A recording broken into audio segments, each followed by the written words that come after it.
Hey everyone, hope you're all doing great. Welcome back to the Anime Fictions 2.0. Today, we're diving into part 2 of What If Naruto Awakened the Ultimate Secret Kekkei Genkai. If you're enjoying these alternate timelines, make sure to hit that subscribe button, share it with your friends, and check out the other videos on the channel.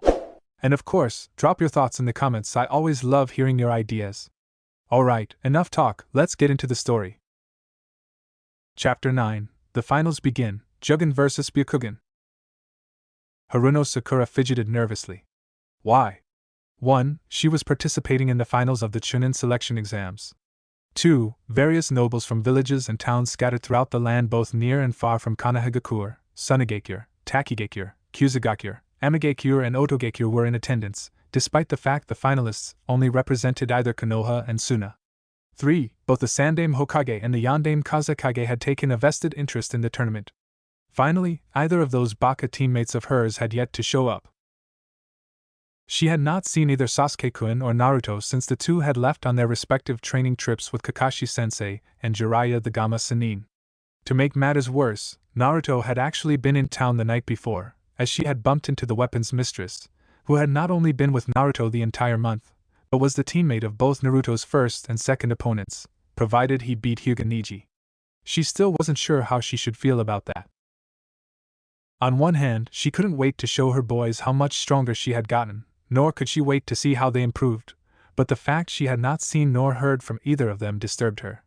As she didn't know where either of them had traveled to, and she had stayed in Konohagakure no Sato, it wasn't as if she could write to either of her male counterparts during the 1 month they had to train. Naruto had even gone as far as to purposely not see her, something very uncharacteristic of Naruto, even if had gotten over his crush the night before the Chunin selection exams and even had the gall to be late.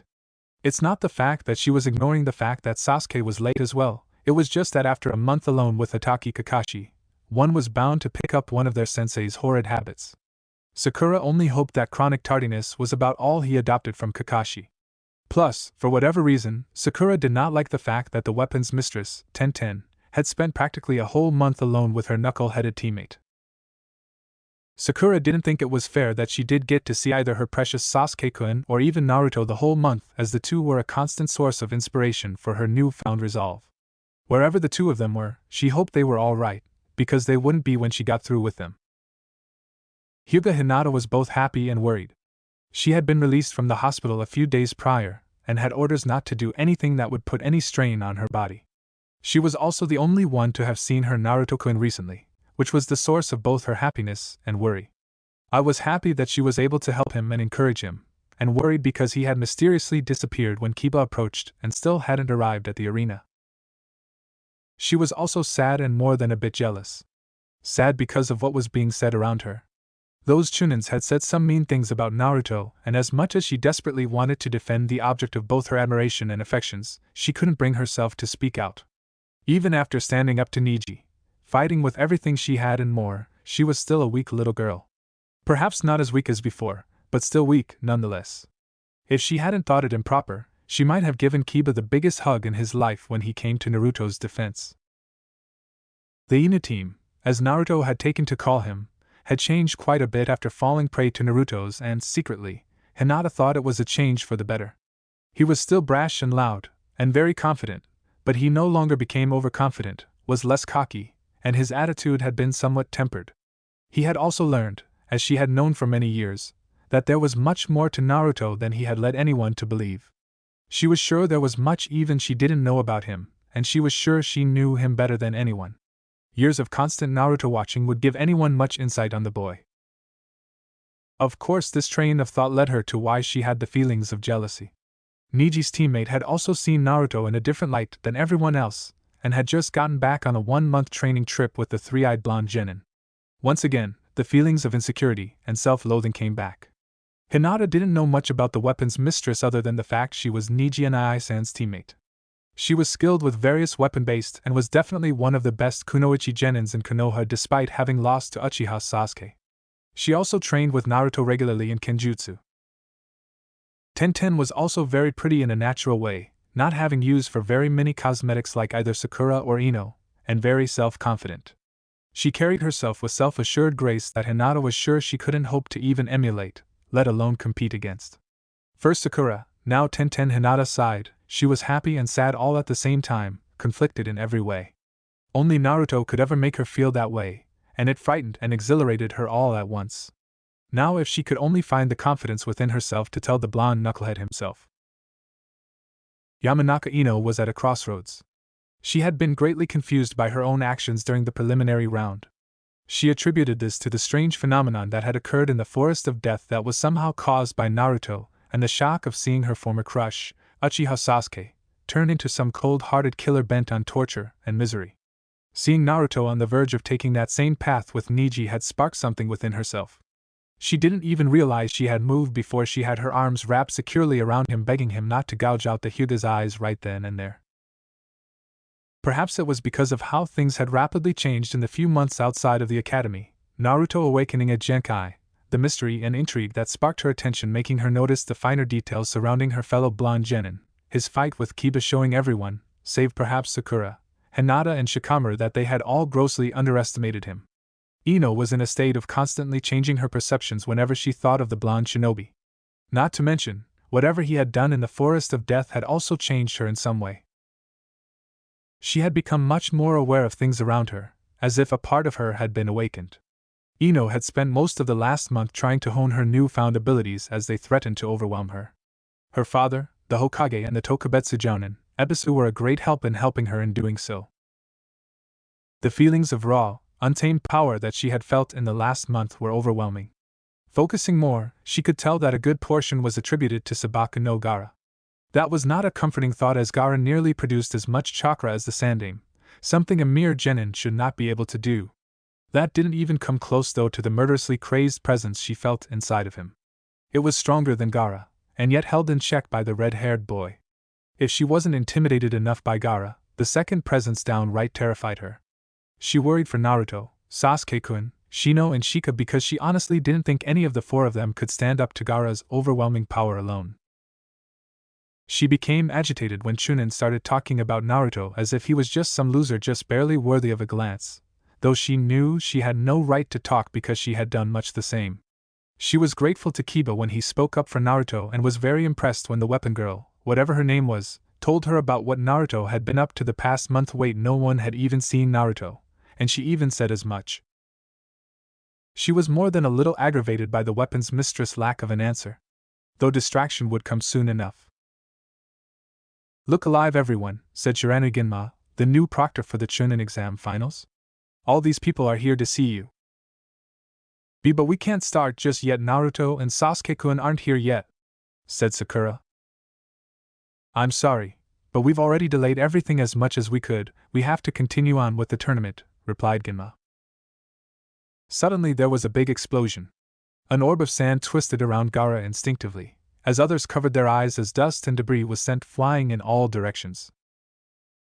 Standing in the middle of the arena just behind the contestants was a huge black and orange ball of flame.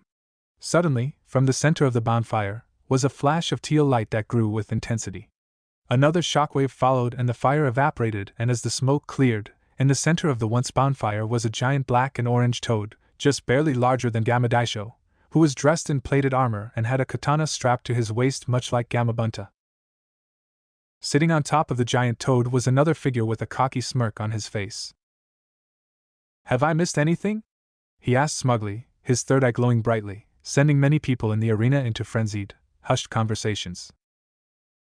Judging by the looks of astonishment, Naruto had gotten the effect he was looking for. He looked up at Tenten, and her expression was just as smug as his. It was just as they planned.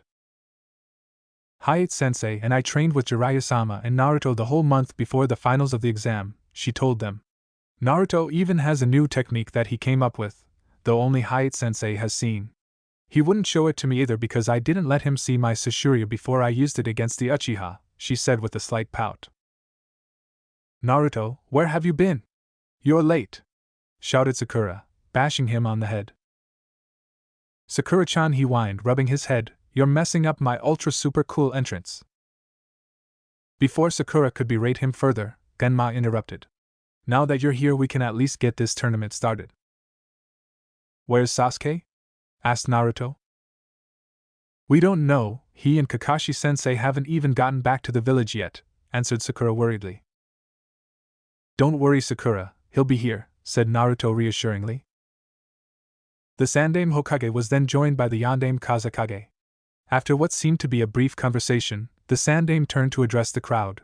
Ladies and gentlemen, thank you for attending Konohagakure no Sato's Chunin selection exams today. We shall now begin with the main matches with the 10 who passed the preliminaries. As we are using an 8-man bracket, 2 of our prospective Chunins will be participating in an extra match. So please, everyone, enjoy the matches. As the Sandaime went back to his seat, the crowd started cheering. Genma turned to address the genin. Before he could say anything, Sakura interrupted. What about Sasuke-kun? She asked worriedly. If Uchiha Sasuke doesn't arrive by the time his match is set to begin, we will have no choice but to have him forfeit his match, said Genma. Sakura's face took on a resigned expression.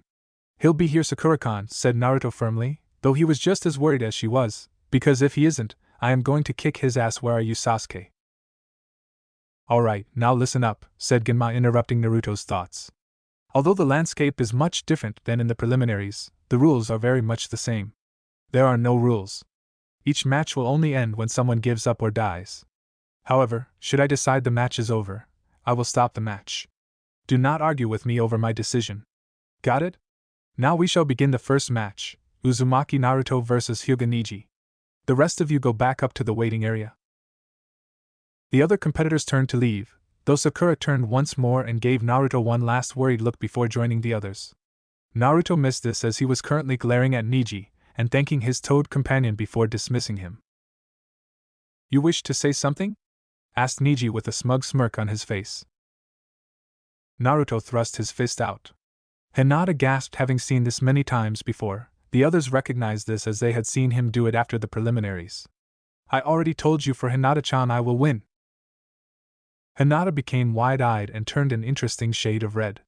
Kiba smirked and bumped her with his elbow. She let out a small squeak and couldn't look anywhere except her feet. The others noticed this as well. Don't mind Kiba-baka, Hinata, said Ino. It is awfully sweet though. I've never had anyone fight for me. Makes me kind of jealous. That did nothing to soothe the Hyuga heiress's embarrassment. Especially since it was Naruto-kun who was fighting for her, the dark, timid weird girl. Then again, he did say he liked people like her, that he liked her. You shall go no further, Kazama, said Neji. Your fate was decided the moment you decided to interfere in Hyuga business. I'm going to teach you not to make silly promises you cannot possibly keep. Underestimating me again, Neji-team? Asked Naruto. I never go back on my word, because that's my. I promised Hinata-chan I would kick your ass and I'm going to do it. Big talk, but can you truly live up to those words? Asked Neji as he easily fell into the Juken stance, his Byakugan activating, as was apparent by the veins bulging around his eyes. Naruto moved into a wide stance, his left hand ready to draw his sword. His eyes became slitted and his gaze burned into Neji. The first match of the third round of the Chunin selection exams, Uzumaki Naruto vs Hyuga Neji fight, shouted Genma, jumping out of the way. As AI can read a person by the slightest details of their body.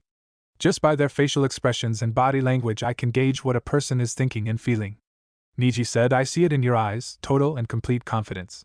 That will make this match even better, for I will enjoy seeing the look on your face as reality sets in. The look of absolute defeat in your eyes will only make my victory even sweeter. Shut up, said Naruto through gritted teeth. Dust began to swirl around the two competitors and the wind began to pick up. Many in the audience had to cover their eyes. That's all, Naruto, said Ino in awe. Was he always this strong? Let's do this, said Naruto, who was still glaring at Neji as the winds died down and the dust began to settle. Pay close attention to this match, Hanabi, said Hyuga Hayashi to his youngest daughter, in their private box surrounded only by members of the branch family. No one in the clan has inherited our genkai stronger than Neji. Your older sister, Hinata, does not even compare to him. He may even be stronger than you. Tusama? She asked with wide eyes. However, his opponent is a wielder of the Jugen, said Hayashi. While the boy may have been the dove, dead last, of Hinata's class, the emergence of his genkai makes him a wild card. Tell me, Hanabi, from your lessons, what do you remember about the genkai that had manifested in the Yondaime Hokage? It was called the Jugen, one of 3 here in Konoha, said Hanabi. With enough concentration, the Jugen could not only see twice as far as the average Byakugan, but could also pick up sound and see through some surfaces. It can grant the wielder brief bursts of speed and power, though afterwards the wielder may experience bouts of extreme fatigue. The Jugen can slow down the movements of their opponent to allow for quicker reaction time. Because of the Jugen, the Yondaime was also able to utilize his most prized and feared technique, the Hiraishin no Jutsu, Flying Thunder God technique, as well as the Mortal Flame. It also granted him some telepathic powers as well. But-sama Yondaime-sama was not a member of any clan. He was the only person to ever possess the Jugen Kekkei Genkai. How is it possible for Uzumaki-san to possess it as well? Because Uzumaki Naruto is really Kazama Naruto, the Yondaime Hokage's son, said Hayashi to his daughter. Will he be able to defeat Niji-san? Asked Hanabi curiously. No, even with his Genkai, Niji's skills are more refined and he has more experience than Kazama.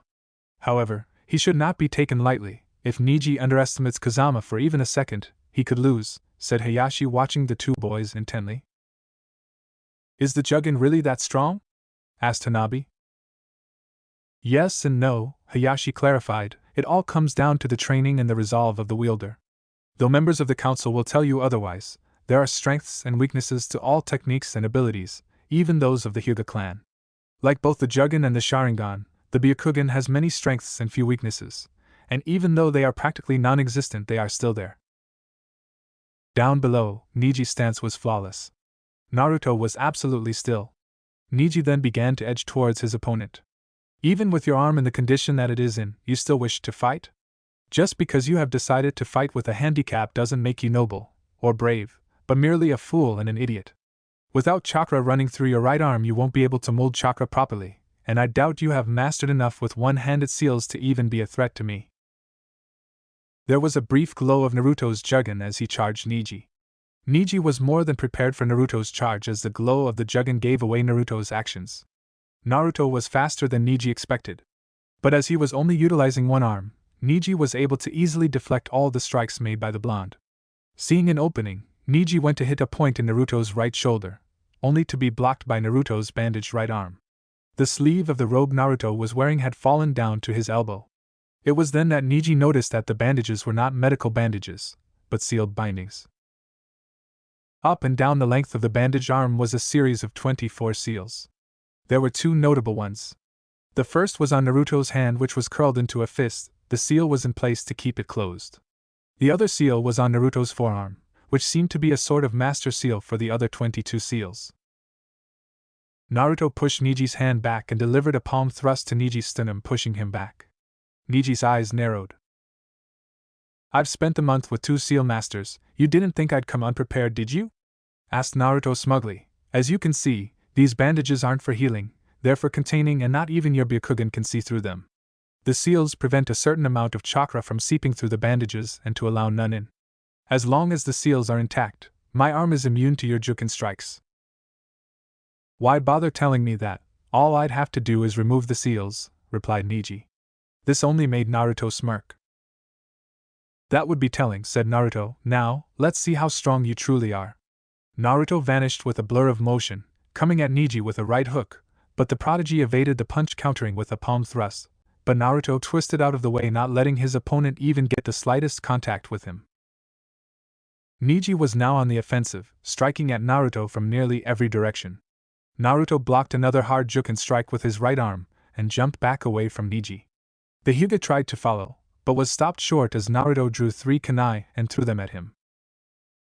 Niji caught the first one, dodged the second, and caught the third with the circle part of the kunai, before spinning around and throwing the kunai back at Naruto, who drew his Shuriken no Ryujin and deflected the kunai.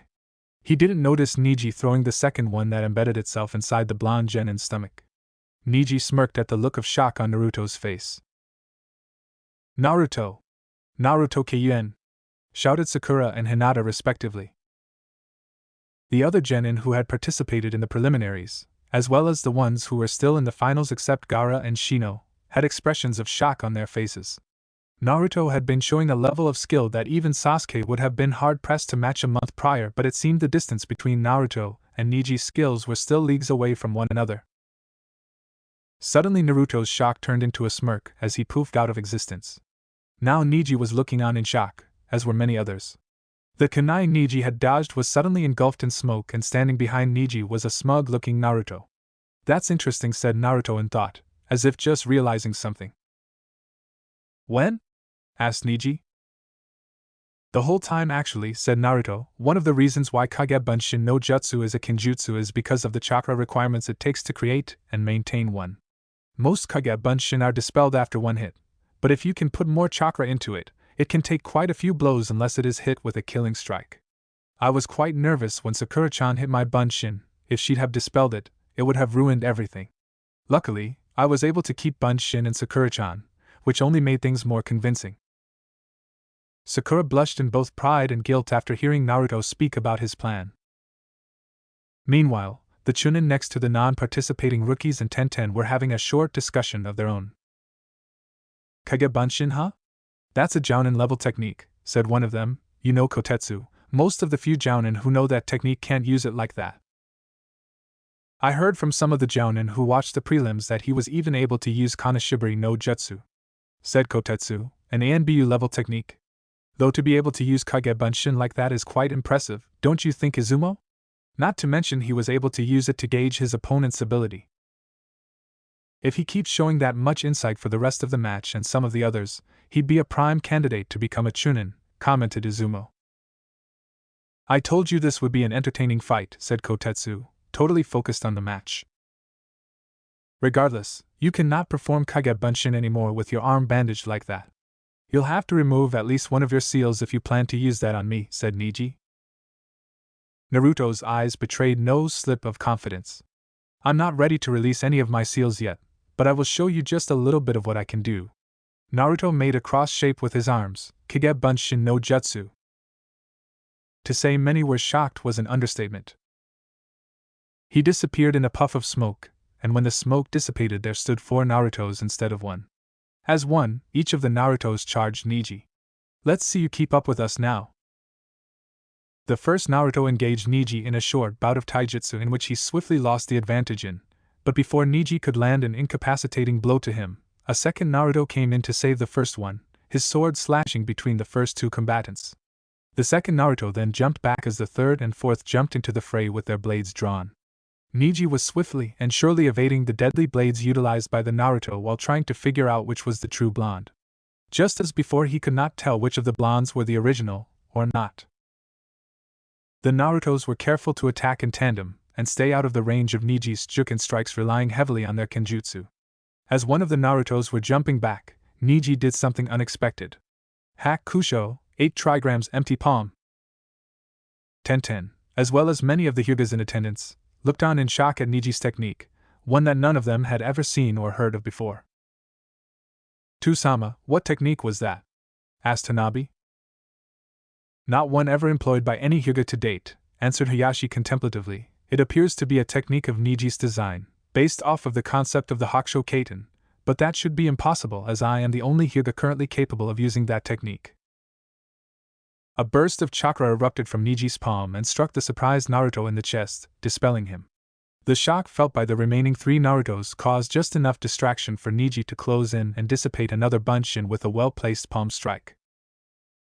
Another Naruto charged into attack but was easily evaded. Niji ducked as the second Naruto moved in to assist his double. Niji was able to spin around him as the second Naruto tried to swing his blade behind him. Niji took to the air, delivering a solid kick to the face of the first Naruto, and a well-placed chop to the neck of the one he flipped over. The first Naruto was sent sprawling onto the ground as his Bunshin had been dispelled. Niji slid back into the Juken stance facing Naruto. "You're definitely a lot better than I gave you credit for by making me reveal my hack Kusho," said Niji, "but it doesn't matter. Talent is automatically discerned when you are born. Everything is predetermined at birth." "Do you actually believe the crap coming out of your mouth?" asked Naruto as he stood up to face Niji. "Why do you automatically label things like that?" "So do you mean that just anyone could become Hokage if they work hard?" asked Niji. "So very few are ever made a Kage. Think realistically, those who became Hokage were born to that fate. It is not something you can just do because you want to, because it's already been determined by fate. People are no different. They can only live in the indisputable flow of life. But there's one fate that everyone possesses: death. So what? I'm not going to give up easily, said Naruto defiantly. He then lifted his right fist level with his face. He pulled off the seal that kept his hand closed. His hand opened on reflex and light purple chakra burst from the bindings, as if his whole arm up to his elbow was seemingly engulfed in violet flames. It wasn't lost on Neji that Naruto gave a slight wince in pain. Removing the seals, while giving him access to more of his power, also causes him pain, thought Neji as he watched Naruto's next move. Removing the lesser seals would only give him more access to his power, and removing the master seal could possibly injure the both of us with the chakra backlash. Considering those are containment seals, that means whatever power he has in his arm, he cannot control. It would be hazardous not only for us, but others in the stadium of such power were released all at once. Are you ready to get serious, Neji-team? Asked Naruto, Kage Bunshin no Jutsu. Dozens upon dozens of Naruto Kage Bunshins appear all around Neji, much to the astonishment of people in the audience. Neji prepared for an all-out assault from the blonde genin. He was perplexed when only the front 2 rows of Bunshin drew their blades. The first row then charged at Neji, who artfully weaved and dodged through Bunshin's defense. Kyuso. We can't catch him off guard at all, said one of the Narutos before he was dispelled as well. Neji was standing in the middle of all the Bunshin with a superior smirk on his face.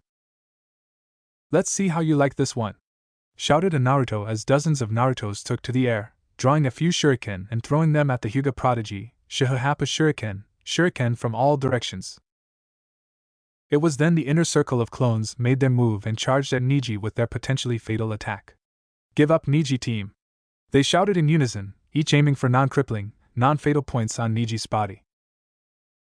As the shuriken and swords were about to make contact, a shield of chakra appeared around a still confident-looking Neji. Hakusho Kaiten, 8 trigram palms heavenly spin! He then started spinning, knocking each of the Narutos back and reflecting their shurikens back at their throwers, dispelling all of the Bunshin. What the hell was that? Asked Naruto as he stood up. He had been one of the Narutos to directly assault the Hyuga prodigy. Did you honestly think it was going to be that easy, Kazama? Asked Neji with that same damnable smirk. That's Hinata said, breaking through the shock of those around her. Kaiten. The other genin turned to her for answers.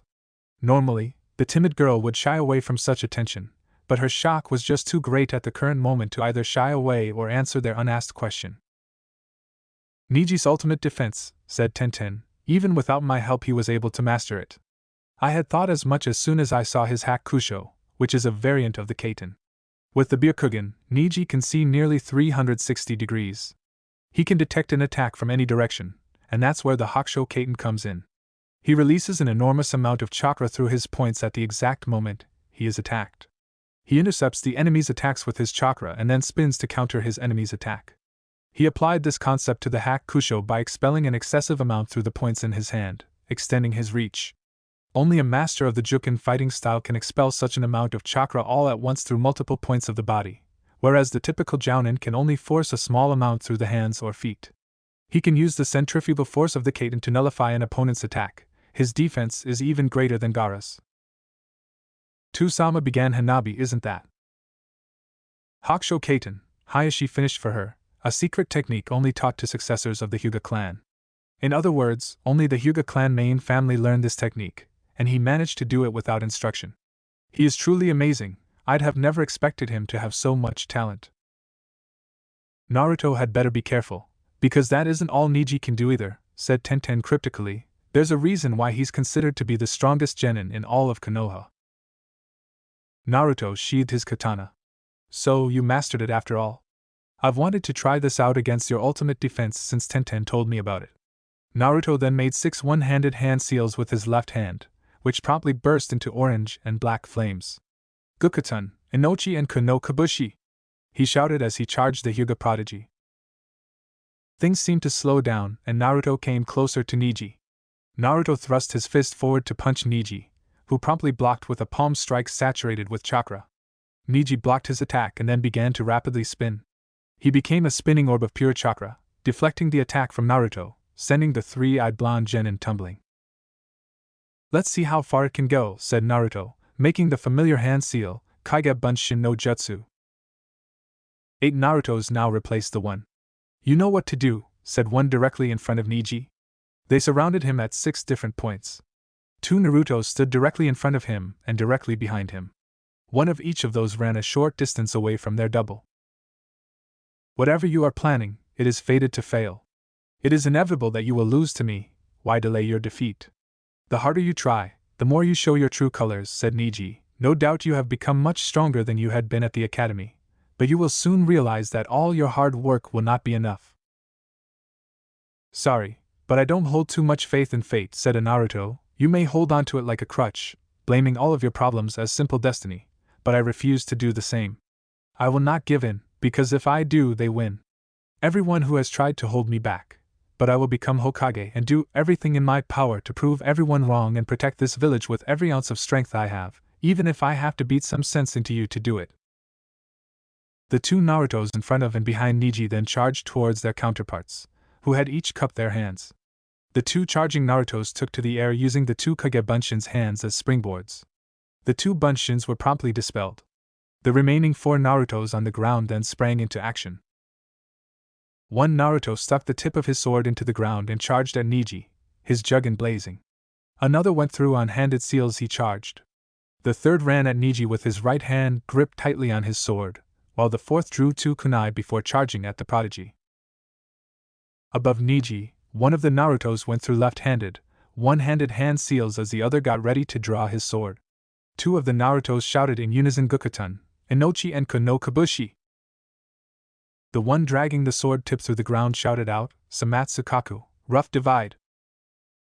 The other one who was about to attack with his sword called out, Jujin Yaibasen, crescent moon blade beam.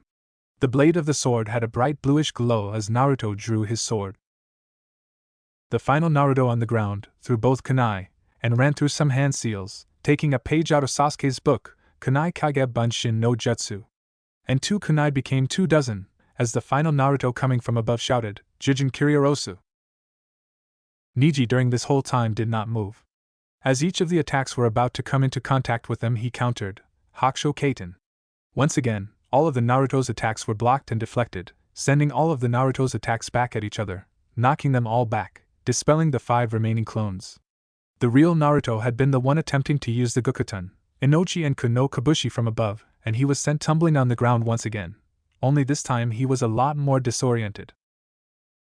You are within range of my divination, said Neji, as Naruto was just beginning to stand, Hak Rokuji and Sho, 8 trigrams 64 palms. Impossible, said Hayashi in shock. Neji charged at Naruto in a blur of motion that the latter genin could barely follow with his juggin.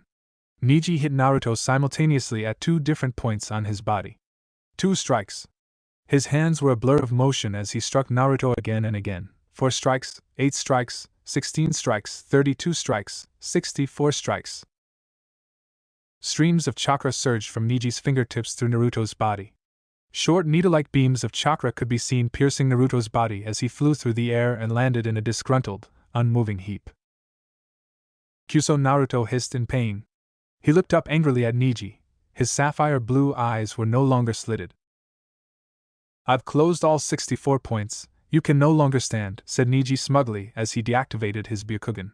Don't you find it mortifying that you are completely and utterly powerless against a power far greater than your own? It's time you were disillusioned that with hard work you can make your dreams come true. Naruto, said Sakura sadly. She and Lee both had forlorn expressions on their faces as they watched Neji decimate Naruto's offense, which had been much greater than she would have ever have thought possible. Lee, on the other hand, was hoping to see Naruto beat Neji, proving that with hard work one could achieve their dreams and goals in time. Lee had been greatly anticipating a match with Naruto as he had started out fairly well, fighting Neji at a near equal level. He even felt a rush of adrenaline surge through him as Naruto not only made Neji use Hakusho Kaiten, but the Hak Kusho as well. Now, however, he was greatly discouraged as each of Naruto's potentially devastating attacks were pushed aside with ease and he fell victim to the infamous Hyuga clan technique, Hak Rokuji and Sho. As much as he wanted to believe otherwise, he knew that there was no getting up from this technique, as it was one of the ultimate offensive moves in existence. Hinata began coughing, the excitement becoming too much for her body.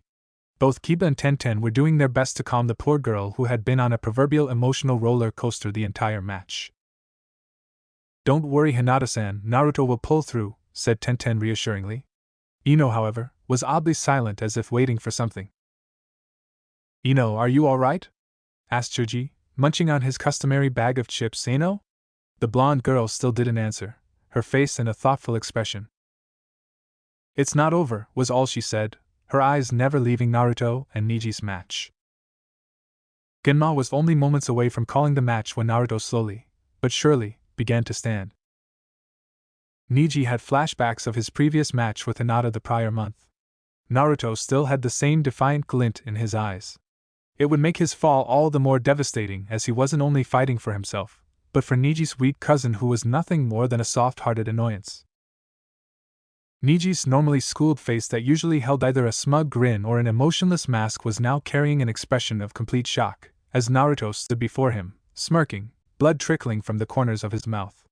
"I told you before I won't give up. I promised Hinata-chan I will win." Hinata's body could only hold out for so long as she began coughing up blood. "Hinata!" Kiba gasped. "I can help her. I've had training as a mednin," said an ANBU wearing a cat mask. "Who are you?" asked Kiba. "Just a comrade," the ANBU answered, though Ino gave him a suspicious glance. She could sense deception coming off of him, but she also could sense that whoever he was, meant them no harm. She shrugged it off as him being an ANBU because they had to keep their identities a secret at all times when they donned the ANBU mask. "Stop fighting," demanded Niji. "No matter what you do, no matter how hard you try, the end result will still be the same. I will hold no grudge against you." "Shut the hell up," said Naruto furiously. "Even if you don't, I have one against you." Niji merely glared at the blonde. "For someone with eyes that can supposedly see everything, you're blind. Why did you do that to Hinata? Why did you try to manipulate her like that when all she wanted to do was to do her best?" "It has nothing to do with you, Kazama," said Niji coldly. "You did nothing but put her down and labeled her as a dropout," said Naruto angrily. "I don't know what happened between the main and branch families of your clan, but teams like you who treat others like that will always have to deal with me. If you must know, I'll tell you of the Hyuga's fate of hatred," said Niji as he then proceeded to tell Naruto, and those amongst the audience who were listening, about the caged bird seal. During the course of his explanation he removed his Hittite, revealing an olive-green design on his forehead. Naruto's eyes widened as the seal on Niji's forehead was revealed to him. Niji was much like him, he realized, having been branded at an early age with a destiny he did not want. Niji went on telling Naruto about the day Niji had received the seal, when Kyumo had vied for peace, only to double-cross Konoha in an attempt to steal the Byakugan by kidnapping the Hyuga heiress, Hinata, as well as the inner workings of the seal itself. Next came the death of his father, and his reason for despising the main family of the Hyuga clan. Niji's Byakugan automatically activates towards the end of his story due to the emotions running through him. The anger, the sadness, and years of resentment all building towards a pinnacle of frustration and grief. "And in this match, your fate was decided when I became your opponent," said Niji. "Fate says you will lose, and that I can guarantee." "Bullshit," was Naruto's response. "I don't know how tough you had it when your dad was killed, but you're full of shit saying fate is predetermined because of what happened back then." "Hopeless," said Niji as he put his Hittite back on his head. Naruto's Jugen began to glow as Niji charged at Naruto. Niji attempted a palm thrust, only to have Naruto maneuver around his strike, pushing aside Niji's palm with his bandaged hand before delivering a weak uppercut to Niji. He tried to follow up with a right hook that was easily blocked by Niji, who then countered with a palm strike to Naruto's chin and another to Naruto's sternum. Naruto was knocked off his feet, once more. "It's over. Dobe. Are running away, scaredy cat?" Naruto taunted as he stood up once more, hand on his injured midsection. "I'm not running, nor will I go back on my word. That's my..."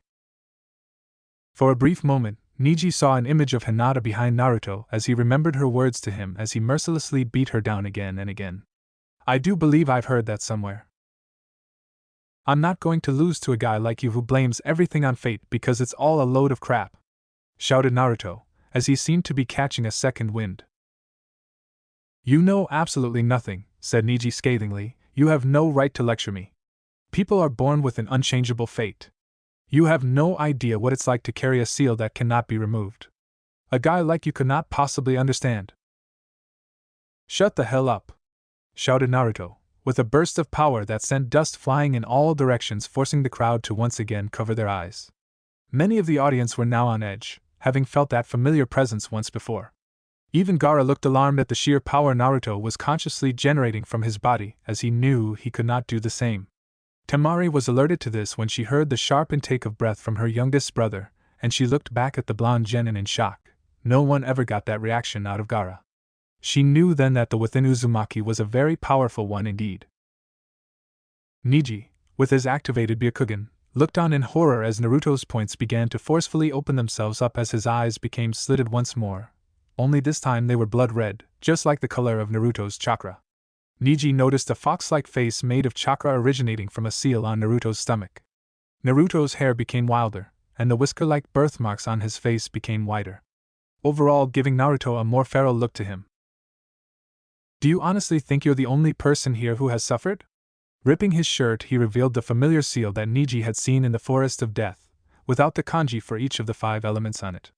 I've been ridiculed, beaten, and practically treated as worthless vermin since before I can remember because of the damn seal my own father placed on me when I was not even more than a few hours old. All because people cannot see past their own hatred and prejudice to see what I am not. Try being alone your entire life because of something you could not control. If I had given in to fate as easily as you had, I would either be dead or slaughtering every last one of the villagers for what they've done to me over the years. Many in the audience had the decency to look moderately guilty or alarmed about their past actions and possible consequences. A small frown passed over Gaara's normally emotionless face, though only Temari noticed it. She hoped when it was all over that Gaara took some of the blonde Jinchuriki's words to heart, so that maybe she could have her baby brother back. The boy, who had intrigued her at first, though later she would pass him off as some worthless idiot, had gained a certain degree of respect from the son's kunoichi for having gone through hell on earth, and still remained remotely sane. It still tore at her heart when she remembered Gaara's childhood, what little of it there was, with all of the villagers' open dislike of her brother. All the fear and resentment. The way they shunned and abandoned him. Not to mention the assassination attempts.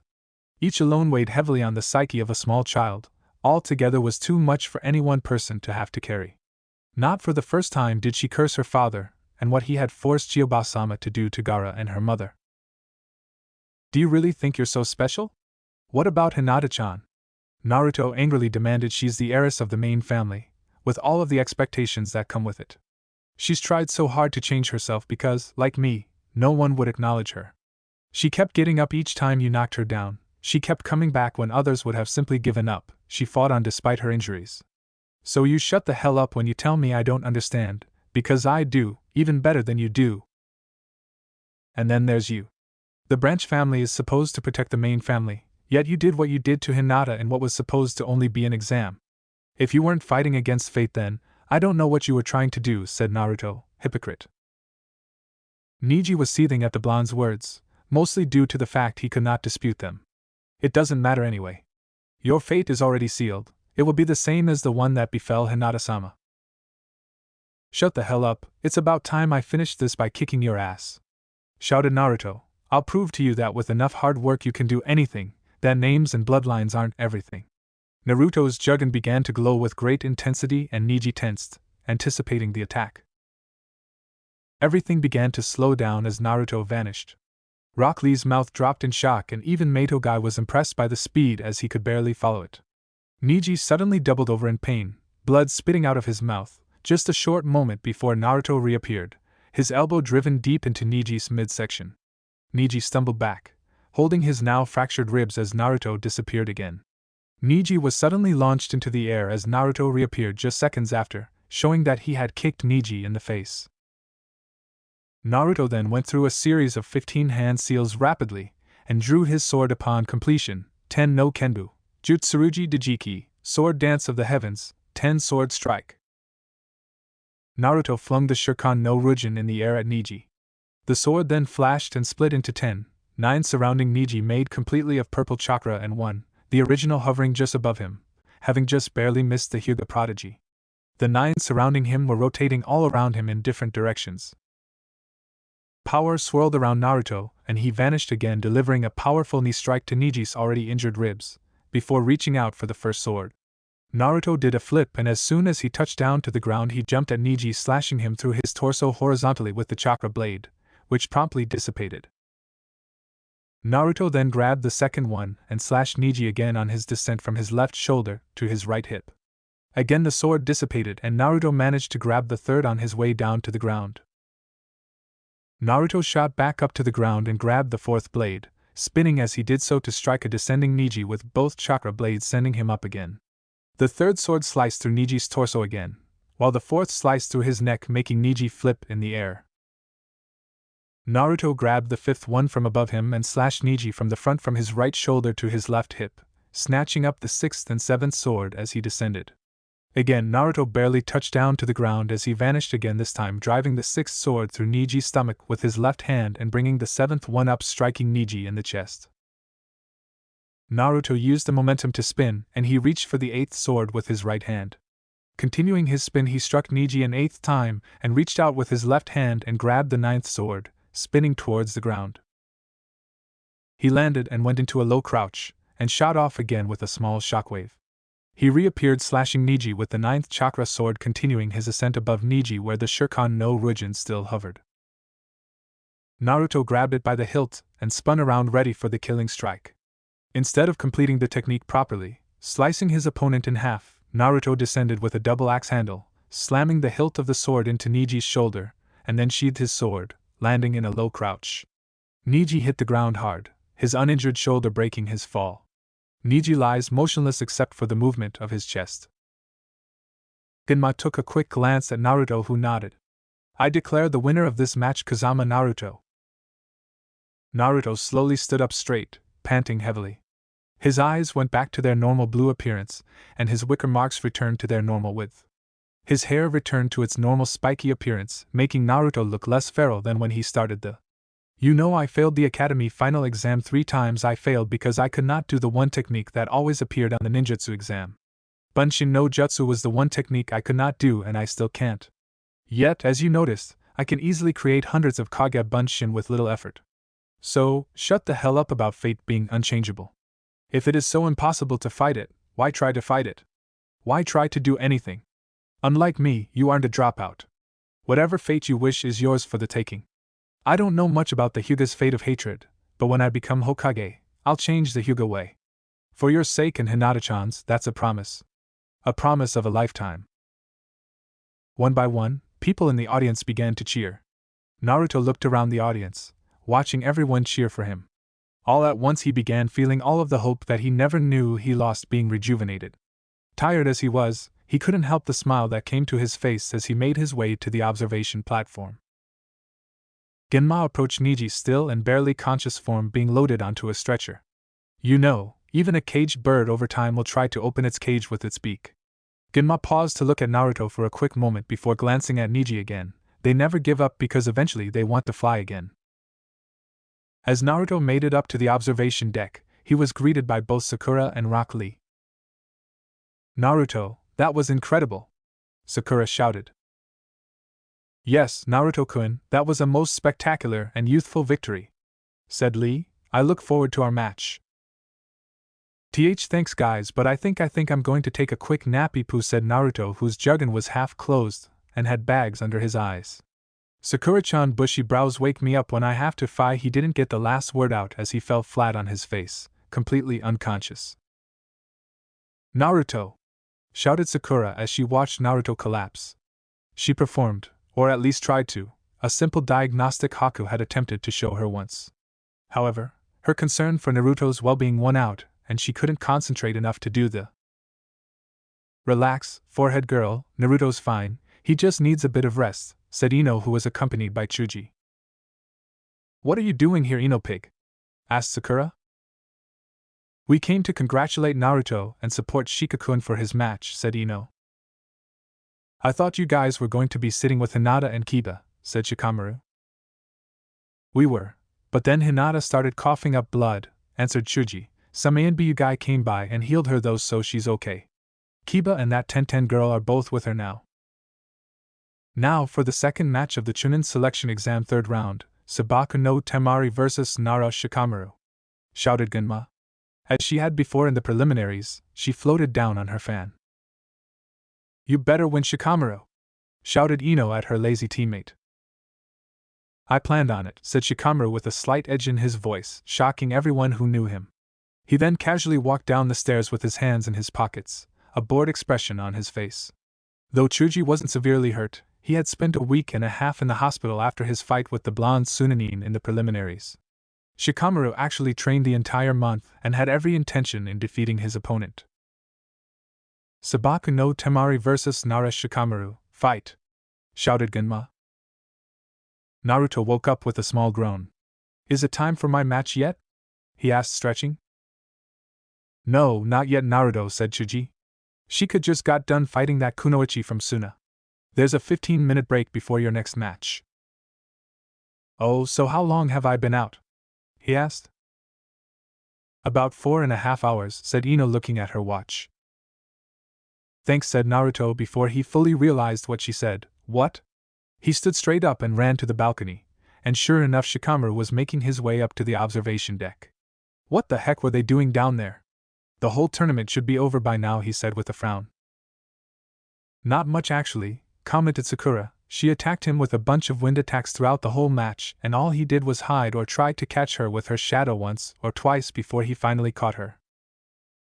He used a technique that not even me or Chuji ever saw him use too, said Ino. I'm actually surprised Shika hadn't given up. I'm not, said Naruto, surprising everyone. He wasn't happy with how she beat Chuji, so he was going to do everything he could to beat her. That means he must have actually been training all those times I accused him of being a lazy bum during the entire month, said Ino. Both Naruto and Chuji gave her a strange look. All right, it is Shikamaru we're talking about, so he wasn't training that much, but still it is amazing he actually went out and trained without me breathing down his neck to do it. So where's Sasuke? Naruto asked. He and Kakashi-sensei still haven't shown up, said Sakura in an exasperated tone. Hey guys, said the lazy voice of Shikamaru. Good job, Shikamaru. Too bad I missed your entire match though. I just woke up, Naruto said sheepishly, his hand scratching the back of his head. You just now woke up? Asked Shikamaru. That must have been some you used to be out for that long. I'm surprised I actually did it, said Naruto, his cheeks taking on a slight blush. Not even Hayate-sensei has mastered that. He has to use a modified version that does only 5 strikes, and up until now I've only managed 2. Tenten still has yet to fully form a sword made of chakra yet. So I doubt I could do it again anytime soon. Still, the others were very impressed. Hayate-sensei said the only person he'd ever seen master though was one of the 7 swordsmen of the mist, some guy named Eris Kumo.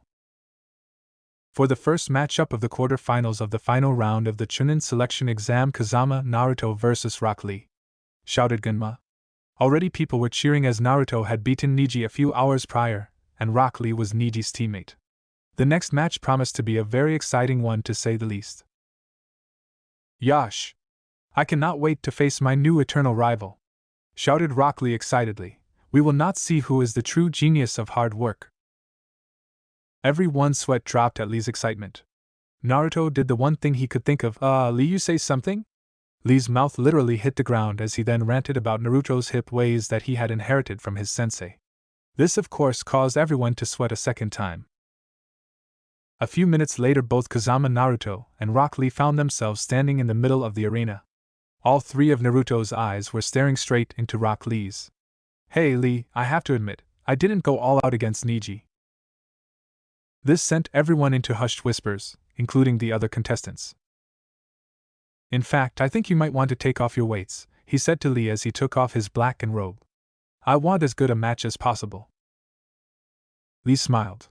Very well, Naruto-kun, but just because you beat Neji does not mean I will go easy on you. For the last year my goal has been to defeat Hyuga Neji in hopes that I can prove my mind that even one such as myself who cannot use either ninjutsu or can become a great shinobi. But now you, another genius of hard work, has defeated my rival. Now you, Naruto-kun, are my new target. I wouldn't have it any other way, said Naruto smirking. Come at me with everything you got. Lee looked up to where his sensei stood. Guy nodded, giving Lee the okay to follow through with Naruto's request. He then pulled down his orange leg warmers that revealed weights that now said hard work. He unlatched them and took them off of his legs, much like he did in the preliminaries. When he dropped them, the craters he made this time were even bigger. Lee then vanished and only a green blur could be seen running around the arena. Lee suddenly rematerialized in front of Naruto, his fist just an inch from the blonde's face. Naruto, to his credit, did not move. Lee then flipped backwards and got into his Goken stance. Naruto smirked and took off his robe, throwing it to the side. He stood straight up, his legs together, his wrists touching out in front of him. Both his wrists and his ankles began to glow as he spread them apart. His arms and legs seemed to be bound together. He shouted as the bonds of energy shattered and he released a massive amount of chakra. 2 colors of chakra poured out of him. A blue chakra that took the form of a dragon that flew around the stadium and a red chakra that took the form of a certain kitsune. The two then merged together and became a massive toad made completely of purple chakra matching the size of, if not just slightly larger than the legendary Gamabunta. The energy stayed for a few seconds more before receding back into Naruto. Ready, fuzzy brows? Asked Naruto confidently. Chapter 10, Youthful Explosion, Genii of Hard Work. This sent everyone into hushed whispers, including the other contestants. In fact, I think you might want to take off your weights, he said to Lee. I want as good a match as possible. Lee smiled. Very well, Naruto-kun, but just because you beat Niji does not mean I will go easy on you. For the last year, my goal has been to defeat Hyuga Niji in hopes that I can prove my mind that even one such as myself, who cannot use either ninjutsu or can become a great shinobi. But now you, another genius of hard work, has defeated my rival. Now you, Naruto-kun, are my new target. I wouldn't have it any other way, said Naruto smirking. Come at me with everything you got. Lee looked up to where his sensei stood. Guy nodded, giving Lee the okay to follow through with Naruto's request. He then pulled down his orange leg warmers that revealed weights that now said hard work. He unlatched them and took them off of his legs, much like he did in the preliminaries. When he dropped them, the craters he made this time were even bigger. Lee then vanished and only a green blur could be seen running around the arena. Lee suddenly rematerialized in front of Naruto, his fist just an inch from the blonde's face. Naruto, to his credit, did not move. Lee then flipped backwards and got into his Goken stance. Naruto smirked and took off his robe, throwing it to the side. He stood straight up, his legs together, his wrists touching out in front of him. Both his wrists and his ankles began to glow as he spread them apart. His arms and legs seemed to be bound together. He shouted as the bonds of energy shattered and he released a massive amount of chakra. 2 colors of chakra poured out of him. A blue chakra that took the form of a dragon that flew around the stadium and a red chakra that took the form of a certain kitsune. The two then merged together and became a massive toad made completely of purple chakra matching the size of, if not just slightly larger than the legendary Gamabunta. The energy stayed for a few seconds more before receding back into Naruto. Ready, fuzzy brows? Asked Naruto confidently. That was the most youthful explosion of power, Naruto-kun, but it will take much more than that to defeat me, said Rock Lee confidently. Naruto's Jugen began to glow slightly, but instead of the typical teal glow there was more of a violet hue in the glow. Both combatants disappeared. A huge shockwave surged from the center of the arena followed by a small crater being formed. Next came the reappearance of Naruto and Lee, both of their right forearms pushing against each other. Naruto's arm twitched and he slightly flinched in pain as a small black tendril of power shot up his arm. Only Lee noticed. They jumped back from each other. I see that your arm is not completely healed, said Lee. I wish only to fight you when you are at your absolute best. There is no joy in a victory over you at this time. Then you better give up, because I am not backing down from you, said Naruto, annoyed. Very well, Naruto-kun, if that is your choice, said Lee sliding back into his fighting stance. The purple chakra formed a cocoon around Naruto as he slid into a more basic fighting stance. They charged at each other again, becoming blurs of green and purple, meeting in the center, making the crater underneath them slightly bigger. This time, they locked hands, each trying to overpower the other. Lee's face was red from the effort. Naruto was fully enveloped in the purple chakra, his face a mask of concentration. Their arms were shaking when suddenly, they moved. It was slight at first, only the most experienced shinobi would have noticed it. He gave a half an inch, then finally an inch followed by another. Both fighters had dug their heels in deep, but Naruto was beginning to push Lee back, inch by inch. Lee brought his hands back, while still holding on to Naruto's. Naruto was knocked off balance, and Lee drove his right knee to Naruto's torso, then followed up with a left knee to Naruto's face. Naruto's head snapped back and he and Lee released each other's hands. Lee then went to finish up with a devastating axe kick, which Naruto narrowly avoided. "Your effort is admirable, Naruto-kun, but you cannot hope to beat me in a pure taijutsu match," commented Lee. Naruto said nothing as he slid into a low stance, his left hand on the sheath of his blade. With a flick of his thumb, Naruto brought out the sword just slightly. "Are you sure you can handle this, Lee?" Lee's response was a simple smile. Naruto drew his blade as he charged. Lee dodged, doing a back flip. Naruto swung and slashed at Lee, but he was able to dodge the strikes, every now and then countering Naruto. Naruto managed to dodge or parry most of Lee's attacks, though a few connected, if only just barely. After a short exchange, the two combatants broke apart. Naruto resheathed his sword. "Kyuso, you're good," said Naruto, smiling. "You are not too bad either," said a smiling Lee. Naruto ran left. Lee's movements were parallel to Naruto's. Naruto threw 3 kunai at Lee, who slid to a stop to dodge the projectiles. Naruto then drew his sword, Jujin Yaiba Sen. The blade of the Shuriken no Rujin was glowing bright purple as Naruto drew it. The crescent-shaped beam flew at Lee, who ducked swiftly to avoid it, slicing him in half. Lee went to counter Naruto, only to find the blonde Triclops was no longer where he was. Jujin Kiriorosu. Lee jumped back and did 3 back flips as Naruto attacked from above. He was shocked by the deep gashes made in both the well around the fighting pit and on the ground from Naruto's attacks. The moment of shock was enough distraction for Naruto to try and end it. Ten no Kenbu, Jutsuruji Dejiki. "There's no way Lee can win now," said Sakura excitedly. "More like there's no way Naruto can pull that off," said Tenten, arriving where the others were standing. "What do you mean?" asked Ino curiously. "Naruto had to use the full powers of the Jugen to pull it off better than he ever has last time," she told them. "Even then it took a lot out of him.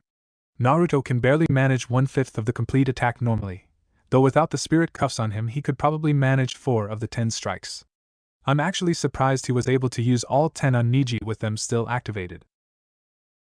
"What do they do at Tenten-san?" asked Sakura.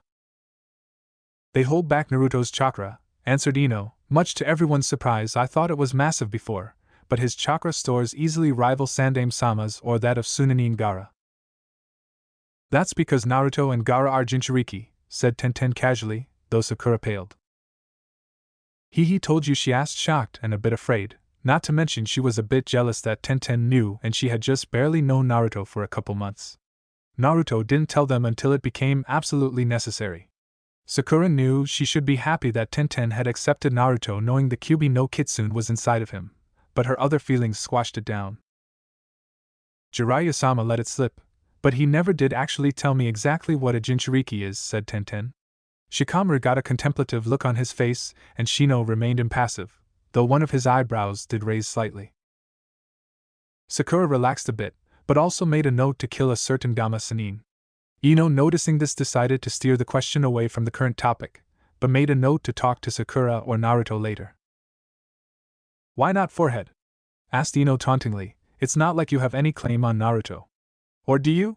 Trying to get your hooks into both boys? I'd never have figured you to be the type." Sakura wanted to both hug and crush Ino for her distraction, though she couldn't contain the blush that graced her features. What? It's not like that." "Sure it isn't," Ino teased sarcastically. "After all, Sasuke is only the gorgeous, tragic, mysteriously dark hero, and Naruto has that cute animalistic and endlessly energetic attitude about him. Who couldn't help but admire those qualities about them? How would a girl be able to choose?" Sakura turned an interesting shade of red that could have matched Hinata a few hours prior when Naruto dedicated his match against Niji to her. Shino remained still and emotionless, while Chuji and Shikamaru tried to ignore the conversation as best as possible, while the latter of the two mumbled about how troublesome the girls' conversation had become. Naruto became a purplish, black and yellow blur and charged Lee. Unlike the last time, he did not completely vanish with this attack. He landed a solid blow to Lee's stomach with his elbow and went to follow up with a strong uppercut, but Lee dodged, grabbing Naruto by the wrist and kneeing Naruto in the gut, before flipping the blonde three-eyed genin into the air. Naruto flipped in mid-air and landed deftly on his feet. "How?" shouted Sakura in shock. The Ten no Kenbu, Jutsurugi Dejiki, relies heavily on speed. One must have a significant speed advantage on their opponent, or catch them off guard for that to be effective, explained Tenten. When Naruto tapped into the maximum amount of power the Jugen, he not only increased his speed to a level Neji couldn't follow, but he also caught Neji off guard with both the speed and the power that Naruto used for the attack. That doesn't require the speed advantage that Naruto had on Neji, but still a slightly significant amount. Naruto's and Lee's speed is about even, with Lee having a slight advantage. "Wow, Lee is faster than Naruto, how can you tell?" asked Ino. "It's not that Lee is faster than Naruto. As Tenten-san said, their speed is pretty much even," said Shikamaru. "Lee's advantage is that his speed will last longer. Naruto is using chakra to increase his speed to match Lee's, however, as his reserves get lower and lower, he'll eventually slow down, whereas since Lee cannot use chakra, his speed is all natural, meaning he should be able to maintain his longer than Naruto can, though he will eventually tire out, making his moves as slow and sluggish as Naruto's." "But Naruto's chakra reserves are huge," countered Ino. "But his control is nowhere near where it should be," said Sakura. "It's Naruto's biggest weakness. He has at least high Genin to low Chunin chakra control, and while that is great for people like us, it doesn't do him much good because he has high Jonin/Kage level chakra reserves.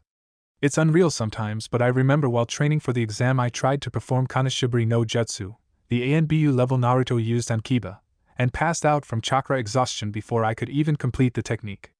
Naruto uses far more chakra to complete that than I even have, and he can still fight.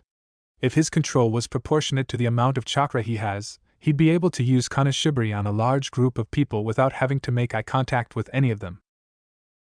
No sooner than when Naruto landed was he knocked off his feet by a solid blow to his sternum by Lee. He shakily stood up to see Lee charging at him. Lee became a green tornado flurry of punches and kicks.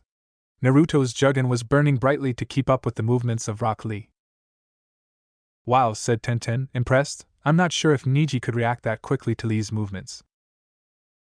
It soon became who had the obvious advantage as Lee began to drive Naruto back. The blonde prospective Chunin was kept on the defensive as he attempted to dodge and block each attack that rapidly came his way. Lee managed to score a solid kick to Naruto's sternum, and Naruto was certain he felt bones crack under the strain of Lee's kick. For perhaps the first time since finding out about the Kyuubi being contained inside of him, he was glad of the fact that the Yondaime had chosen him to contain the powerful beast. Now if he could only counter Lee. What he did next was both one of the most brilliant and stupidest things he'd ever done. As Lee came in for another powerful kick, Naruto dropped his guard and didn't even try to dodge, taking the full attack dead on. Naruto's head snapped back as both Ino and Sakura shouted Naruto. Tenten stood there in shock. She was glad Hinata hadn't seen that, but she didn't want to be there when she was told about the match. It was obvious the Hyuga heiress had a bit of a soft spot for the son of the Yondaime, though with the way the girl acted around him, or whenever Naruto's name was mentioned, it was hard to tell how deep those feelings ran. She was also concerned for Lee and how he would take it. She knew Lee felt terrible when he had thought he had snapped the neck of Tsurugi Misumi, someone he didn't know, but was a comrade all the same. Naruto was someone Tenten knew that Lee respected from their first meeting when Lee had shown Uchiha Sasuke the weakness of the Sharingan. Lee felt a feeling of dread in the pit of his stomach as he watched Naruto tumble away in a disheveled heap. He looked on with wide eyes as Naruto laid there unmoving. Genma looked at the unmoving Naruto a bit sadly before shaking his head. "The winner of this match." "I'm not done yet," shouted a familiar voice as Naruto slowly stood up, massaging his neck. "Kyuso, there is no way I'm letting you do that again." He was still a little wobbly on his feet. Many flinched back on edge when Naruto's eyes opened to reveal the much-feared slitted red eyes that resembled those of the feared Kyuubi no Kitsune. He closed his eyes again and shook his head as if to clear it. When he opened his eyes again, they were the typical sapphire blue, though they were slitted. "Yosh! I see that even a blow like that could not extinguish your flames of youth," Lee said excitedly, as not only was Naruto alright, but the fight was not over. Lee then went into the Goken stance again. "Oh no," said Naruto, "I already let you get close to me and take the advantage using only taijutsu. I'm not going to let that happen again." As he said this, the Jugen briefly glowed before his purple aura appeared around him. Black bolts of energy shot up Naruto's arm, and he twitched in pain. He then made the familiar cross-hand seal. Tajukage Bunshin no Jutsu. 1 Naruto became 3, which in turn became 9, 9 became 27, and so on until the fighting area was filled with well over 100 Narutos. "Alright, Lee," they all shouted in unison, "let's see what you've got." One of the Narutos charged at Lee and engaged him in a small bout of taijutsu, but was quickly defeated. Lee didn't have time to rest as another jumped into the fray with a spinning heel kick, which he promptly ducked. Before Lee could counter Bunshin's attack, it was pulled away by a third Naruto, and he was attacked by a fourth and a fifth one in tandem. Lee was able to easily dispatch one, but the other was quickly pulled out of the way of the beautiful blue beast's axe kick, as 3 others moved in to attack. The first of the 3 attacked with a rapid flurry of punches, before jumping back as the second one attacked with an axe kick of its own, which Lee dodged completely only to be attacked by the third one, which managed to get in a few glancing blows before Lee demolished it. Another Naruto charged doing 10 two-handed seals. He then threw his hands out to the sides, palms open, facing Lee. Gukutun, Inochi and Kodamaku no Idama Kabushi, Hellfire Release, Double Fist of the Mortal Flame Barrage. Both hands burst into the familiar orange and black flames, and Naruto unleashed a flurry of punching combos in an effort to subdue the taijutsu specialist. True to his speed and flexibility training, he was able to dodge them all, though there were a few close calls. Lee was able to dispel Kage Bunshin with a powerful kick. Gukutun, Inochi Kin Hoshaki. Lee barely had enough time to look behind him as he jumped out of the way of the spiraling stream of black and orange flames. As Lee landed, he spotted 2 more Narutos running through hand seals. Gukutun, Inochi Kin Hoshaki. They shouted in unison as they thrust their hands out, sending streams of orange and black flames at Lee. Lee jumped straight into the air and then heard Gukutun, Inochi and Kuno Kabushi. He twisted in the air when an orange and black fireball came flying at him, just barely missing him. "You are a very formidable opponent, Naruto-kun," said Lee, landing, breathing hard. "But I am afraid I must end this. Kaimon, Kai, open gate, release." The few Naruto Bunshins that were running at Lee were blown back by a shockwave of power. Lee then disappeared. "KUSO! I forgot," said one of the Narutos before turning into a puff of smoke. Each of the Naruto's juggins began to glow brightly, but Lee was still too fast, though the Narutos were now able to make the attempt to dodge. Purple chakra cocoons enveloped the remaining Narutos as they began to get used to Lee's attack patterns. While they weren't moving anywhere near as fast as Lee, the solid teamwork each of the Bunshins were demonstrating was astounding, though it was an odd sight for a single nun, who could not utilize either ninjutsu, and to have dozens of opponents on the defensive. However, as even the least battle-hardened civilian could see, Lee's attack was beginning to expire. "Kumon, Kai, energy gate, release!" shouted Lee. The pupils of his eyes dilated to a level that they could no longer be seen as power once again coursed through his body. The surrounding Narutos had to use chakra to keep themselves in place as they covered their faces from the dust that was kicked up into the air by the shockwave of power. Lee once again began to zip through the Narutos, imitating a miniature tornado of kicks and punches, dispelling many clones at once. One Naruto turned to another as the green tornado started to make its way towards them. "We can't compete with that. Don't you think the rest of us don't know that? I figured that with the chakra cuffs off we'd be able to compete on equal terms with the Kumon. I don't understand, we could barely keep up with the Kaimon." Try as they might, the Naruto Bunshins were slowly being methodically eradicated.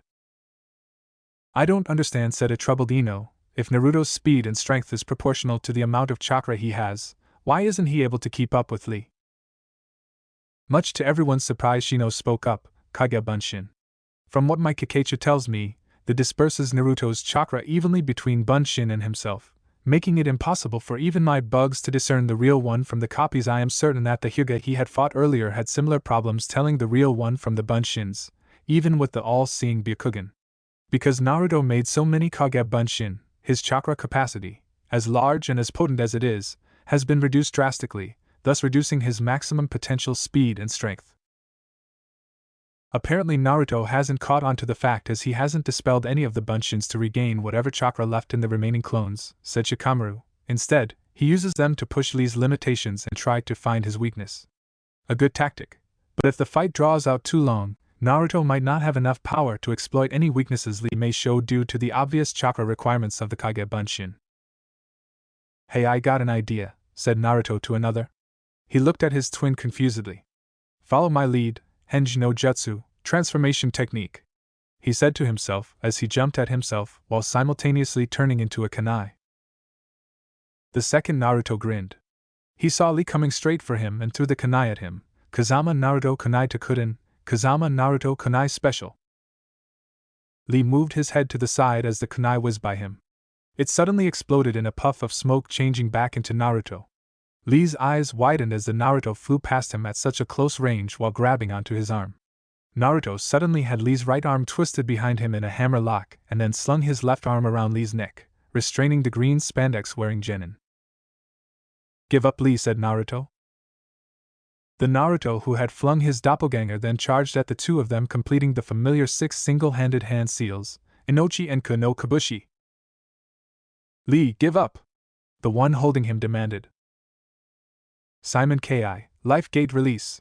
Shouted Lee as the Naruto behind him dispelled and the one charging him was blown back.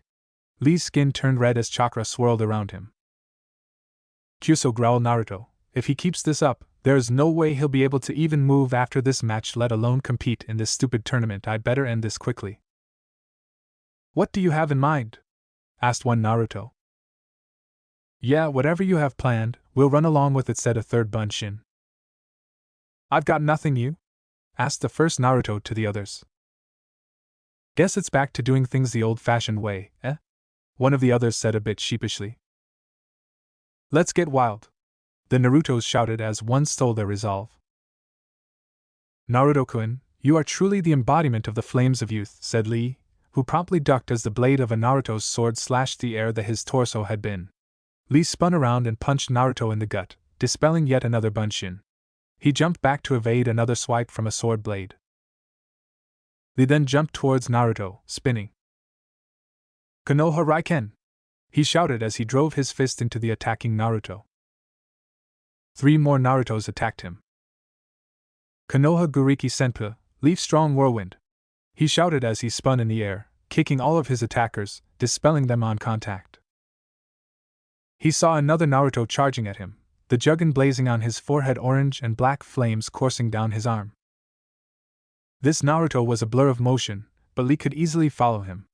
Just as Naruto was about to reach Lee, Lee disappeared and smashed his face into Naruto's gut. Much to his surprise, Naruto didn't vanish in a puff of smoke this time. Lee followed up with a right hook, and then kneed Naruto in the chest, finishing up with an axe kick for the finish. This time, Lee's heel dug into Naruto's shoulder, and he slammed into the ground. Having lost his concentration and nearly his consciousness, the Kage Bunshins dissipated. It is time to finish this, Naruto-kun! Shouted Lee as Naruto shakily stood up. Lee charged at Naruto, who stood by helplessly as Lee drew nearer. For a moment, their eyes locked. Kanashibari no Jutsu, Naruto whispered. Lee was suddenly frozen in place as Naruto's juggin started to glow again. It was still glowing brightly as Naruto charged Lee, making the familiar cross seal. Naruto then shouted, Kage Bunshin no Jutsu. Naruto slammed his fist into Lee's gut, Ka! The next Naruto then jumped on that one's back, doing a back flip, kicking Lee in the face. Za!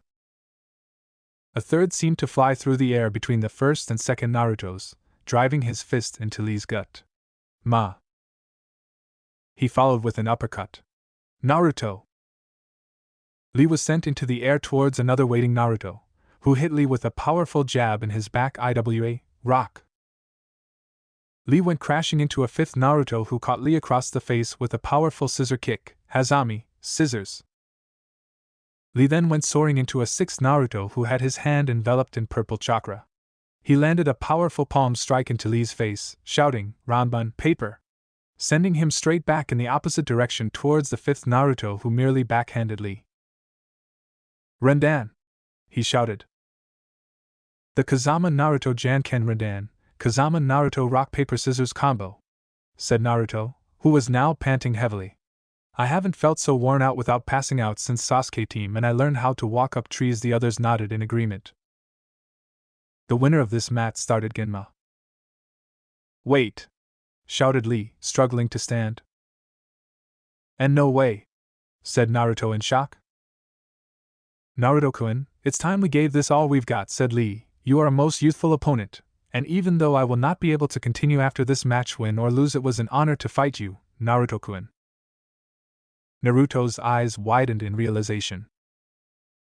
Tenten shouted, Lee, don't do it! She had a frightened expression on her face. What's going on, Tenten-san? Asked Sakura worriedly. Despite his strength and speed advantage, Naruto is still pushing Lee to his limits, said Tenten. The Hashman, 8 gates, as you know, pushes a person beyond those limits, but at a terrible price. Lee was really messed up after opening 4 of those gates during his fight a month ago. Despite only having the Shaman, Wound Gate, open for such a short while, it still wreaked havoc all over his body. It could barely handle the strain. Lee's ending this match, one way or another. He knows that since he's had the Simon, Life Gate, open for so long, he won't be able to fight again for a while after this, so he's going to do whatever he can to keep Naruto from advancing. He's going to open more gates, and according to Gai-sensei, Lee can use at least 2 more. But why? Asked Sakura. Isn't it an obvious forehead girl? Asked Ino teasingly. With the exception of Shikakun over there, boys are competitive by nature. They always have to one-up each other, always testing themselves to see who is the best. Look at the arena after both of Naruto's matches with both Neji and Lee. Even though Shikamaru didn't really do much damage to the arena, that Temari girl is big enough of a tomboy to do enough damage for the both of them. Sakura frowned because she knew Ino was right. People like Lee and Sasuke-kun are competitive enough as it is, without Naruto's help. When you think a person can't be any more motivated, or get any more competitive, he'll surprise you every time. Naruto always brings out the best in a person, no matter who they are or what they've done. Sakura had a small smile on her face when she said it. I just hope Naruto and Lee will be alright after this, said Tenten solemnly. Those Bakas are too stubborn and too stupid to let anything keep them down for long, said Kiba smirking. And it's a good thing too, because Naruto still owes me a rematch. Troublesome Shikamaru sighed. Lee, you're barely holding yourself together, pleaded Naruto, don't do this. I am sorry, Naruto-kun, but I cannot comply. Shaman, Kai, Wound Gate, release. Lee was enveloped in green chakra which shot up in a column, as his skin seemed to turn redder. The wind seemed to wrap around the green-clad genin as he prepared his attack. Closing his eyes in concentration, he yelled out, Taman Ki, limit gate release. Shock struck through all of those who had knowledge of the Hashman. Astonishing, not only is he able to use the Hashman but to open the Taman by force of sheer will, commented the Kazekage, a prime candidate for Chunin provided that it doesn't have too many adverse effects on his body. I couldn't agree more with Kazekage Dano, commented Sarutobi. I'm not sure that even his Jounin sensei could accomplish a feat like that. So he trains under Mato Guy. I had expected as much, seeing the boy's taijutsu and use of the Hashman, said the Kazekage distastefully, not to mention the boy's horrid taste in fashion. Sarutobi chuckled. Yes, Guy is definitely a unique individual, however, his skills speak for themselves. It goes without saying that even though Lee can't use either ninjutsu or, due to his condition, he will be a shinobi who will one day achieve greatness that either rivals or surpasses that of his sensei. Lee's muscles tensed and tightened. They bulged and Naruto could see the veins in some of them become visible. To his own astonishment, and that of others, he faded slowly from sight. Even the Hokage, Kazekage and Guy had a fairly difficult time following the enthusiastic genin. All 3 of Naruto's eyes widened in surprise. Fast was all he could say before he exploded in a puff of smoke. Within the span of a second, all but one Naruto was turned to smoke. Konoha Shofu, Leaf Rising Wind. Lee shouted as he kicked Naruto in the face, sending him sailing into the air. His bandages then began to unravel. Kagebayo, Shadow of the Dancing Leaf. Lee then disappeared to reappear right behind Naruto. His bandages wrapped themselves around Naruto, binding him so he couldn't move. Omote Renge, Front Lotus. Lee and Naruto flipped upside down and started spinning rapidly. Lee then separated from Naruto and flipped away as Naruto hit the ground head first, only to explode in a puff of smoke. Lee looked shocked and stumbled a bit. It took his all to remain standing. Sorry, Lee, said Naruto from behind his fellow Konoha genin. You've already proved someone can become great without ninjutsu, or it's my turn to prove to the world that no matter what is thrown in my way, I will always win. Nothing will stand in my way to become Hokage so I can protect my precious people. How? Lee asked, not to turn around. You're like me, too stubborn to give up, even when there is no chance of winning. I knew that you wouldn't let the Kazama Naruto Jankenrindan keep you down, so I had my Kage Bunshin pretend he was me. Flashback. Fast, said the Kage Bunshin. Lee was moving faster than any of them could see.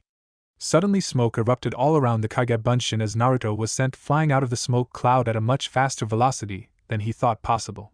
Naruto skied across the ground and hit the wall with great impact, but everyone's attention was on Lee and his Kage Bunshin, which he was barely able to keep up due to the pain from that last blow from Lee. Konoha Shofu! Kage Bio! Omote Renj! Shouted Lee. The Bunshin was difficult to maintain due to the strength of Lee's attacks, but Naruto somehow managed. He watched as his Kage Bunshin hit the ground hard. Even with Kyuubi's influence, Naruto doubted even he would survive such a devastating move. Even if he wanted to, there was no way he could maintain the Kage Bunshin after that attack, so he moved behind Lee as the Bunshin puffed out of existence.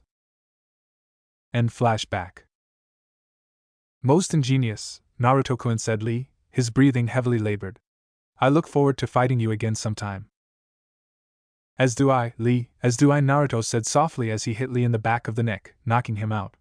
He's down this time, Naruto said to Genma, who nodded. The winner of this matchup, Kazama Naruto, he shouted as the entire arena blew up with applause and cheering. Naruto watched as the Medinines carried off Rock Lee with anticipation. Lee, we'll definitely fight again sometime. Naruto made his way up to the waiting area where everyone else was. Before he could do or say anything, he was engulfed in a hug. Before he could hug back, the person pulled away as their fist collided with the top of his head. Sakura-chan, he complained. Don't you dare Sakura-chan me, Naruto baka! Shouted Sakura. Do you have any idea how worried we were up here? Especially after you took that kick. I thought Lee-san had snapped your neck. Why you were worried about me? Naruto asked her with a slight smile. Sakura blushed. Of course I was baka. She punched him again. We're a team. You might be stubborn, annoying, and an overall pain, but you're still important to us. It just wouldn't be the same without you. Arigato Sakura-chan, he said, smiling softly. Don't forget the rest of us, said Tenten. I have half a mind to kill you and Lee for all those stunts you two pulled out there. You both could have been seriously hurt. What were you two thinking? I guess we got a little carried away, Naruto said sheepishly. A little? This time it was Ino, not Sakura, who hit him. Oh, he said in response. Look at the arena, that was more than a little carried away. Gomensai, Naruto said sheepishly. His grin never disappears. Still, it was an awesome match, Naruto, congratulated Chuji. You're bound to become a Chunin if you keep it up. Ino then hit Chuji. Don't encourage him, or else he'll do something even more reckless or completely stupid and possibly get himself killed. There's no use worrying about it now, he's fine now, and Lee didn't have the Shumen or Tamen open for too long, so he should make a full recovery in no time, said Shikamaru, who instantly regretted opening his mouth. How can you say that, Shikamaru? Shouted Sakura. I know that neither Lee nor Naruto are all that close to you, but shouldn't you be more concerned about what happens to them? Shikamaru sighed. The exam proctors would have stepped in before things would have gotten too out of hand. Besides, it's too troublesome to worry about things you can't control. Sakura had to visibly restrain herself from hitting Shikamaru due to his apathetic attitude. Shiranu Genma surveyed the arena. Those kids are really something, huh? Kakashi and Gai's students, as well as Asuma and Kurenai's, are definitely an exceptional bunch, said Genma to himself before shaking his head. Will Uchiha Sasuke and Sabaku no Gaara please report to the arena? Chapter 11, Sans Fury, Kitsune's Worry, the quarter-finals continue. Will Uchiha Sasuke and Sabaku no Gaara please report to the arena? Asked Genma. Kyuso, Naruto cursed, "Stupid Sasuke team isn't here yet." Naruto clenched his fists. A black bolt of energy shot through his right arm. "Don't call Sasuke-kun that," Sakura said, hitting Naruto. "He'll be here, he wouldn't miss this, surely not even Kakashi-sensei wouldn't allow them to be late to get Sasuke-kun disqualified," she fretted. Gaara moved slowly from the corner of the room, his face an emotionless mask, yet Ino could sense the underlying madness beneath the calm facade. Naruto, however, could see the pain in the red-haired Suna Genin's eyes. The lonely eyes of pain mirrored in the eyes of his fellow Jinchuriki. "Kazama, when I have finished with the Uchiha, I will kill you."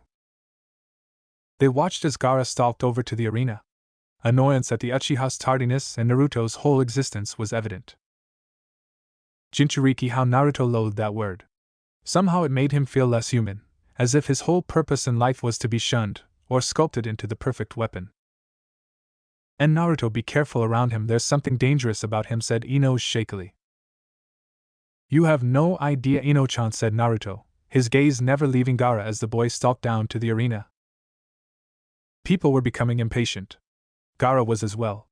Temari, Kankuro and Naruto as well as a few others could almost feel and taste the maddening bloodlust that seemed to roll off the boy in waves, despite his perfectly calm demeanor. The fact Sasuke was given an extra 10 minutes to show up to the arena to report for his match was not helping much. Especially after the Kyubigaki fought 2 matches already, and the Nara kid won his match after 4 hours of strategic maneuvering. "As much as I hate to do this, it looks like we'll have to disqualify Uchiha-san," said the Sandaime Hokage solemnly. "Surely you jest, Hokage Dano?" asked the Yondaime Kazekage. "After all, the daimyos from all across the elemental countries have come specifically to watch your Uchiha and your Hyuga perform, as well as my Gaara. It would be unfair to rob them of such an opportunity of seeing the Uchiha match up against Gaara. I suggest we postpone the match until later. After all, it could only build up the following match that pits the winner of the Uchiha/Gaara match against the son of Konoha no Kuroi-senko. I suppose you're right, however, should he not return by the time his match is set to begin, we shall have no choice but to disqualify him," conceded Sarutobi. "Agreed," said the Kazekage. An aide of the Hokage used the Konoha Shanshin no Jutsu, leaf body flicker technique, to appear next to Genma. After a moment of conference, the Chunin left, and Genma was ready to make his announcement. Since Uchiha Sasuke has still not arrived, he began, only to be interrupted once again. A large puff of smoke erupted from near Genma and Gaara, and leaves swirled all around it.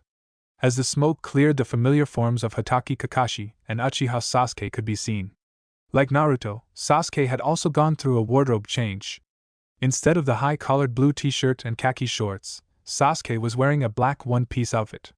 It was high-collared and only went down to just past his kneecaps. He wore black sandals instead of the usual blue ones, with tape running up halfway up his knee. His white and blue cloth bracers were replaced with white and black ones that had leather straps on them. "I do hope we're not too late," said Kakashi, giving his familiar smile that was only evidenced by his one visible eye, his familiar Ika Paradise book open in his hands. "But we stopped to save a fish from drowning in a nearby stream, then a black cat crossed our path, and we had to take the long way. Finally, just before we arrived, I realized I put my hataite over the wrong eye and I ended up copying a mime. Did I mention we got lost on the road of life?" "HN," grunted Sasuke, "we'd have been later had I let you delay us any longer. It's bad enough we're just now showing up considering how long that one match took." Sasuke's voice was full of annoyance at Kakashi's habits. "You're just in time actually, we were just about to postpone your match," said Genma. "That will no longer be necessary," said Sasuke, looking over at his opponent. Gaara was as stoic as ever, but Sasuke could sense the subtle anticipation of the fight bubbling just underneath the surface. "Very well, the second match of the Chunin Selection Exam quarterfinals, Uchiha Sasuke vs Sabaku no Gaara fight." Genma jumped away from the two opponents as Kakashi used the Konoha Shanshin no Jutsu, leaf body flicker technique. He suddenly appeared amongst the other competitors of the exam tournament. Sasuke disappeared, only to reappear in front of Gaara, whose eyes opened wide in surprise. Sasuke attacked with a spinning kick, but a tendril of sand blocked the attack. Sasuke disappeared again and attacked from a different angle. Another tendril of sand blocked his attack. From above, the others were watching in awe. "Wow!" Sakura said breathlessly. "His speed has to match Lee's and Naruto's." Only if Lee isn't using his gates, said Naruto, his Jugen glowing. His attacks lack power, though he hits nowhere near as hard as Lee does. As he said this, he rubbed the phantom pain in his neck. I'm impressed by Naruto. I had little doubt that training under Jiraiya would prepare you enough to be able to defeat Neji. However, I wasn't too sure if you could beat a fresh Lee with your second match being so close after your first one, said Kakashi. If Shikamaru's match hadn't have lasted so long, he wouldn't have woken up to fight his second match, said Sakura teasingly. Sakura-chan, Naruto whined. Still, speed training wasn't the only thing we did on our short trip out of the village, said Kakashi. Oh, what else did you do? Asked Naruto curiously. Pay attention, because I have little doubt Sasuke will have to use it during this match, said Kakashi. If there is anything Sabaka no Gaara is not, it's a pushover. So, Kakashi, my eternal rival, shouted a familiar voice, at last you have decided to finally show up to this most youthful event. I must say I am very impressed by your student Naruto-kun, who not only defeated my Neji, but my most youthful student Lee. Tenten merely groaned at the approach of her sensei.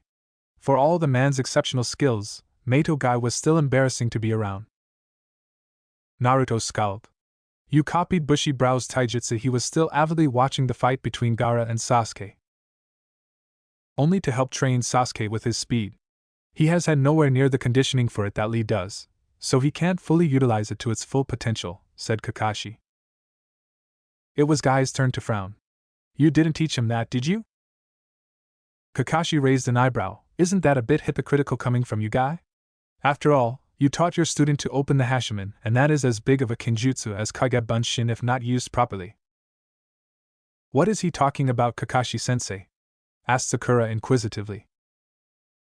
It looks like you're all about to find out, said Kakashi cryptically, seeing Sasuke at the top of a wall, while Gaara had a sphere of sand surrounding him. Sasuke had grown desperate. Even after all his training, he still didn't seem to be at Gaara's level. To his own credit, though, he was the first person to ever make it past Gaara's primary defense, only to reveal a secondary defense directly applied to Gaara's skin.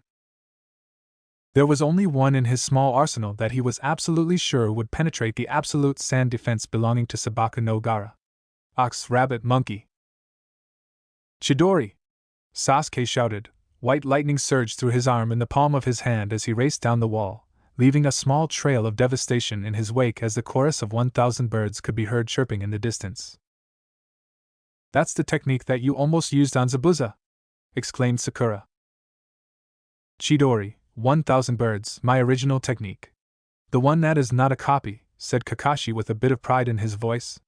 Because of the speed requirements of the jutsu, your father, Naruto, forbade me from using it. To be effective, one has to be able to move at very high speeds, which creates a sort of tunnel vision for the wielder. However, the Sharingan negates that weakness. It's different from the one you used on the bridge, noted Naruto. It's weaker. Yours was blue. The Chidori is an A-ranked assassination jutsu, which is also incomplete. The jutsu uses lighting chakra that will penetrate almost anything, explained Kakashi. However, the version I used on Tazuna's bridge was called Raikiri, an S-ranked jutsu.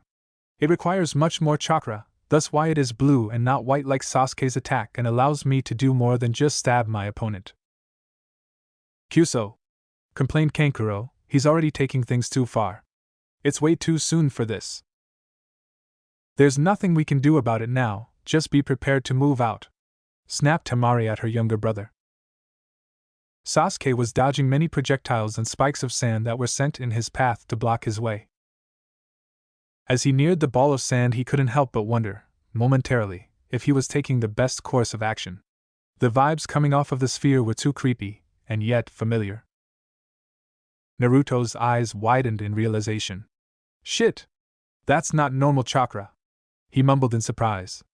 Only Guy, Kakashi, and Shikamaru heard him as everyone else was intensely watching Sasuke and Gaara's match. A sudden spike in Gaara's chakra made Ino gasp in surprise, and she fell to her knees, breathing deeply. Ino!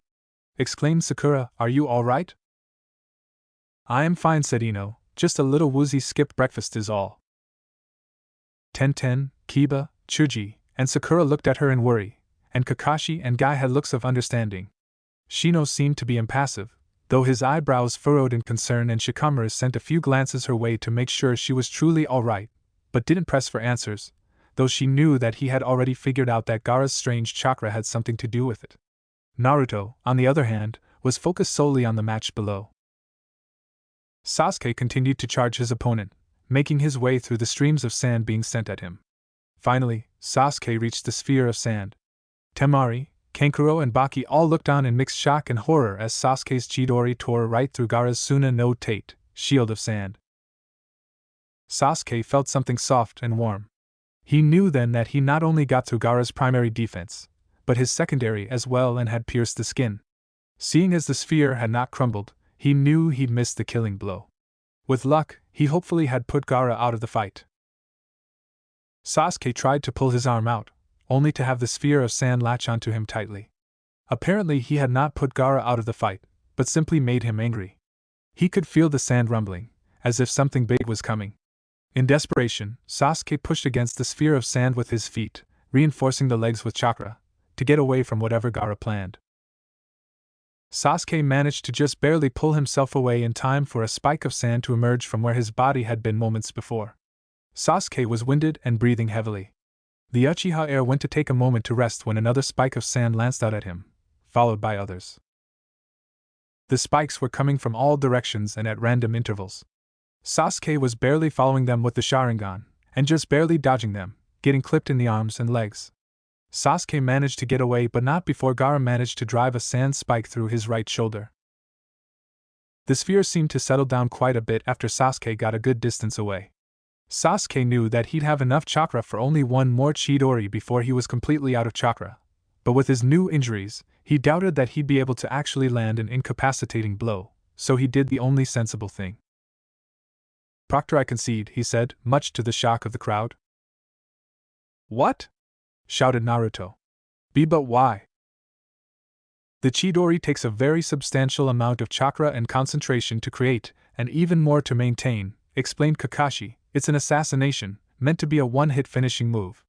Sasuke could, at best, perform one more, but the chances of him landing such a blow to Gaara in his condition is very low. If Sasuke were to continue as he is now, Gaara would kill him." Naruto felt something drop in the pit of his stomach. "One thing you must remember, Naruto, if you are to obtain your dream of becoming Hokage," explained Kakashi, "is the difference between becoming a legendary shinobi, like Jiraiya, and a hero of legend like the Yondaime is knowing when the odds are stacked against you. Though in the case of your father, there was little choice in the matter, and he chose what was right over what was easy." Genma looked mildly surprised, but nodded in understanding. Sasuke began to move up towards the observation deck where his team and perhaps some Mednines were waiting.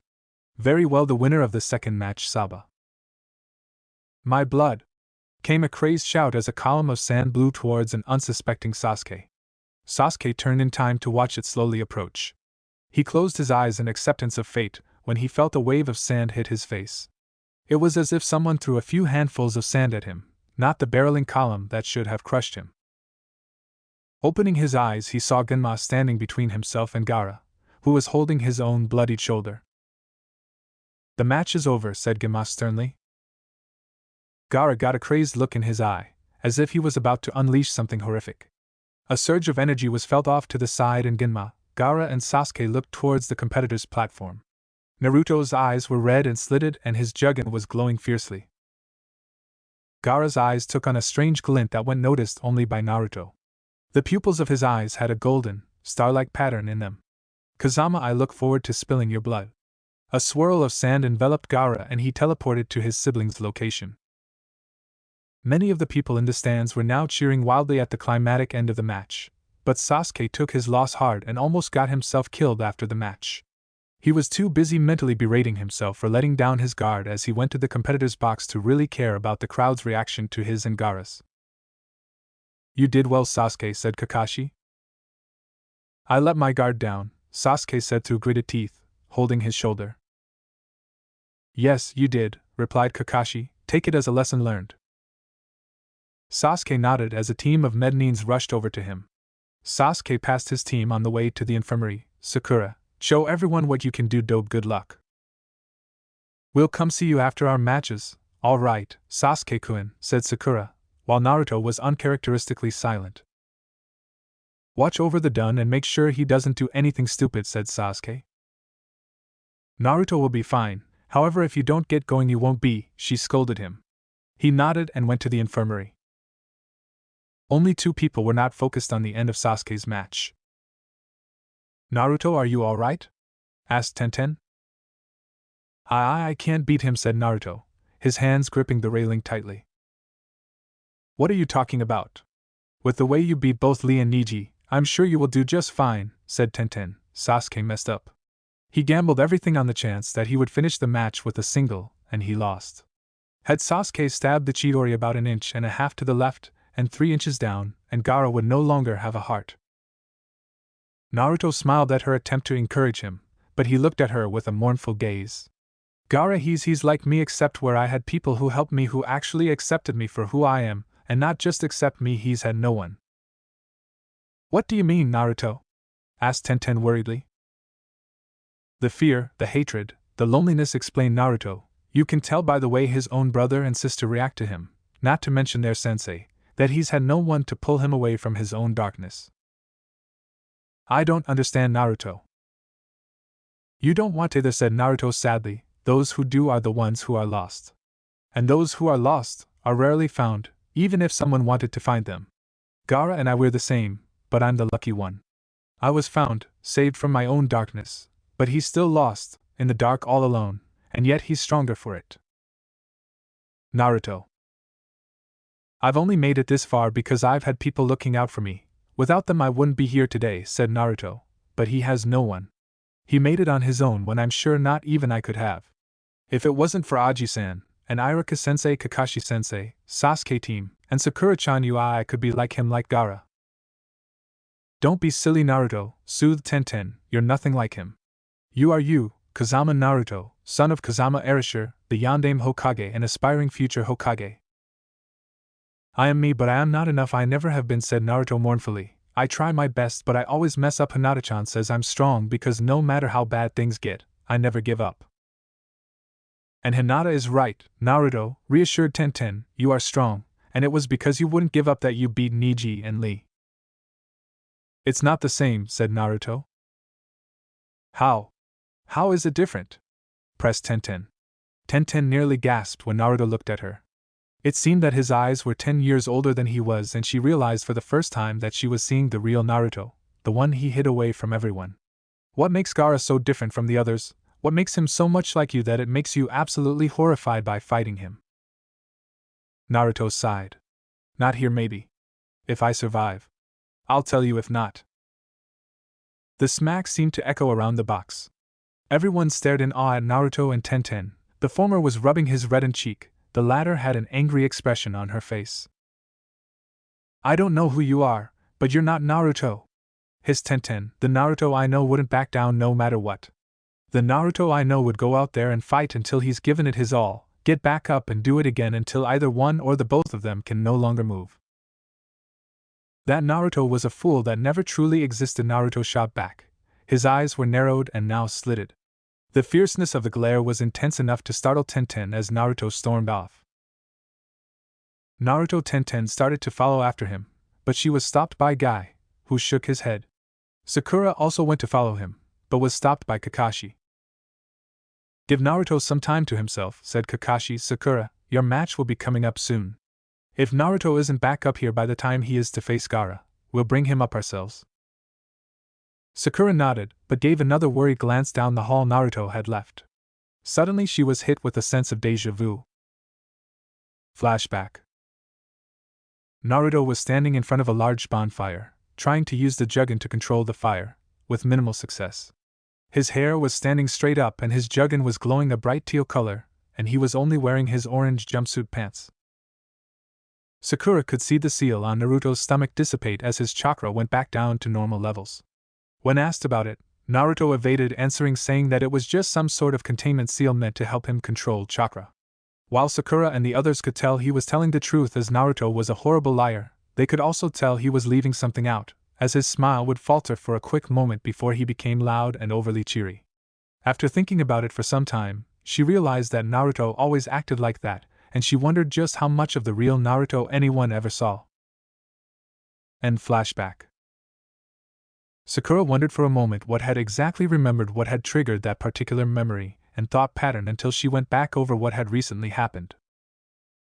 Flashback. The smack seemed to echo around the box.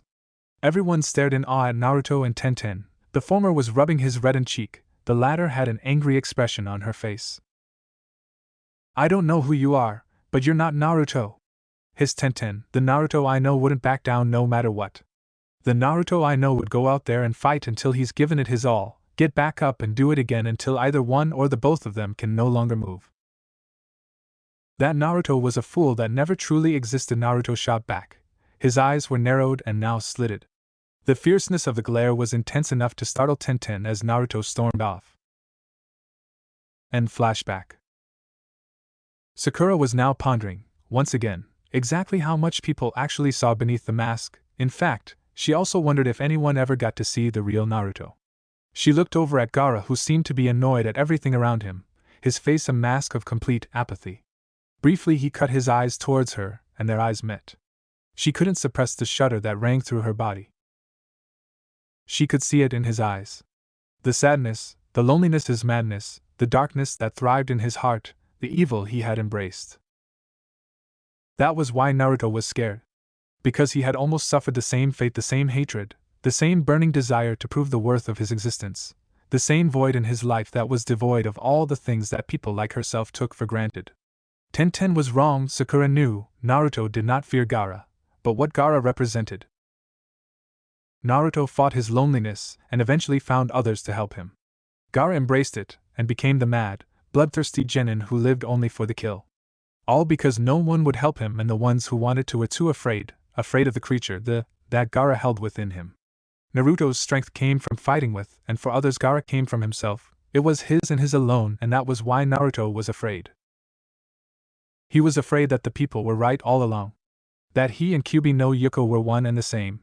Gaara's solitude forced him to embrace his demon, and she was certain that Naruto thought the only way to overcome Gaara's demon was to embrace his own, becoming what he feared all along. Monster. Beast.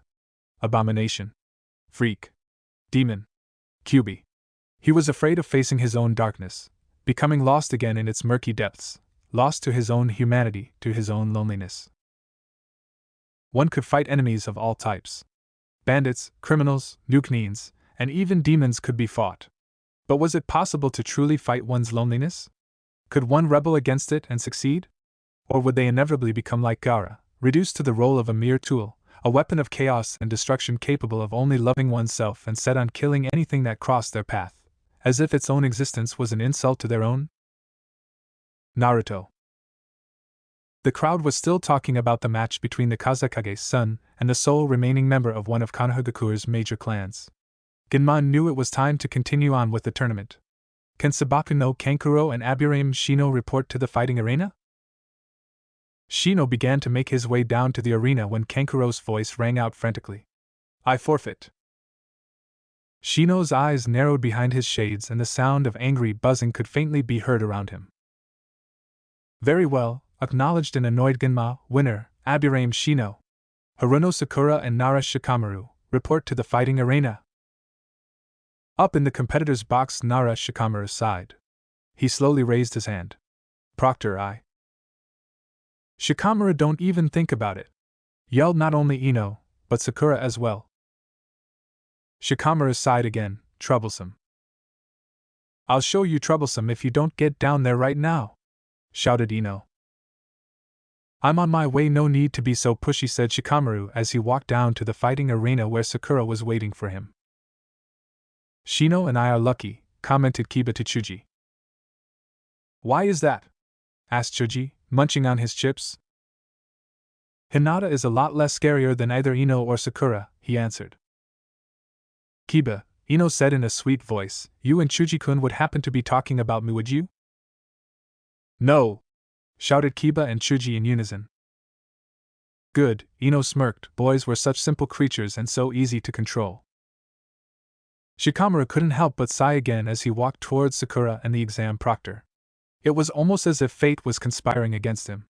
The exams were doing absolutely nothing for his reputation, as thus far he had only proven himself effective against fighting girls. First was Kintsuchi, the throwing wielder. Second had been the battle fan wielding, futon using Desert Rose, Sabaku no Temari.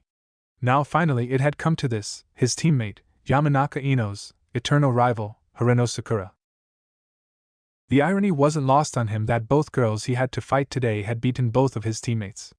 Temari had scored a nearly effortless victory against Chuji, and though it was a close hard-fought matchup, Ino had been knocked out cold by a vicious uppercut from Sakura. Kin's abilities had nearly been a complete mystery to him. The only thing he had known about her was that she somehow utilized sound as a weapon, as her teammates Zaku and Dosu had. When his team had helped out Team 7, it was Zaku and Dosu who had done most of the fighting as Ino had taken out Kin early. The only thing that he was sure of was that in a straight-out fight, Kin would have easily taken out both Ino and Sakura as her skills were a cut above theirs. Sabaku no Temari on the other hand.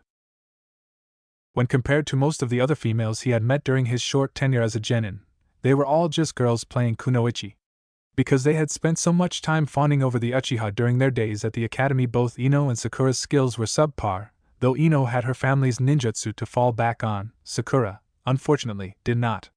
However, during the last month he had noticed both were working hard to remedy that problem, though it would be some time before that happened. Hinata was competent enough. Her skills were far above many of the boys in their class, and she could easily have been the top kunoichi of their class. However, her self-confidence was next to none. She lacked the fiery drive the kunoichi of both Teams 7 and 10 had in abundance. It didn't go unnoticed, at least by him, that it only took a few words of encouragement, from Naruto no less, that began the slow process of getting the girl to come out of her shell and step into her role as a kunoichi. In time, Hinata would be very formidable. Ten was by far one of the most skilled and talented kunoichi genin that Konoha had seen in some time, but even her self-assured confidence was only an imitation of the deadly grace that seemed to roll off of Temari.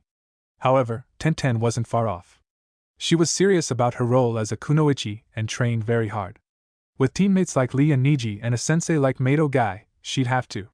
She had everything the others lacked, she just wasn't on the same bar as Temari was, though in all honesty Sabaku no Temari was a high standard to compete with. Temari was as deadly as she was troublesome, and she was troublesome even more than Ino. She had confidence in not only her skills, but in herself as well. She was good and she knew it. Furthermore, she went out of her way to show it, making sure everyone knew just exactly who was the #1 top dog. That superior smirk she held was just the tip of the iceberg, Shikamaru was sure of that. Haruno Sakura was uncharacteristically nervous, though she couldn't place why. Perhaps it was the crowd, nerves taking hold at the last moment. No, it wasn't that, though it did give her a flutter knowing so many people were watching. Then she noticed Shikamaru casually making his way over towards her, and the exam proctor. The nervous feeling only got worse as he approached. But why? She had faced far more dangerous shinobi than Shikamaru. Then it hit her. She hadn't. She may have encountered them, but not once had she actually engaged them. Kakashi-sensei and Sasuke-kun had beaten the Onikyodai, demon brothers, and it was them and Naruto who had faced down Zabuza during their first encounter. Later on the bridge, it was Kakashi-sensei who had fought Zabuza alone while Naruto and Sasuke-kun had fought Haku. The Aimnin in the Forest of Death had pretty much just fought Naruto. She had only come up with a plan and ambushed the last remaining one, before Sasuke-kun knocked him out. Even later, when they had been attacked by the Otonins, she had Rock Lee and Ino's team back her up. They had been beaten, but then Lee's teammates had shown up and Sasuke-kun had regained consciousness and had begun dismantling them by himself. And Orochimaru. Again, that had been all Naruto. The boy may have frozen up during their short skirmish with the Onikyodai, but he had been invaluable to the team since then. Not even Sasuke could or even would stand up against Orochimaru until after Naruto had knocked some sense into him. But even after Sasuke had come to his senses, Sakura had just stood around like a helpless little girl crying because her family, her boys, had gotten hurt so badly. Sakura shook her head violently. She wasn't going to be that girl anymore. She would no longer be in their way, constantly needing protected. She would stand on her own, now was her time to shine. She looked back up at the competitor's box at her sensei, and her rival/best friend. Then she noticed Naruto in the shadows of a far corner away from most of the crowd, his jugun flashing brightly, letting her know he was watching her match. He slightly nodded his head, which steeled her resolve. It was her time now. Her time to show them all just how far she'd come. Ino, Kakashi-sensei, Naruto, and in spirit, Sasuke-kun were all watching her now. She'd be damned if she let them down. Smirking in a way very reminiscent of her rival, she let out a very Naruto-ish shout, "Let's get wild!" "Shinaro!" yelled out inner Sakura in complete agreement. Shikamaru studied Sakura's face and body language. She was nervous, fidgety. He couldn't imagine why. He was probably the least dangerous of all of the opponents she could possibly face. The girl barely acknowledged his presence, seemingly deep in thought. A flicker of something crossed the aspiring Kunoichi's face. He nearly missed it, but just barely caught a glimpse. He watched her carefully as she looked up towards where the others were. He could see her resolve solidify, her confidence straightened. She was a much different Kunoichi than the little girl who had fought Ino during the preliminaries, and had definitely come a long way since she was the weak, helpless Kunoichi wannabe who did nothing but try to look pretty and fawn over the Uchiha. The way she smirked, he almost mistook her for Ino, full of confidence and very self-assured. He was completely caught off guard when she shouted, "Let's get wild!" Naruto couldn't help but smirk at Sakura's proclamation.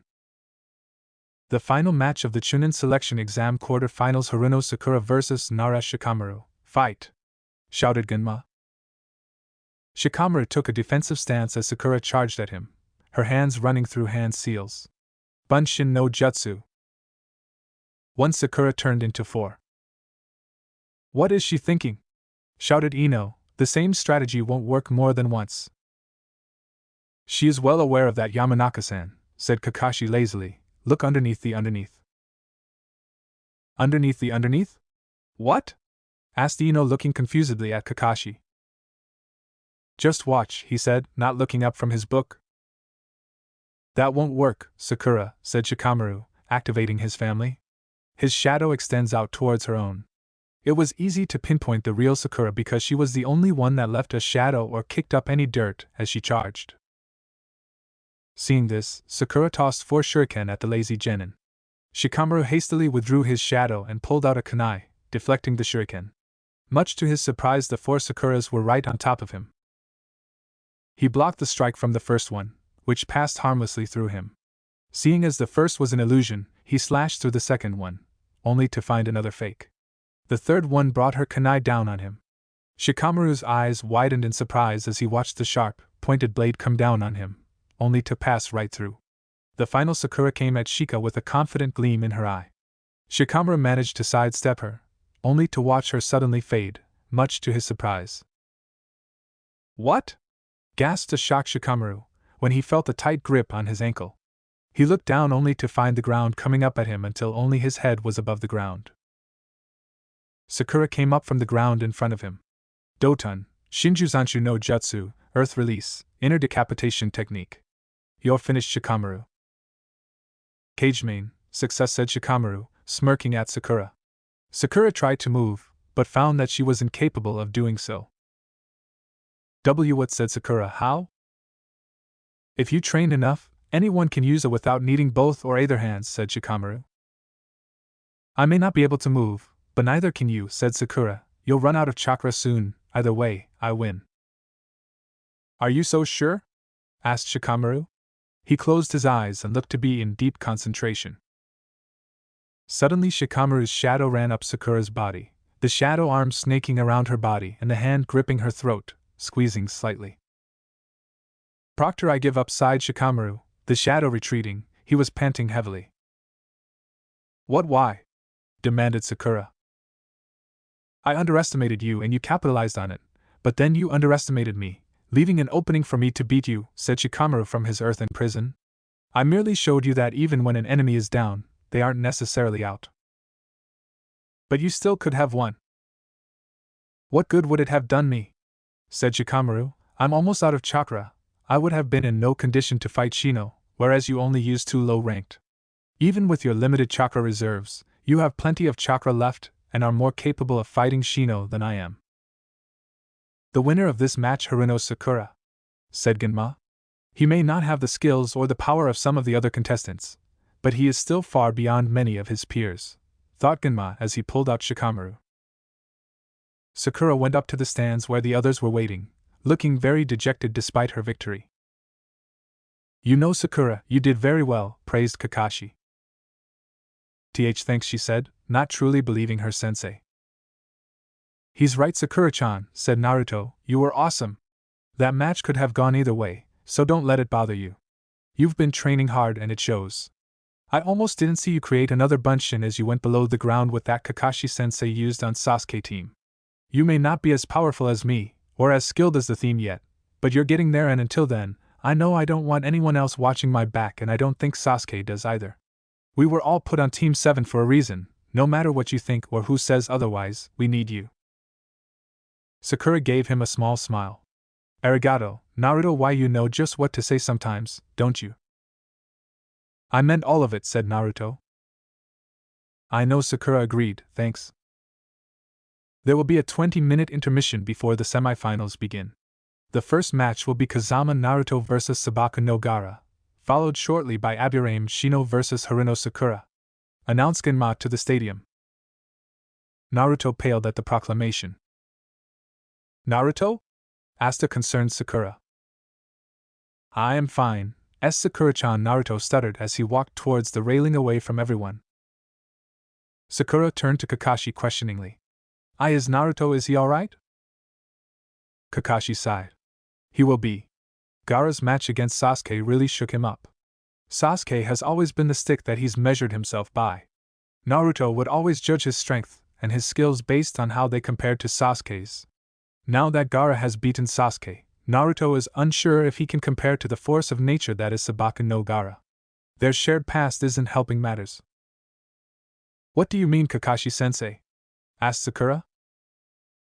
Kakashi sighed. Their shared status as Jinchuriki have left Naruto and Gaara to lead harsh lifestyles full of darkness, loneliness, and hatred, and very little purpose.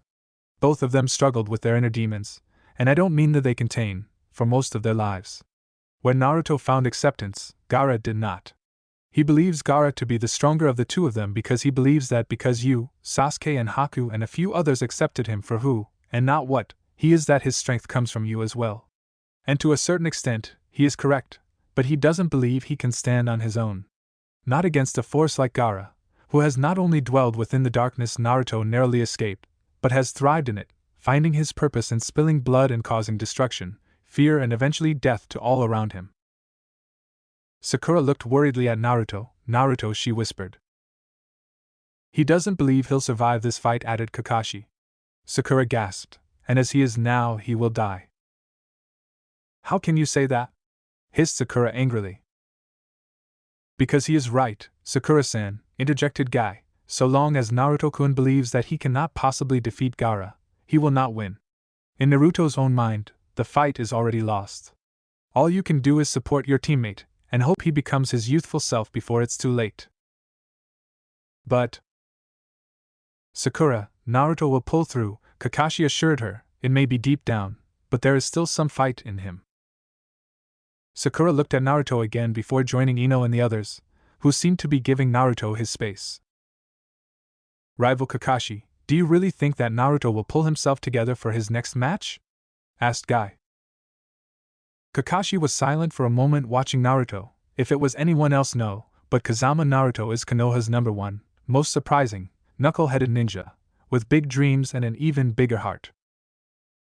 Will Kazama Naruto of Konohagakure no Sato and Sabaku no Gaara of Sunagakure no Sato please report to the fighting arena for the Chunin selection exam semifinals? Asked Genma as the 20-minute intermission came to a close. Naruto looked over at Gaara, whose crazed look only became more and more psychotic, craving more and more blood as the time passed. Closing all three eyes, Naruto began his walk to the fighting arena in trepidation. Chapter 12, A Tale of Two Bija, the invasion begins. Two shinobi made their way to the fighting arena. One in trepidation. Kazama Naruto. The other with anticipation. Sabaku no Gaara. The former had defeated perhaps the greatest prodigy in the esteemed first clan of Konohagakure no Sato, Hyuga Niji. Not to mention one of the best taijutsu specialists Konoha had ever produced since Meito Gai. Rock Lee. The latter had beaten the last scion of an equally prestigious, but dwindling, noble clan as the previously mentioned noble Konoha shinobi, making him submit in front of all of his zealous supporters.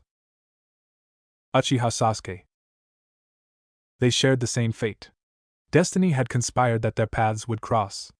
Both saddled with a burden they neither wanted nor needed. Hated by many, cherished by so few. Monster. Demon. Jinchuriki. One was eventually accepted. Saved from his own darkness, making it his goal to protect those he held precious at all costs. Yes, you're right, a demon would do that, but he is not the Kyuubi no Yoku, but Uzumaki Naruto, a shinobi of Konoha. Don't touch Irika-sensei or I'll kill you! The other was cast down. Left alone to face his demons alone, his goal in life was to eradicate all others, to prove that only the strong deserve to live. To prove that love was but a mere illusion, becoming the monster the citizens of Sunagakure no Sato had believed him to be since the moment of his birth. I stole my mother's life and was created to become the village's masterpiece. Kazama, when I have finished with the Uchiha, I will kill you. One was created from a sacrifice of love and dedication, from the need to protect. I am sorry, my son. The other, out of ambition and greed, from the need of power and status. Born out of hatred and malice. No one has ever truly loved you. Not even I, no matter how much I tried. This is it, please die. One looked into the darkness, in fear, intimidated by the resurfacing feelings long forgotten. The other stared into the light, in contempt, jealousy and hatred festering as others received the love he had been long denied. The two combatants stood in the middle of the arena motionlessly. Naruto was trembling slightly, his right arm twitching in anticipation as jolts of black energy shoot up his arm. Gaara was looking rather apathetic, but the eager gleam in his eye was unmistakable. His sanity was barely contained. Hokage Dano, this should prove to be a most interesting match, commented the Kazekage. After all, both combatants have defeated two members of your most prestigious clans. The winner of this match could easily decide the winner of the whole tournament. Don't count out Aburame-kun and Haruno-chan just yet, Kazekage Dano, said Sarutobi. I agree that Gaara-kun and Naruto-kun are easily the most powerful genin left in the tournament, but if I know Naruto, win or lose, he will do his best to push Gaara past his limits. The both of them may not be even able to press on past this match, making the Aburame/Haruno match the final match deciding the tournament. The Kazekage chuckled. Trust me, I don't foresee such an anticlimactic ending to such an explosive tournament. Know something I don't, Kazekage Dano? Asked Sarutobi. Much, chuckled the Kazekage. Sarutobi did as well as they continued to watch the match. I hope you all said your goodbyes, commented Sabaku no Kankuro. The Gaki won't survive his match. You shouldn't underestimate Naruto, he's Konoha's most surprising shinobi with good reason, said Kakashi. His funeral literally, said Kankuro. How can you say that casually? Asked Sakura. Because we know Gaara, it's not often, but more than I'd like, that I see that look in his eyes, said Temari. Nothing lives for very long when he's like this. He's barely kept the bloodlust contained the whole last month. I'm surprised he was able to contain it after fighting the Uchiha, as he'd actually managed to not only get past Gaara's Suna no Tate, Shield of Sand, but his Suna no Yoroi, Armor of Sand, as well, even going so far to make Gaara bleed. In retribution for the Uchiha being allowed to live, Shikaku will not allow Kazama to continue to survive much longer, especially with what Kazama-san is. It's the perfect way for Shikaku, through Gaara, to assert his dominance. What do you mean? Asked Tenten. Sakura's eyes widened as she paled. You don't know, asked Temari. You mean how? Yondaime was the best seal master in all of the elemental countries. Naruto's seal is far more intricate and complex than Gaara's, commented Kakashi. Any more information than that is classified. Gai-sensei, what are they talking about? Asked Tenten. Chuji and Kiba looked just as puzzled. Shino's eyebrows furrowed in thought, as Shikamaru's eyes widened a bit. Kami! You can't mean! Ino gasped, realizing at least in part what they were talking about. It explained the two presences she felt when she was focused on Gaara, as well as the complete change in the feel of Naruto's chakra when it mysteriously changed colors, as well as why Naruto had two different colored chakras in the first place. What was done to them? Gomensai, Yamanaka-san, commented Kakashi as he pulled up his Hittite, revealing his Sharingan. Ino looked into Kakashi's spinning Sharingan and promptly passed out. Kakashi-sensei, what did you do to Ino? Asked Sakura. Just a simple, he lazily commented, pulling down his Hittite. She was becoming hysterical, but she should be fine when she wakes up. Akimichi-san, could you and Inzuka-san take Yamanaka to the infirmary? Before you two go, do not under any circumstances mention any of what just transpired just now to Naruto. He has enough to deal with without episodes like this. He glared at each of them to make sure they all got the message. Also, do not press him for answers. He will tell each of you in his own time. It's a sensitive topic and he is not one to quickly open up to anyone about it unless absolutely necessary. Is that understood? They all quailed under his glare and answered affirmatively. He then rounded on Temari and Kankuro as the other Kiba and Chuji left with Ino. I would appreciate it if you no longer discuss Gaara and Naruto's conditions, as they aren't widely known to many below the age of 20. The glare he gave them left no room from arguing. He wasn't the famous Copynin for nothing, the man said to have learned and mastered over 1,000 and number 1 jounin of Konohagakure no Sato. Hi, stuttered Kankuro, while Temari nodded. Guy then muttered to Kakashi, it appears some of our most youthful students are now aware of Naruto's condition, at least in part. It may be best if we revealed it to them. Kakashi shook his head. No, that will be up to Naruto to reveal when he feels it is time. They may not like the fact that Naruto kept something like this from them, said Guy. If they're truly his friends, they'll understand not only about his tenant, but also for not revealing it to them sooner, said Kakashi. I'll have a chat with Naruto about it after the finals. The semi-finals match between Kazama Naruto and Sabaka no Gaara will now begin, shouted Genma. Fight! He quickly jumped out of the way, but neither competitor moved against one another. Gaara's face went from being apathetic to that of a slightly crazed smirk. Naruto tensed as sand started pouring from Gaara's gourd. Make me feel alive! As he shouted this, streams of sand shot out at Naruto. Naruto! Look out! Shouted Sakura. Naruto's juggin started to glow dimly, and he avoided the first two streams and dematerialized when the third one almost impaled him through the stomach, only to rematerialize on top of it, and started running at Gaara. A fourth stream of sand shot at Naruto, who countered with a Kenjutsu attack. Jujin Yaiba-sen! The purplish-blue beam of chakra sliced the tendril in half. Naruto then started to drag the tip of the Shuriken no Rujin behind him. The tendril of sand beneath him then collapsed in a heap of sand, causing him to become off-balanced. Another tendril of sand shot at Naruto, and he narrowly evaded it only to be hit square in the chest by a follow-up one.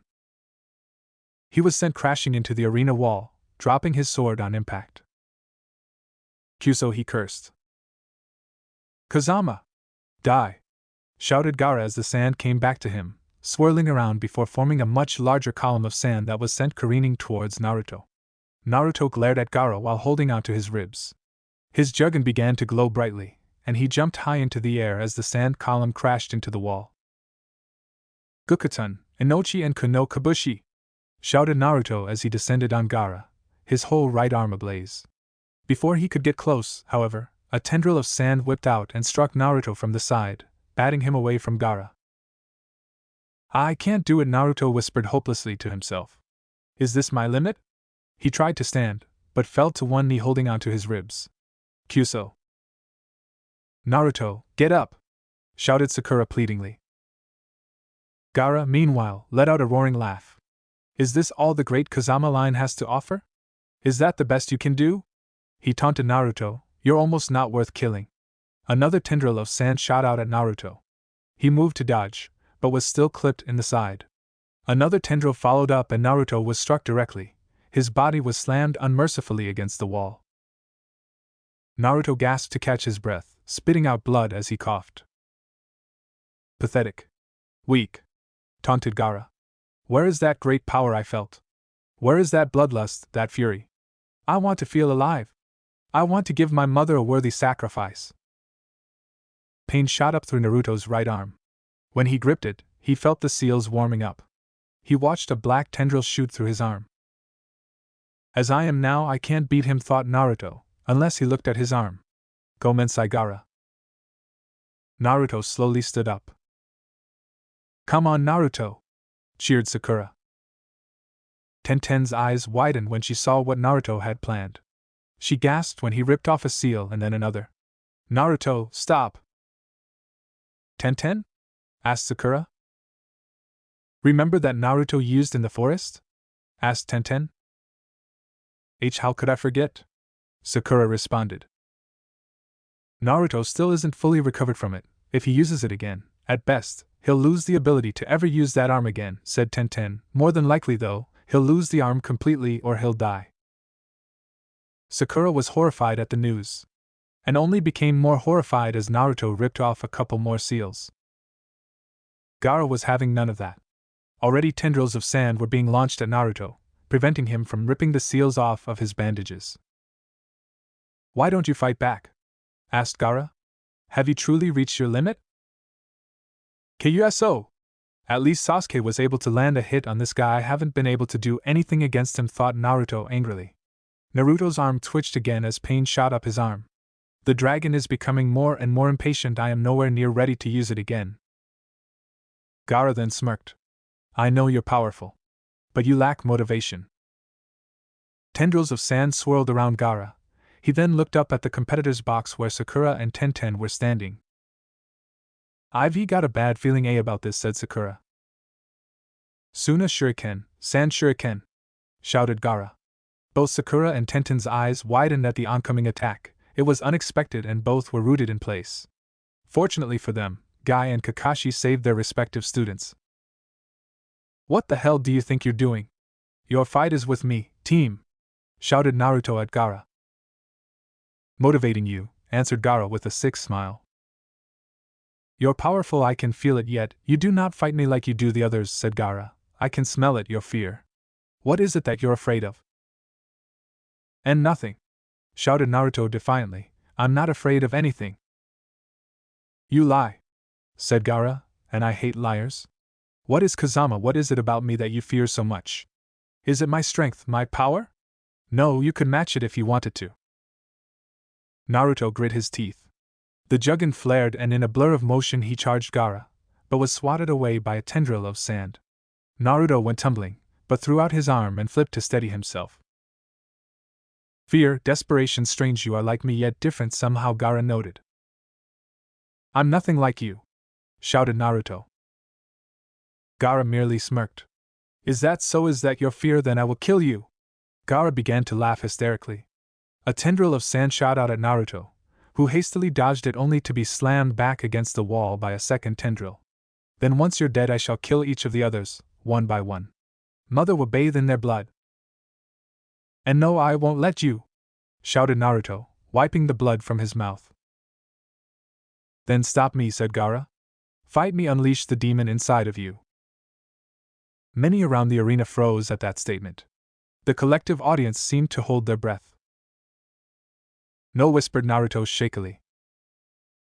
Gaara raised an eyebrow. Speak up, Kazama, I didn't quite hear you. No, shouted Naruto, I'm nothing like you. No matter how much I wanted to, no matter how much I hated them, no matter how much I wanted someone to acknowledge me, I never gave, and not once. I have precious people now, people who saved me from my darkness, people who accepted me for who I am, not what I am. Sakura-chan up there, one of the people you tried to hurt, she accepted me, and was willing to be my friend because she saw me, not the demon all these other people claimed I was. And Sasuke team, he did too. I won't let you harm them, but I won't become you, I won't become a monster because that's what everyone else sees me as, because I am Kazama Naruto, future Hokage of Konohagaku no Sato, and if you even think of harming any more of my precious people I will kill you. Naruto had gradually been gaining strength as his speech went on, and by the end the juggin was blazing a bright teal color, and his azure blue eyes had become slightly slitted. When he shouted the last part, he vanished. Gaara's eyes widened in fear as he could no longer keep track of Naruto's movements. Naruto's bandaged fist rematerialized inches in front of Gaara's face only to be blocked by a wall of sand. Naruto used the momentum of the recoiling fist to do a spinning kick to Gaara's head, much like Sasuke had before. His movements are similar to Sasuke's, but they lack speed, the practiced grace of the Uchiha and the devastating power of my Lee, observed Guy. Taijutsu has never been a strong point of Naruto's, said Kakashi. While it has gotten better, he would probably do much better under your tutelage, as Naruto's ninjutsu is quite strong, and Jiraiya-sama and myself each have a plan on what Naruto should learn next. He has already proved himself ready to learn it. You don't mean that jutsu? Asked Guy. Of course, said Kakashi, you can't deny he isn't ready for it, even more so than Sasuke with the Chidori and Lee with the Hashiman. Naruto jumped back, realizing taijutsu would not work against Gaara. He quickly realized that both Sasuke and Lee had an advantage in that particular field over him. However, he still had his sword. He then back-flipped to where he first hit the wall, and picked up his sword. Let's see how you take this, shouted Naruto as he channeled chakra through the Shuriken no region. He charged Gaara, who sent more sand at Naruto. Naruto sliced the first column in half and jumped out of the way of the second one, onto a third one, and resumed his charge. Impossible, he's completely changed, stuttered Temari, fearing the worst for her brother. Because he's Kazama Naruto, and he doesn't know how to lose, said Sakura with a smirk. Naruto jumped onto a fourth tendril and then back onto the third as a fifth one lashed out at him. His blade sliced right through it, and Gaara's eyes became more and more desperate to draw more of Naruto's blood. Seeing Naruto coming closer and closer, Gaara formed the orb cocoon around his body as Naruto stabbed at him. The orb, this time, was bigger to try and stop the incoming sword. I've seen this trick already, but I've got something new, shouted Naruto as he began releasing a few more seals from the bandages on his right arm, which were gripped tightly on his sword. Naruto winced in pain as each one came off. Black lightning charged up through his arm and down the length of the blade. Naruto's not that move could hurt him, shouted Sakura. The Uenku no Dorigan crippled him last time. No, look at what Naruto is doing. This attack is similar, but not the same. He's not channeling the darkness flame into his arm this time, observed Kakashi. Watch. Naruto's Jugen was glowing brightly as Naruto shouted out. Kenjutsu, Uenku no Ken, sword art, sword of the darkness flame. Pure chakra surged down Naruto's arm and into the Shuriken no region. They could all feel the power behind the attack. The exposed part of the blade was engulfed in purplish-black flames, and Naruto slashed the blade upwards, freeing it completely. The sword was completely ablaze with the darkness flame. No way! An attack like that, said Tenten astonishedly. Naruto then slashed at the orb, trying to get to Gaara when it exploded. His new technique was cancelled as he released his blade. As the dust settled, Naruto stood up to see Gaara half engulfed in his own sand. You are definitely a worthy opponent, Kazama, said Gaara in a crazed rage. It will be with you that my existence will be proven. Bring it on. I'll show you what it truly means to be strong, challenged Naruto. Off in the distance, Haku smiled. Finally, you will become strong, Naruto-kun, now that you finally understand. He then leapt off into the distance, as he had only stopped for a moment to check on Naruto's match. Haku looked back once more. Protect your precious people, Naruto-kun. I am what it means to be strong, shouted Gaara. My strength is my own. You are nothing compared to me. I thought so too, admitted Naruto. Because we're so much alike, it blinded me to my own power. I saw how strong you had become on your own. As you were lost in your own darkness, I forgot my own strength and everything I gained. I thought to be as strong as you, I'd have to become you. To beat a monster, I had to become a bigger monster, but then I realized I'm already stronger than you. Naruto looked at the crowd. While many of these people hated me for something I had no control over, like the people of Suna hated you, I had people who accepted me. But who accepted you? Who didn't look at you with fear or hatred? Who saw beyond the demon at the boy underneath, crying out for someone, anyone, to love him like anyone else? First was Hokage Ojaizen. It was because of him that I dreamed of winning people's respect by becoming Hokage. Then Ichiraku Ojaizen and Ayam-chan gave me more hope that people might actually see me one day. But it was Iruka-sensei, one of the people who had the most reason to hate me, that had accepted me. It was then that I was saved from my darkness. Then came along Kakashi-sensei, and Sasuke team, Sakura-chan, Haku, Konohamaru and his friends. I've become friends with Tenten and I have Ero-senin, Hayate-sensei and even Genkai-oban. But who do you have? Shut up! Shouted Gaara, enraged. Gaara launched himself at Naruto, who jumped over Suna Genin and fellow Jinchuriki, using the boy's head as a springboard. Gaara-san made fist crash into the wall. It's not too late, said Naruto, fight it.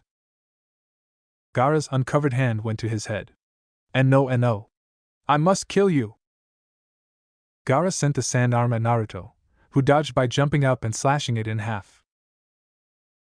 Do you know what the true difference between us, Gaara? Asked Naruto, who watched as the sand reformed Gaara's arm and continued to form a leg around Gaara's right one. You are the demon.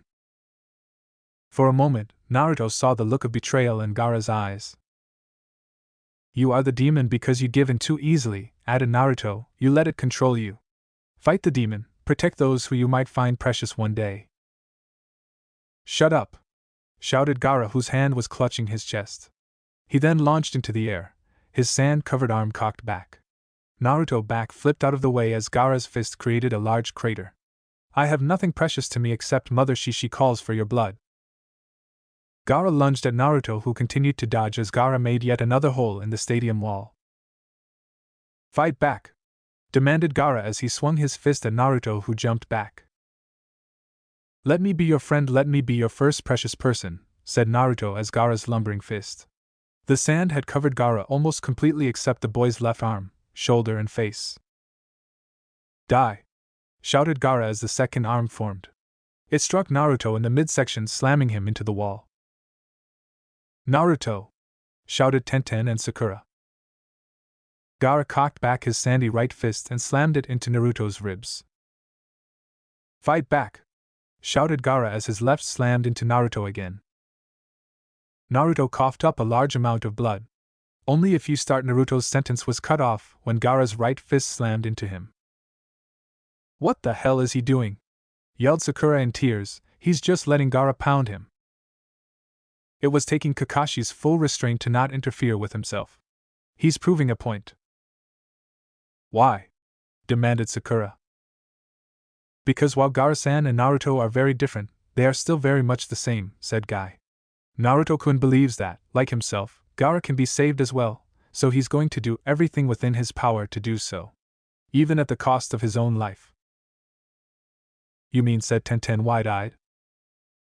Yes, if need be, Naruto will die for Gaara, said Kakashi. That's insane! Shouted Temari. Why would he do that? Because Naruto understands Gaara.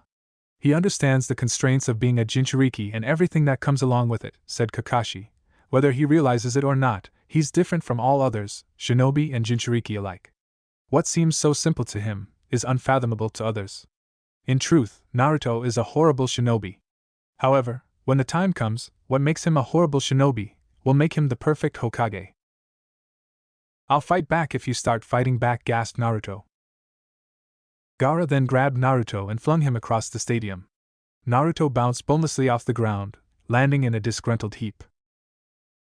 Naruto slowly rose, grabbing his ribs as sand had fully engulfed the Suna Jinchuriki. Go ahead, kill me, said Naruto, smirking. With pleasure, said Shikaka Gaara. But you'll prove nothing, said Naruto. Kill me now, prove to everyone you're just a monster. Sure, you killed a strong opponent, one who was even stronger than you. But all you really proved is that you are nothing more than a monster who kills defenseless children. You're not proving your existence, you're proving the demons. Shut up! Shouted Shikaka Gaara. He then backhanded Naruto across the stadium. Before I die, answer me, panted Naruto. Which are you? Are you Shikaka the Sand Demon?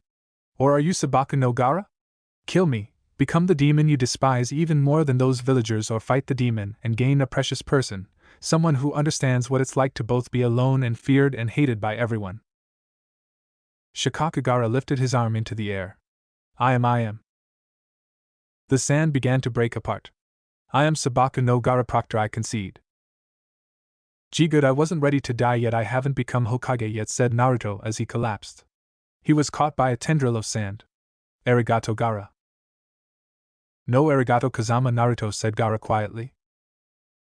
Wow, he's even got me believing he'll be Hokage, thought Genma, still amazing.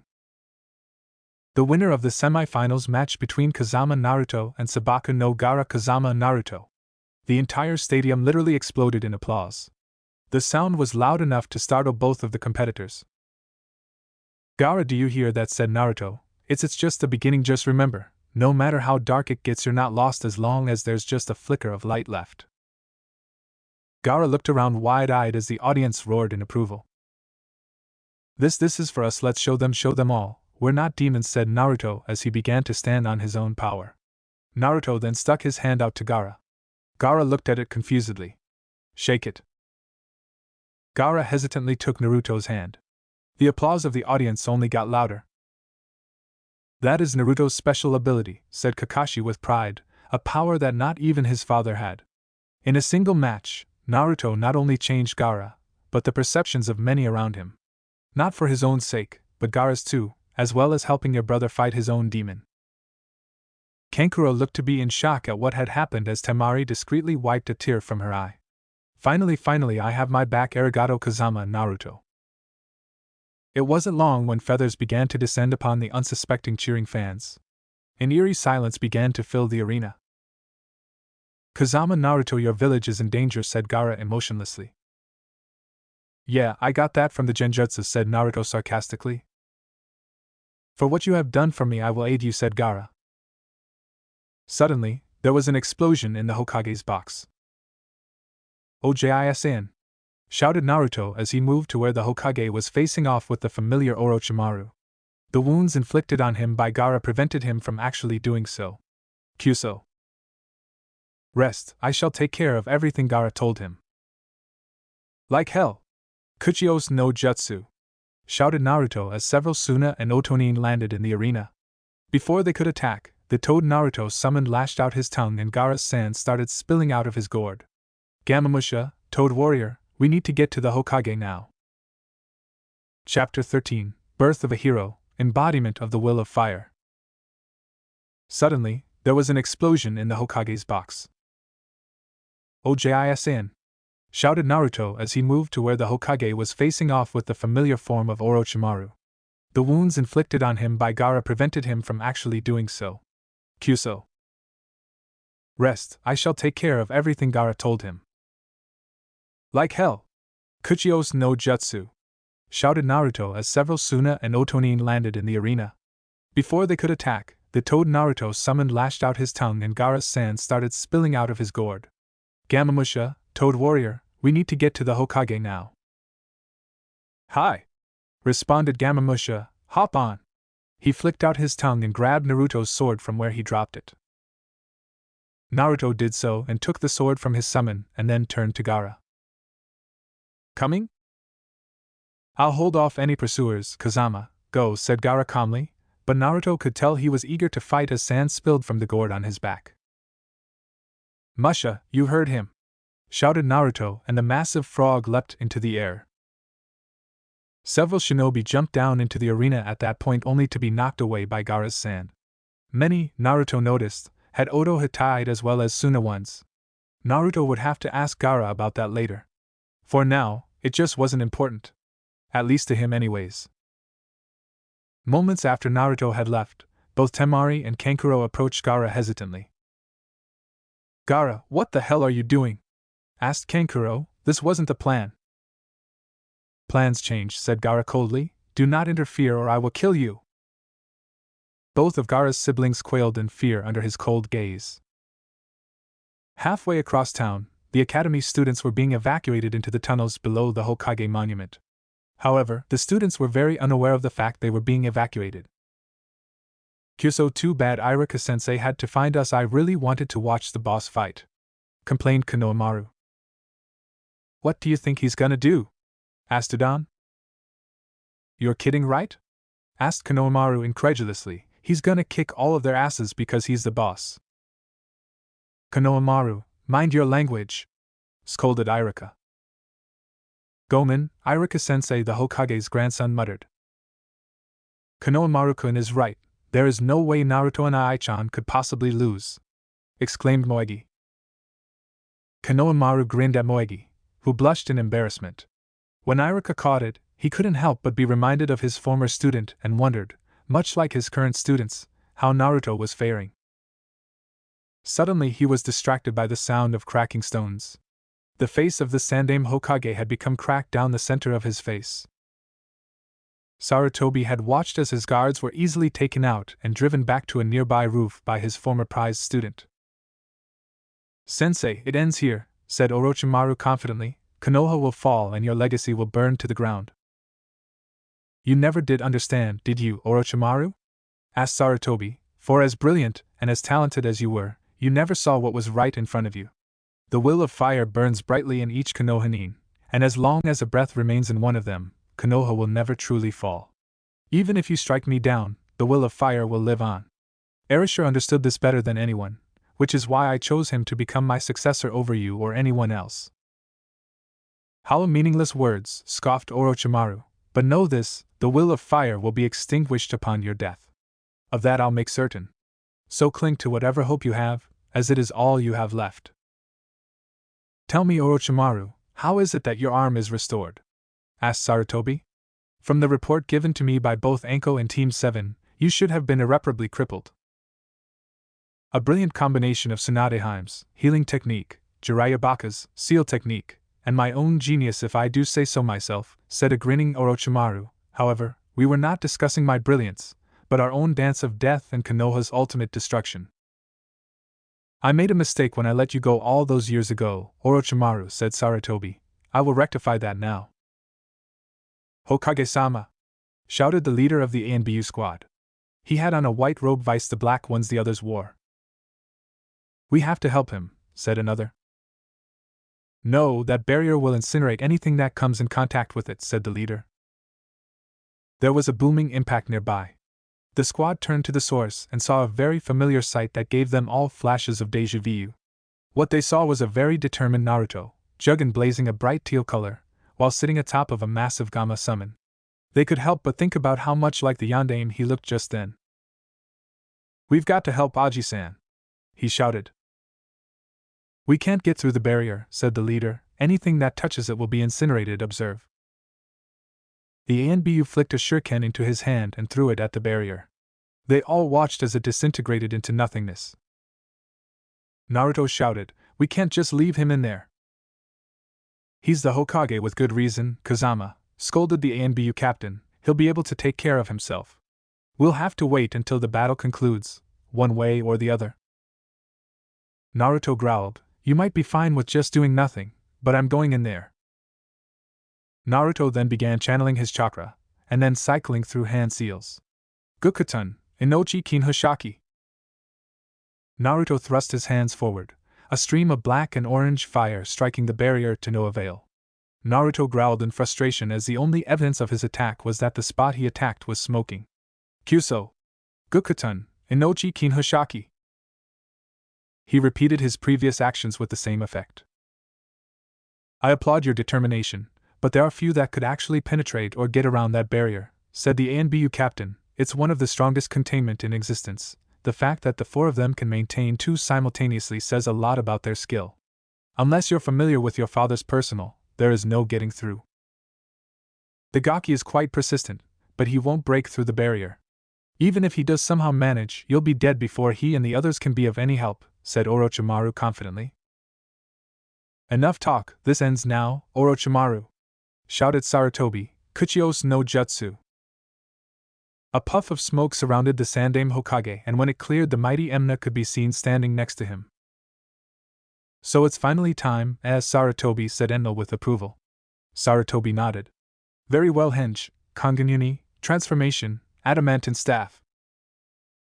A puff of smoke saw the Sara boss transform into a long staff that hovered into the awaiting hand of the Sandaime Hokage. Sarutobi twirled Enma, now in staff form, around to get a feel for the staff, as it had been some time since he and Enma last fought together, and even longer since he had used the Sara boss in staff form. "Kusanagi no Tsurugi, Ku no Tachi!" shouted Orochimaru, who then opened his mouth wide for a snake's head to pop out of his mouth. The serpent then opened its deadly maw to reveal the hilt of a sword, as had been done during the Sanin's encounter with Team 7 within the Forest of Death. Much like Sarutobi had done before, Orochimaru twirled his sword around, taking a few practice swings with his new right arm, before sliding into a defensive stance. The Kusanagi glowed brightly for a short moment as Orochimaru smirked. Let us begin this final dance of death. All over Konohagakure battles were taking place in the streets, on rooftops, and just about anywhere else one could think of. We're being pushed back, shouted one Chunin. We've lost sectors 37 and 39. See if we can't cut him off in the next alley, said a Jounin as the small group was suddenly ambushed by a medium-sized detachment of Oto and Suna shinobi. Kyuso. Well, look at what we got here, said the leader, Sunanin, confidently. Suddenly the entire area was shrouded in an icy mist. You have invaded my new home and are trying to hurt my precious people. This I cannot allow, said a voice echoing in the mist. Screams pierced the air, and the mist cleared. Not far off was a feminine-looking boy holding a fue in his hand. Much to the relief of the small Konoha detachment, he bore a Konoha Hittite. Each of the ambushers had senbons sticking out of various places in their bodies, effectively disabling them. They should be down for some time, said Haku assuringly as he and the others went to retake the lost sectors. Hate and Gemma were working in perfect tandem, taking out nin after nin. Genma spit out the senbon that was in his mouth at an enemy Sunanin, who easily deflected it only to be left open for Haite's attack. Ten no, go Tsurugi Dejiki, sword dance of the heavens, 5-sword strike, shouted Hate. He elbowed his victim in the gut and followed up with a devastating high kick to the chin, knocking him up into the air. He then threw his sword up into the air, which narrowly missed his enemy. Hate jumped at his opponent, grabbing a single energy blade out of the air, slashing his midsection. As it dissipated, he spun around and grabbed 2 more energy swords, slashing at his opponent before grabbing the last energy sword and stabbing his opponent with it in the back as he grabbed his sword, slicing the enemy 9 in half. Somehow, even though you managed to stay up in the air for the entire attack, it looked more impressive when the kid did it, said Genma. Hate coughed. Even so, I taught him everything he knows. I'm sure Kakashi-senpai and Jiraiya-sama would disagree, said Genma. Hate just shrugged. The prior generation's Ino Shikacho formation were showing off exactly why they were considered one of the greatest teams in not only Konoha history, but shinobi history as well, as their teamwork surpassed all others. Just like old times, boys, shouted Chuzo with enthusiasm. It seems rather troublesome, really, Shikaka said lazily. I'd rather be drinking right now. Admit it, this is the most fun we've had in years, shouted Inoichi, taking out another enemy. A teenage girl was running from a group of Otonin as she had gotten separated from her evacuation group. She ran into a nearby alley and the Otonin continued to pursue. Shotgun, shotgun! Came a shout from the alleyway. There was a flash of light as dozens of blue beams shot out from the abandoned alley, as did the young girl's pursuers. Out of the alleyway walked the Reisinin, genkai, dimwits, can't even see through a simple henge, pathetic. A loud explosion was heard in the distance. Genkai jumped onto the rooftops and saw the east wall being partially demolished by 3 Hibi summons. Kyuso, if I still had my power, a summon battle would be no sweat. I'll have to figure out how to take him down some other way. She then watched as another figure took to the rooftops. She let a small smile grace her aged features. We can't hold the wall, shouted a Jounin as he sailed through the rooftops, running from the east wall. A loud explosion alerted everyone to the presence of 3 massive Hibi summons. We can't take them, shouted a Chunin. Look, it's Jiraiya-sama, shouted another shinobi. Cheers went up as the Gamma Sennin made his dramatic appearance on the rooftops. The 3 summons were making their way through the now gaping hole in the village walls. Biting down on his thumb, he ran through a few hand seals. Kuchios, Yatai Kazushi no Jutsu, summoning, food cart destroyer technique. Jutsu was a dud, shouted Sunanin. I expected more from the famous Gamma Sennin, bragged a nearby Otonin. Suddenly, a massive toad came sailing from the sky, crashing into the 3 snakes. Various curses could be heard as the mass of assembled Suna and Otonin were scattered. Back at the Chunin exam stadium, a green blur was seen moving throughout the stands. Konoha de Zenpu! Shouted Mato Guy as he kicked 3 enemy shinobi out of the air. Landing, he gave his eternal rival, Hatake Kakashi, a dazzling smile that pinged as he struck the nice guy pose. Rival Kakashi, how many have you taken out? Kakashi had his hattai pulled up, revealing his Sharingan and a kunai in his right hand. He blocked a shuriken that came at his head. Turning to Guy, he answered, 47. Ha ha, the fires of my passionate youth burn much more brightly than yours, for I have taken out 49, pronounced Guy. Kakashi grabbed an attacking shinobi by the wrist with his left hand and spun around. He then hit his attacker in the back of the head with his left elbow. He then turned to Guy with a lazy expression on his face. Did you say something, Guy? Ah, rival Kakashi and your ultra-hip and modern ways, exclaimed Guy. Orochimaru parried blow after blow of Sarutobi's staff as the Sandaime drove him back. Orochimaru blocked a rather devastating blow from the Sandaime, only to be punched in the face by his staff. Orochimaru jumped back and thrust out his left hand. Sanite Jasha. 9 snakes shot from Orochimaru's sleeves at Sarutobi. The Sandaime flipped backwards and, his own hand speeding through hand seals as Enma hovered not too far away from him. Ninpu, Kawara Shuriken, Ninja Art, Tiles Shuriken. Tiles began to rise up from the roof and speed towards Orochimaru. The snakes struck Sarutobi at various places on his body, injecting their lethal poison into him. He winced in pain only to crumble into a pile of mud. The tiles sliced right through Orochimaru's body only to find that he too crumbled into a pile of mud. Still haven't lost your touch, Sarutobi-sensei, but I fear it will not be enough, said Orochimaru jumping from his hiding place. On the contrary, I think it will be more than enough, said Sarutobi, also jumping out from his hiding spot. He began to speed through hand seals. Orochimaru, in an attempt to stop Sarutobi, shouted out, Sanite Jashu. Snakes shot from Orochimaru's arms again.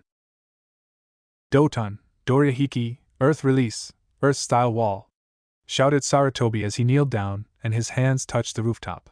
He opened his mouth and mud began to spill forth from his mouth. The mud formed a wall and the snake struck the wall. Sarutobi jumped up to the top of the wall again, running through hand seals. Katan, Karyudan no Jutsu. He then released a flaming dragon out of his mouth that sped towards his former student. Orochimaru thrust out his right hand. Chakra no Tate, Shield of Chakra. His arm began to glow and a translucent dome appeared in front of him that protected him from the Sandaime's flaming dragon. Gukatan, Inochi and Kuno Kabushi, shouted Naruto as he charged the barrier. The ANBU grabbed onto the boy before he could reach the barrier with his supercharged melee. Let me go! Quit being foolish, you're only going to get yourself killed, scolded one of the ANBU. We all know you're strong, stronger than most other genin, but not even the mortal flame has an effect on the barrier. Charging at it like that will only ensure your death. I've still got one trick I haven't tried, said Naruto as the purplish chakra cocoon started to surround him. He drew the Shuriken no Rijin. Kenjutsu, Muenku no Ken. Purplish black flames engulfed the blade of Naruto's katana. The ANBU looked as if they were going to try and stop Naruto from charging the barrier again, but Naruto's newest gave them second thoughts. Naruto swung the inflamed blade down on the barrier wall. There was a surge of energy. The backlash of Naruto's sword hitting the barrier threatened to push him back, but utilizing everything he gained from the tree walking exercise allowed Naruto to stay rooted in place. The ANBU and many of the others in the arena could only watch in amazement as the barrier cracked. The flaming blade began to dig deeper into the barrier. Naruto grit his teeth in concentrated determination, however, his eyes widened when he saw a crack appear in his sword. The Kusanagi flew through the air, the blade glowing brightly. Sarutobi's eyes widened as he saw the blade coming straight for him. Before the blade could impale the Sandaime, an arm reached out and snatched the sword out of the air. Sarutobi, finish it! Shouted Enma. Sarutobi then threw 6 shuriken at Orochimaru. Shuriken Kage Bunshin no Jutsu, Shuriken Shadow Clone Technique. Much like Kazama Naruto's earlier match with Hyuga Niji, each shuriken multiplied by 10. Orochimaru sunk into the ground and the shuriken became embedded in the rooftop where he once stood. The Kusanagi began to glow again and the handle came alive and bit Enma's wrist. Ow! The Sara boss let go of the Kusanagi, but instead of clattering on the ground, it remained floating in the air. The blade then spun around towards the Sandaime, but before the Hokage could react, several snakes shot up from the ground, holding him in place and unable to use any jutsus. The sword glided to where Sarutobi stood, secured in place. The blade had lightly penetrated his armor, and had embedded itself an inch into his chest before Enma had gotten a hold of the blade once more. "Cursed ape! I have had enough of your interference!" shouted Orochimaru as snakes began to wrap around the Sara boss summon. Before Orochimaru could deal with Enma, a large explosion caught them all off guard. 57, 58, 59, rival Kakashi! Shouted Guy, taking out 3 more shinobi. 59, 60, said Kakashi, throwing one nin into another. "You may have the lead now, my eternal rival, but in the end I shall be victorious," shouted Guy. "Did you say something?" asked Kakashi. Guy growled in frustration. "Curse you and your ultra-hip ways, Kakashi." Kakashi then looked towards the Hokage's box where Naruto and his summon had gone. "It looks like Naruto is almost through," he noted. "We should get up there to back the ANBU up. Orochimaru is dangerous enough on his own, but with his subordinates up there, ANBU and Naruto will need all the help they can get. Our youthful students are fighting quite well in any case, though I would feel better about leaving them here alone if Akimichi-kun and Inuzuka-kun hadn't been sent away with the Yamanaka girl," said Guy.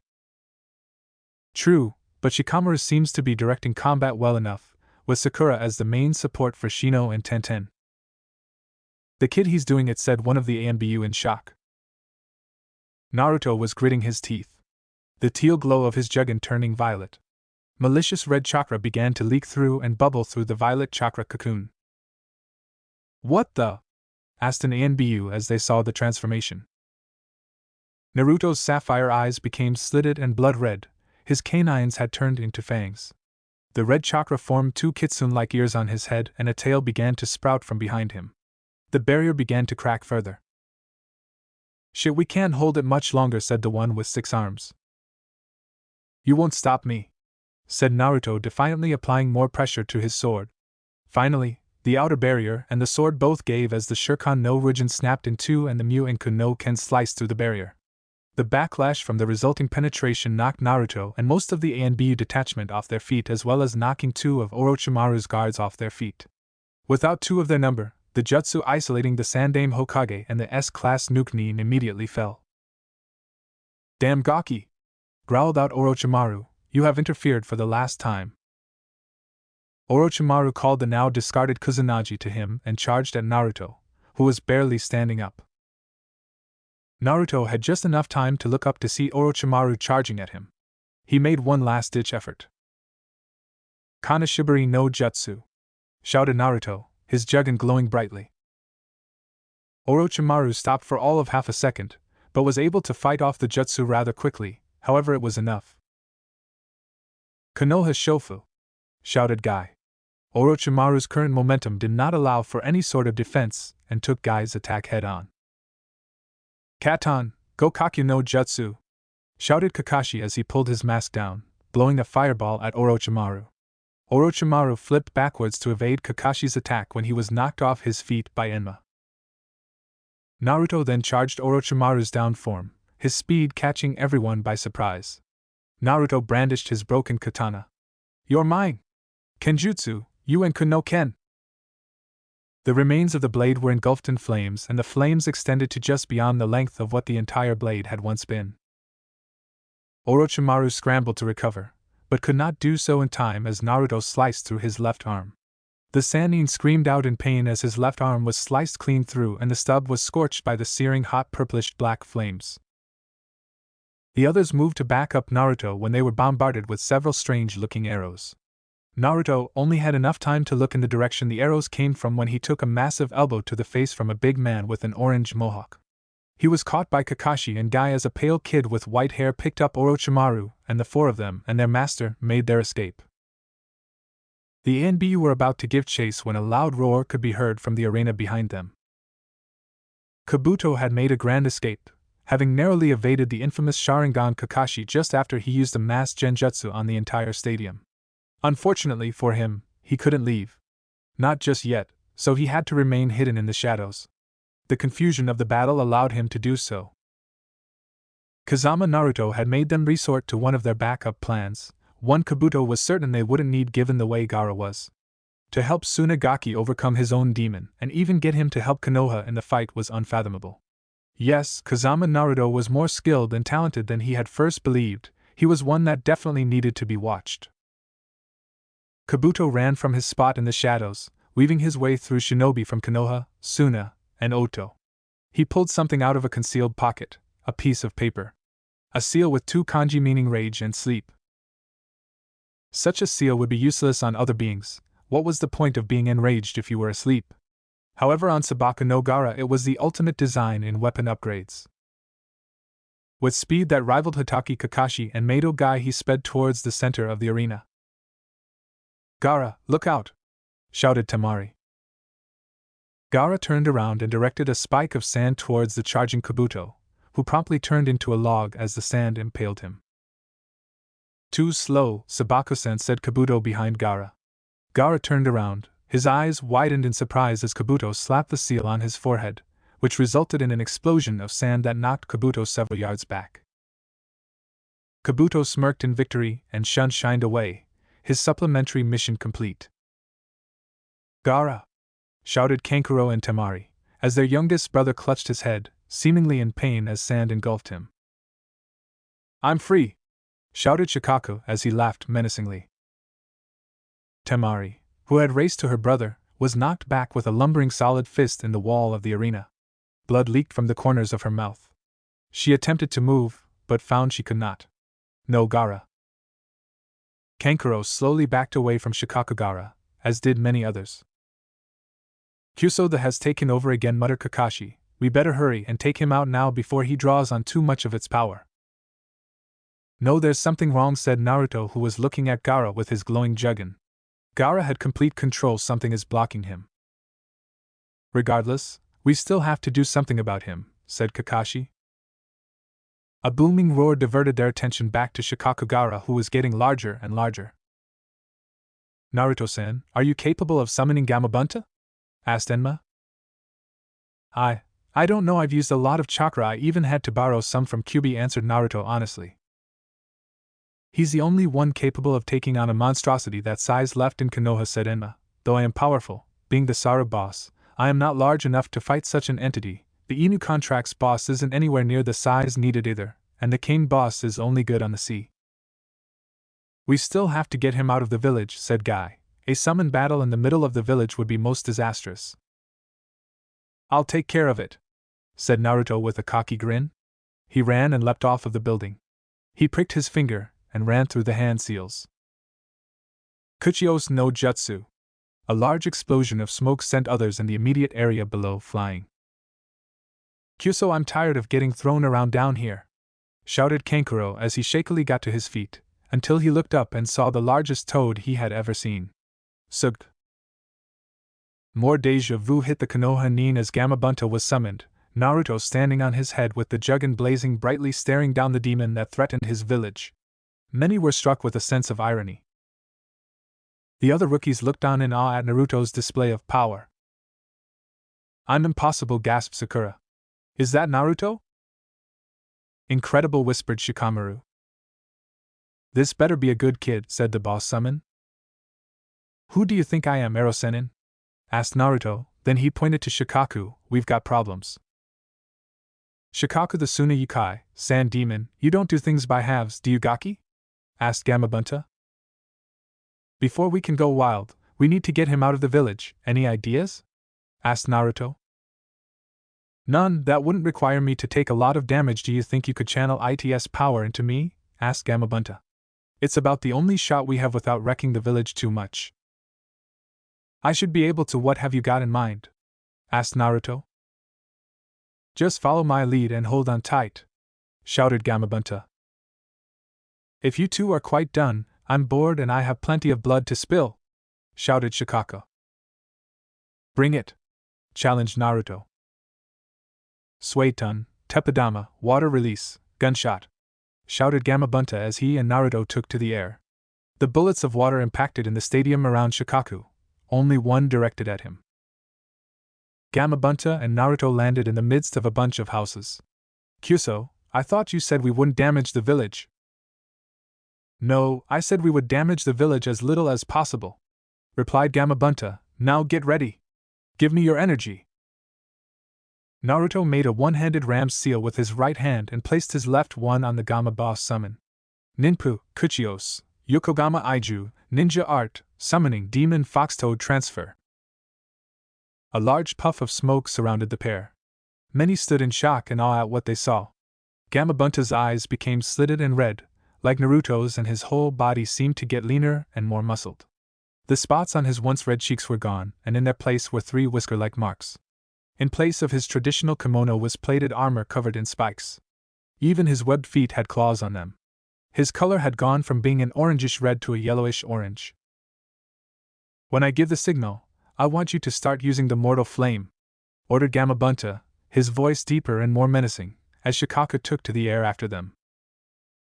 Futon, Rankuden, wind release, drilling air bullet, shouted Shikaku as he breathed in deeply, pounding his chest hard. He blew out 6 giant bullets of compressed air. Now Gamayuden, toad oil bullet, shouted Gamabunta as he spit out a few bullets of oil. Naruto quickly ran through the hand seals. Gukutun, Inochi and Kuno Kabushi, shouted Naruto, who then threw multiple fireballs at the bullets of oil. Gukutun, Gameyu Inochi Enden, Hellfire Release, Toad Oil Mortal Flame Bullet, shouted both Naruto and Gamabunta simultaneously. The mortal flame bullets impacted with and destroyed the air bullets. 2 impacted with Shikaku's midsection, blowing right through him. Gamabunta's tongue lashed out, wrapping around the currently disabled Shikaku. Jerking his head back, he flung Shikaku into the forest surrounding the village. Gamabunta jumped towards Shikaku in pursuit. Suna Oni barely recovered enough of his body to evade the lumbering bulk of Gamabunta. Bunta, we've got to end this soon. I don't know how long I could keep this up, said Naruto, whose voice was becoming strained, his juggin glowing bright red. Right, agreed Bunta. Hey, Gaki, what is that? Naruto looked at Shikaku and saw the unconscious Gaara on top of Shikaku with a seal on his head. I thought so. We need to get that seal off of Gaara. It should be enough to contain Shikaku again. Another Jinchuriki, said Gamabunta. Yeah, but he's my friend, said Naruto desperately.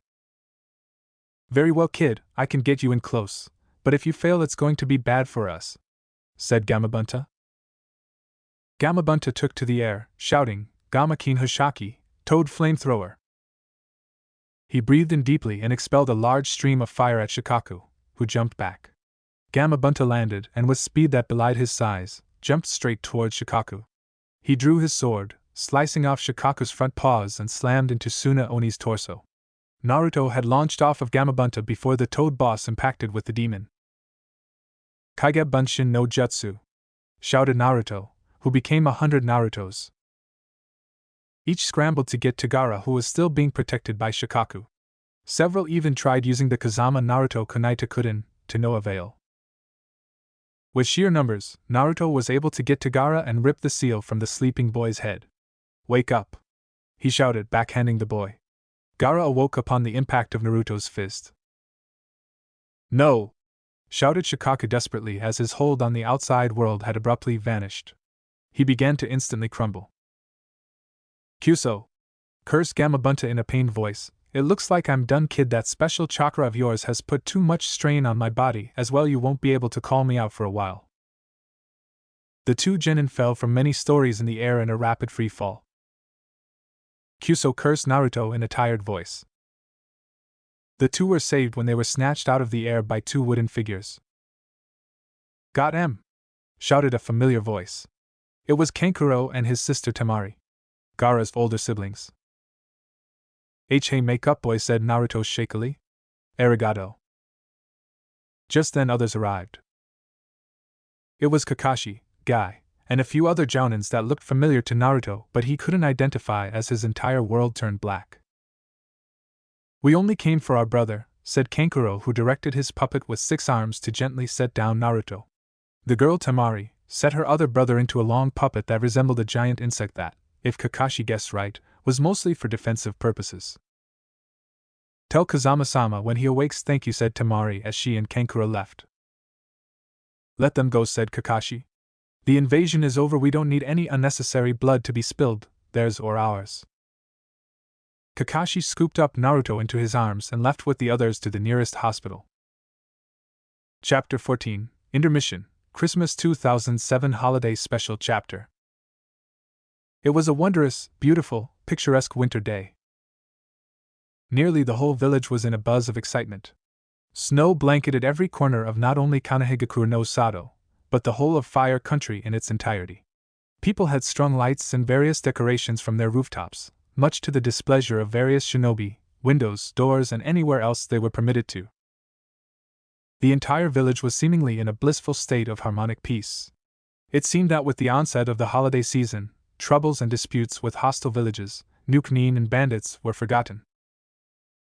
Many, mostly civilians, were even speculating as to the origins of a huge, lumbering tree that had mysteriously appeared in the middle of the night in the center of the courtyard of the Hokage Tower. What had really been a sight to behold was the creative and innovative ways the various shinobi and kunoichi who were assigned to decorate the tree had done so. Parties and celebrations were being held in various places at various times among both the civilian and ninja populations. Yamanaka Ino had even invited members of the Rookie Nine, Team Guy and Haku to a small get-together at her house. The same invitation was also extended to the younger 3 members of Team Baki should any of them find themselves in Kanehigakure around the time of the party.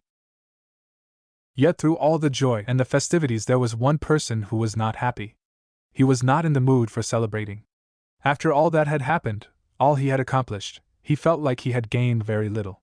And like every other time he felt like he did at that moment, he ended up on top of the Hokage monument. On top of the Yondaime Hokage's head, as a matter of fact. Coming to this location served 2 purposes. First and foremost, he could get a great view of the village from his extremely high perch. Second, he could get away from the village without actually having to leave.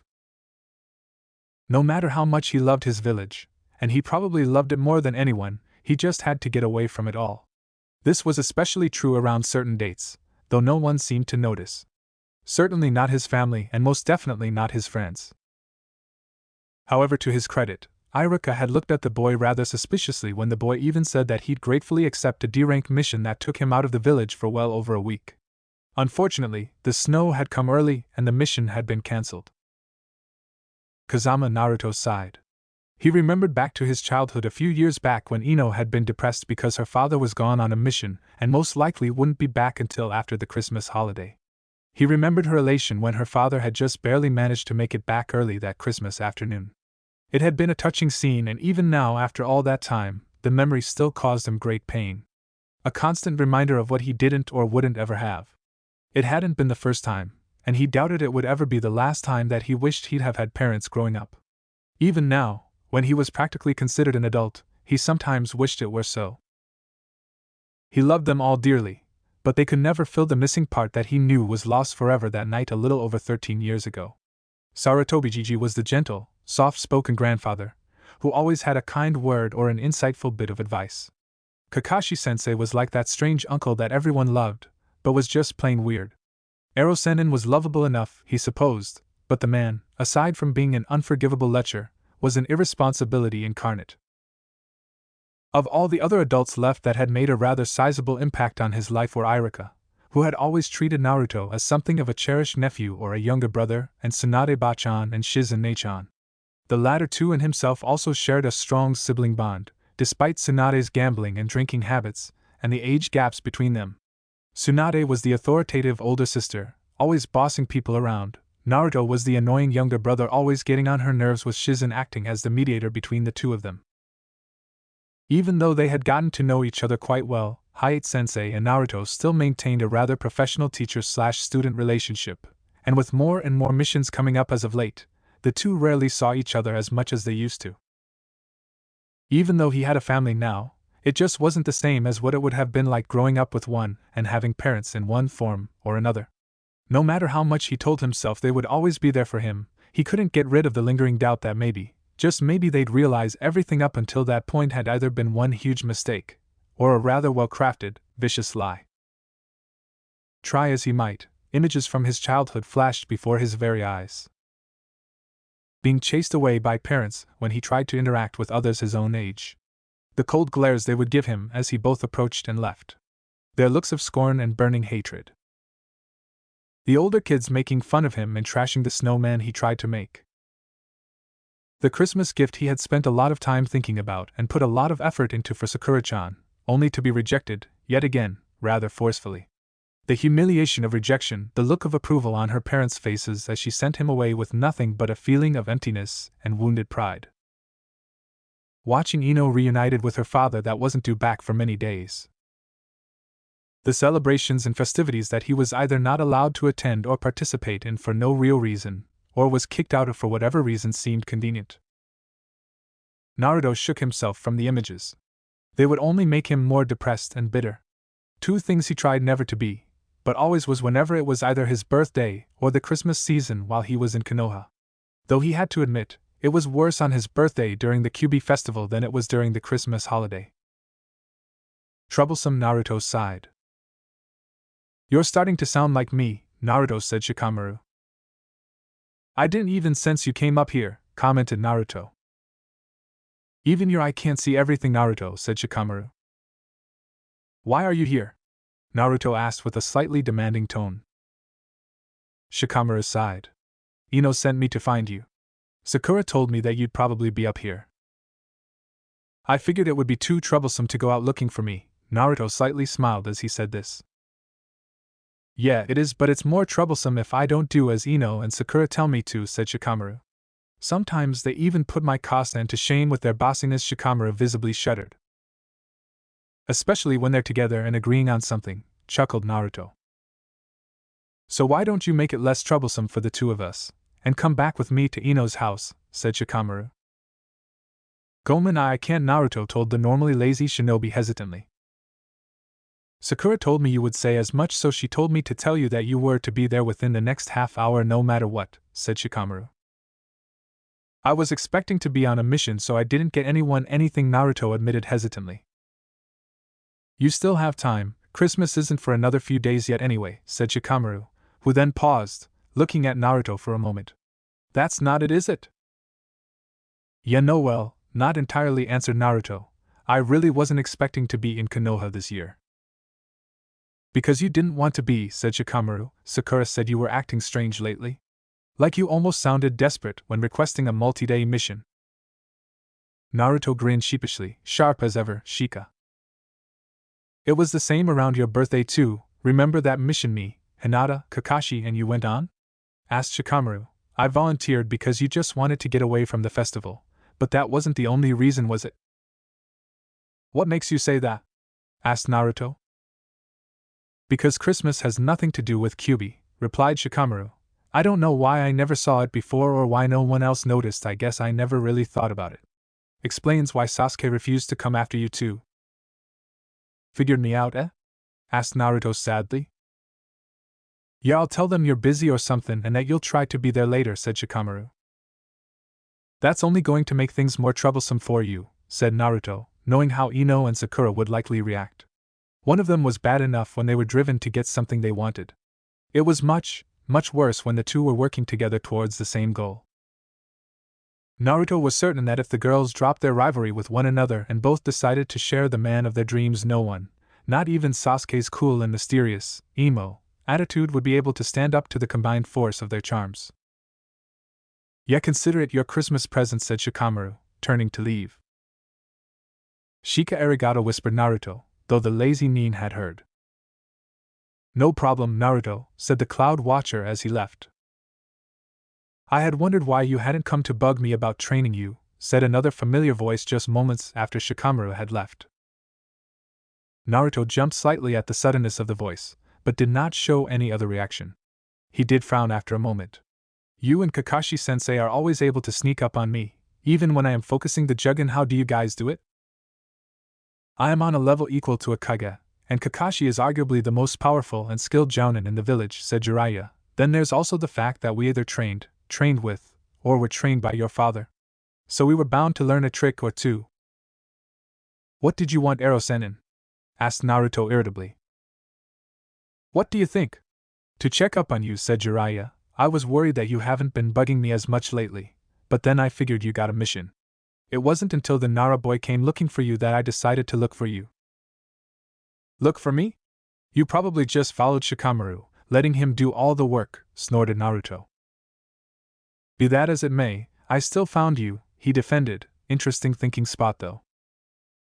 It always has been. For as long as I can remember, I always came here to be alone, to think, or just to get away from everything, said Naruto. I think I'm gonna have to find a new spot because it seems whenever someone finds out where it is, they tell someone else. Jiraiya chuckled at that remark. It's not like they come and bug you when you're up here unless it's really important. Does Bachan need me for a mission? Is Konoha in danger? Are any of my friends hurt or dying? Asked Naruto. I don't really see going to a party with all my friends and their families as an important reason to bug me while I have my Sasuke moment. Jiraiya smiled at the last comment. Do you really, and I mean really, want to be alone? He paused. I don't know, a little bit of both, I guess. Trust me, Gaki, I know the feeling, said Jiraiya. Me, Tsuhaime, and Orochi team all went through this when we lost our parents in the war. Tsunade had it a bit better than us because she still had Nawaki, the Shodame, and the Night-Aim. Then of course they got killed, but by that time she still had Dan. We all know what happened from there. Her leaving hurt a lot worse than Orochimaru's betrayal. You still like her, don't you, Erosenin? Naruto asked. Jiraiya smiled, but did not answer. His silence told Naruto more than enough. Listen, Gaki, don't wait for the unattainable to come around. But Naruto began, only to be cut off. Jiraiya shook his head. I know you've already decided to give up on her, but that doesn't mean you're over her, and you probably won't ever be completely. Being your first crush, she'll always have a place here. Jiraiya tapped his chest where his heart was located. Just don't spend years waiting for something that won't happen. If you find a chance to be happy, take it. Naruto nodded. You know, I was expecting you to talk me into going to Ino's house for the party. Of all the things I am, I'd like to think I'm not a hypocrite, said Jiraiya. I've avoided things like that since my parents died. I went to Tsuhaime's place and your old man's once or twice, but well. Yeah. The two fell in an easy silence, looking over the village. You know what the real difference between us is though, said Jiraiya. Naruto looked at Jiraiya in confusion, because he knew Jiraiya was not talking about their age, height, nor was he referring to Naruto's little furry tenant. I didn't have any real close friends like you do. After my parents died, I kept everyone at a distance, even Tsuhaime. By the time I was ready to let her in, Dan came along and I missed my chance, Jiraiya told him. When Dan died, it was the last straw for her. She closed herself off from everyone, except Shizen, who she used as a sort of link to her dead fiancé. Of course, I'd pretty much cemented my reputation by then, so any moves I made she'd have thought I was taking advantage of her. Naruto looked at Jiraiya, before looking back at the village. Don't entirely be like me, Jiraiya ordered. Entirely? Asked Naruto, an eyebrow raising questioningly.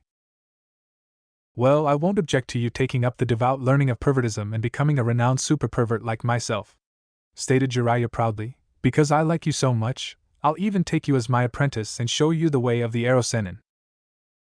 Baka Erosenin, Naruto mumbled, shaking his head, a smile gracing his face. Jiraiya took a deep breath. I'm not supposed to tell you this, but the Yamanaka and Harino girls are throwing this Christmas party for you. They wanted to make sure you celebrated the holidays properly. Why? Asked a shocked Naruto. Because they're your friends, Gaki, said Jiraiya. They even got that Imo Uchiha to help out. You wouldn't want all that hard work to go to waste now, would you? Besides, you'd hurt their feelings if you were the only one not to go. I thought you weren't here to talk me into going? Asked Naruto. I'm not, I'm just giving you information so you can make an informed decision, Jiraiya stated. Besides, if you do decide to go, it's not like you have to stay. Show up, say hi to a few people, and then come back here and spend the rest of the night brooding like your teammate. Who knows, maybe you'll have fun and be like your normal self and I won't almost mistake you for a hinged Uchiha. Naruto seemed to think over Jiraiya's words before turning around to leave. He paused for a moment and looked back over his shoulder. Thanks, Jiraiya-sensei, Naruto whispered. No problem, Naruto, Jiraiya answered. Now get going, you don't have much time left before Sakura's time limit expires. Guest of honor or not, that Sakura girl will thump you pretty good if you're late, and if she's anything like Tsuhaime angry, I bet they hurt quite a bit. Not as much as they used to. Many years of Sakura beatings have given me a high pain tolerance, said Naruto as he began to make his way to the Yamanaka residence. Jiraiya looked back over the village, seemingly waiting for something with a sad look on his face. You've been over there for a while, care to share what's on your mind? Stepping out from her hiding place was a rather busted blonde woman who looked to be in her early to mid-20s. Jiraiya. How much did you hear? He asked directly. Everything after he complained about you and Kakashi being able to sneak up on him, answered Tsunade. Jiraiya sighed, but said nothing. They were silent for a few moments before Tsunade spoke up again. Jiraiya. Don't, it's already too late. We're both so far set in our ways that we drive each other nuts, he said seriously. I didn't know, Tsunade said defensively. I don't want your pity, Tsuhaime, he said sternly. You know you were the main reason I set up my spy network. I used it as a way to not only to keep tabs on you, but help you pay off your debts too. Tsunade's head turned sharply towards Jiraiya in shock. When you left, you were so stricken with grief and Shizen was still just a small girl. I didn't want anything to happen to you. Until Erasure came along, you were about the only bright spot in my life. What about Sensei and Orochimaru? Do you really have to ask? Asked Jiraiya. Between Sarutobi-sensei's blatant favoritism, Orochimaru's cold personality, and my own jealousy and resentment. They may have been like a second father and a brother to me, but they weren't what kept me going through the really tough times. You said you helped pay off my debts, how? Shizen would have noticed. Jiraiya smirked. Who said she didn't know? How do you think I was able to keep track of you? I would have taken far longer than a month and a half to find you if it wasn't for your apprentice being a part of my own spy network. I had always wondered how you were always able to find me over the years, commented Tsunade. Yeah, but finding you was the easy part, getting you to come back, said Jiraiya. That Gaki is an amazing kid. He'll be even better than Erasure, I think. Tsunade shivered due to the cold. Jiraiya, how about joining me for a drink? I've spent enough time during this particular holiday alone. Tsunade? I've spent all this time wallowing in the past, thinking about what could have been, thinking about what I've lost, that I lost sight of what I did have, she said sadly. Taking things for granted, taking you for granted. You've always been there, haven't you? Jiraiya didn't answer. Always, when I was at my worst, when things got really bad, you would always show up. You'd always make me laugh, or just piss me off, but always you took my mind off of them for a little bit and made the pain hurt that much less, even for just a small moment. She pressed on. No matter how horribly I would treat you, sometimes you always came back for me. I'd go to the ends of the earth and beyond for you, Tsuhaime, always and forever, said Jiraiya. He touched her face gently. He then pulled her face towards him and kissed her lightly on the cheek. He smiled when he saw her light blush. I'm gonna pass on the drink though. Why? She asked in shock.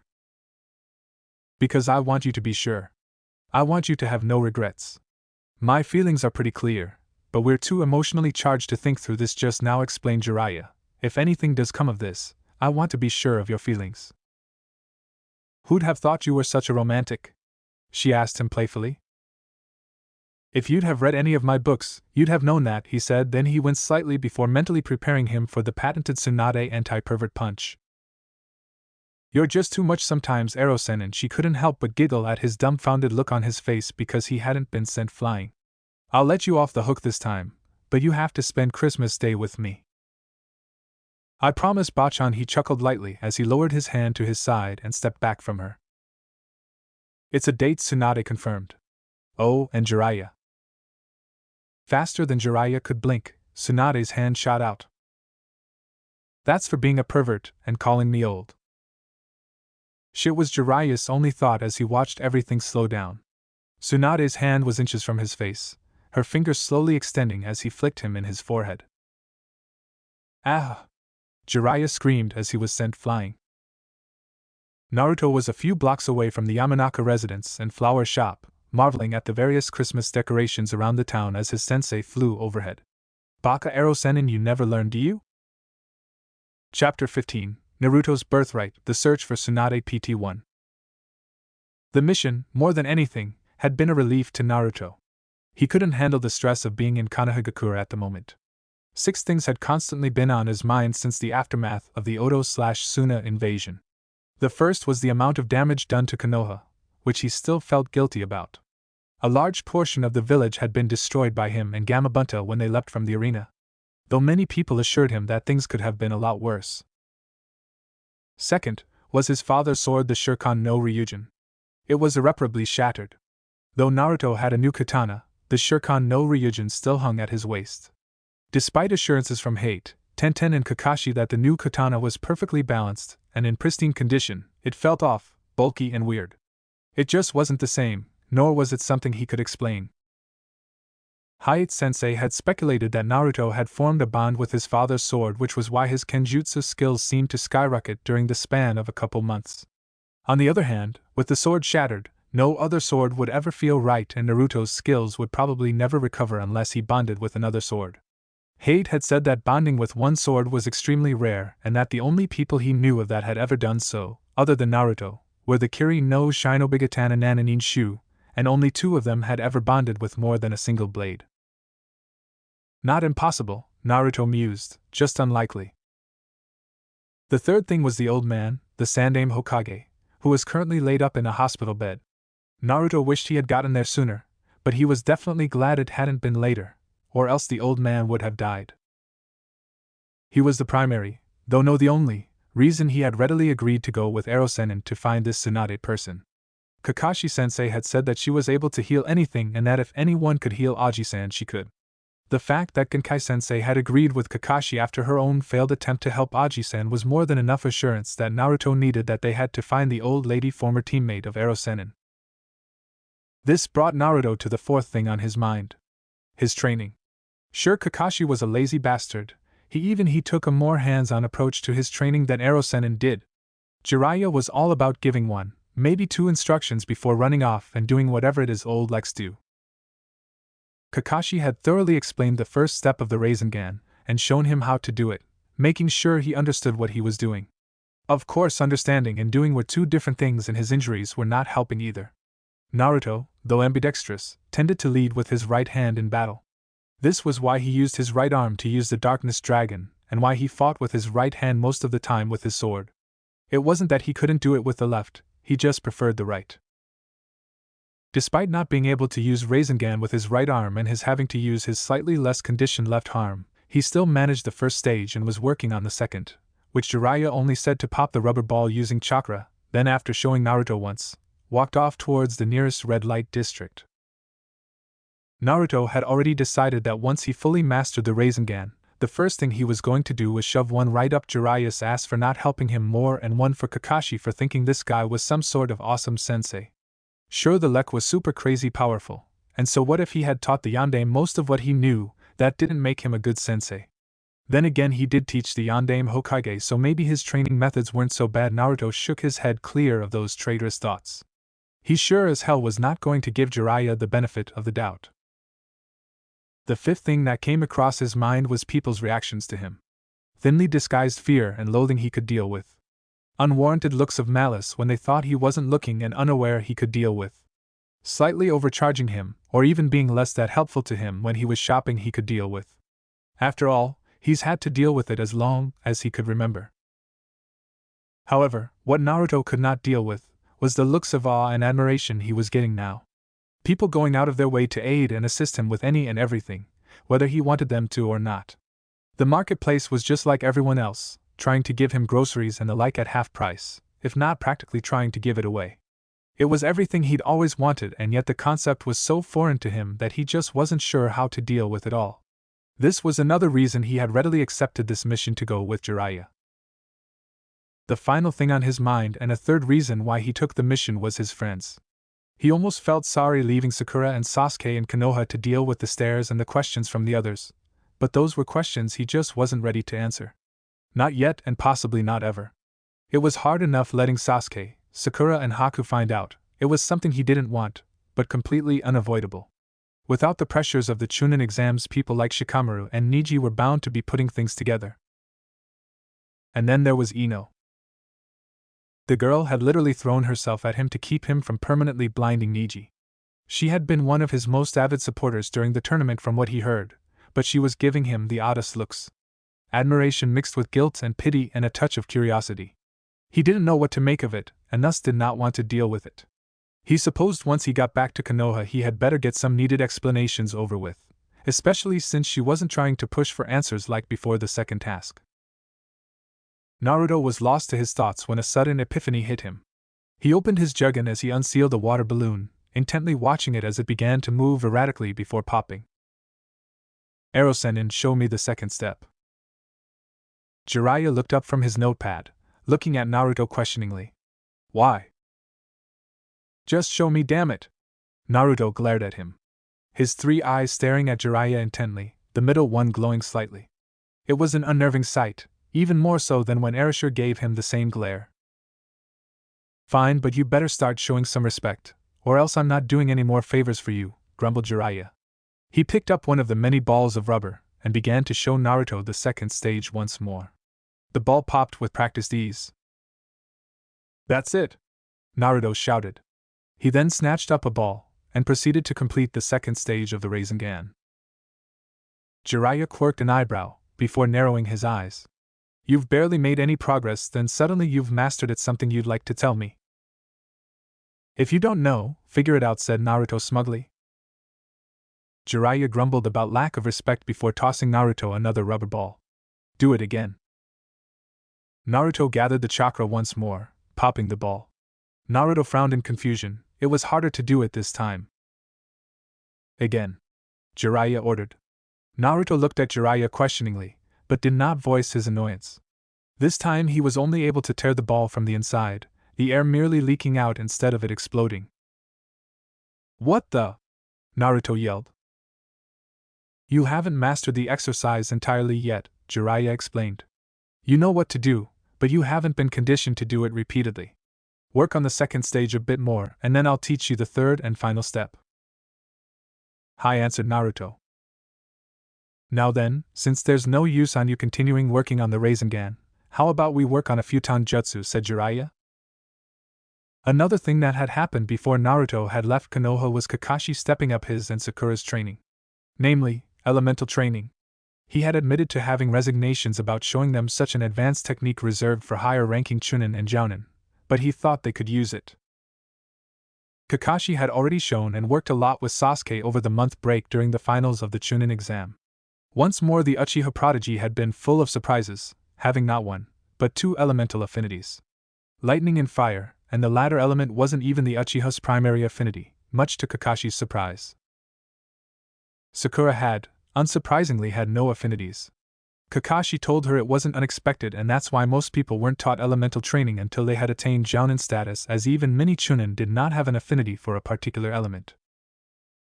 When he asked about it later to Iruka at Ichiraku's, Iruka had confirmed what Kakashi had said and admitted that even he did not have a particular elemental affinity. However, surprising was an understatement for the Kazama heir. Naruto, like Sasuke, had 2 affinities, wind and dark. Kakashi got a contemplative look on his face, but he was as confused as they were. Kakashi had figured with the mortal and darkness flames that at least one of Naruto's affinities would have been fire, but that wasn't the case. You're all here great, but I'm afraid Naruto is going to have to cut out early today because he's been specifically requested for a mission of utmost importance. Suga! Shouted Naruto, I am Konoha's #1 genin. Eat that, Sasuke! Naruto, shut up! Sakura shouted in retaliation. Shinaro! How come he gets to go on the super cool mission? Complained inner Sakura.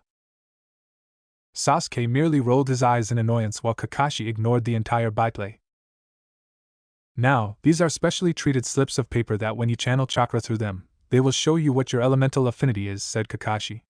Now, don't be dismayed if you don't have one yet. Many don't develop one until they're a few years older than you, though some have multiple affinities.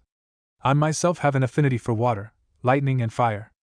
Haku has an affinity for both wind and water, as well as the ability to mix the 2 together to form an entirely different element, and manipulate it to a degree on par with the Shodaime and Nidaime Hokages.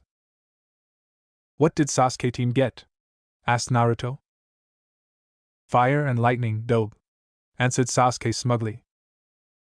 Which is highly irregular in itself, said Kakashi. Most shinobi and kunoichi don't even gain a second affinity until after they become jounin. What affinities did my two-san have, Kakashi-sensei? Asked Naruto. Lightning and fire, like Sasuke, answered Kakashi. So does that mean that's what my affinity is going to be the same as Sasuke's? Asked Naruto. An excellent question, Naruto, however, one there is no clear answer to, Kakashi told them. What do you mean, Kakashi-sensei? Asked Sakura curiously. It's not certain what actually decides what elemental affinity a person develops. Many have speculated that it's a person's personality, their parentage, and various other theories. However, all of them have been proven true and false time and again, explained Kakashi. If two shinobi parents have a water affinity, it is likely their child could receive the same affinity, but there have been some cases where the child's primary affinity is another element, like fire. In Konoha, only the Uchiha clan has been known to consistently pass down the elemental affinity from generation to generation, with few notable exceptions. However, because their ninjutsu training is mostly of the fire element, all Uchiha, if they don't have it as their primary, will at least have the fire element as a secondary affinity, which is why Sasuke has two affinities.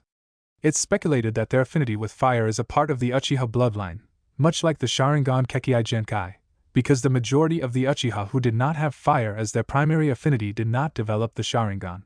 As Sasuke proves, however, that is not always true. On another note, the Uchiha clan has had no recorded records of any member of their clan possessing the wind affinity. So how do these things work? Asked Naruto. Just channel a small fraction of your chakra into the card. Typically, the card will do one of 5 things depending on the affinity you have. If the paper burns, you have fire, it gets wet, water, crumples, earth, crinkles, lightning, and splits in half, wind. Sasuke, if you could demonstrate.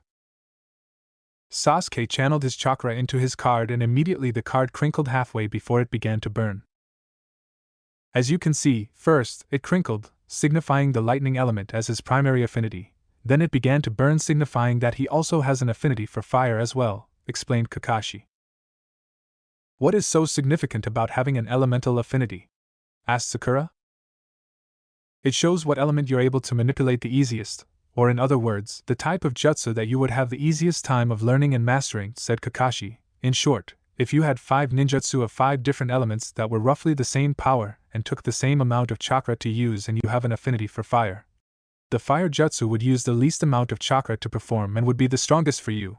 However, the water jutsu would take the most chakra to perform and would be significantly weaker than the other jutsu of the remaining elements. The lightning, earth, and wind jutsus would remain at roughly the same power and have the same chakra requirements. The majority of shinobi here in Konoha have an affinity for fire, though there are a good number of people who have an affinity for earth and more than a few with water. In recent years, the amount of lightning affinities have grown in number as well. However, a wind affinity in Konoha is extremely rare. In fact, I know of only 2 people with a wind affinity in Konoha, and those are Sarutobi Asuma and the Sandaime. Kakashi-sensei, you said that having a certain affinity made some jutsu easier to use while others were harder. Does that mean each affinity has their own strengths and weaknesses? Asked Sakura, or any specific usages?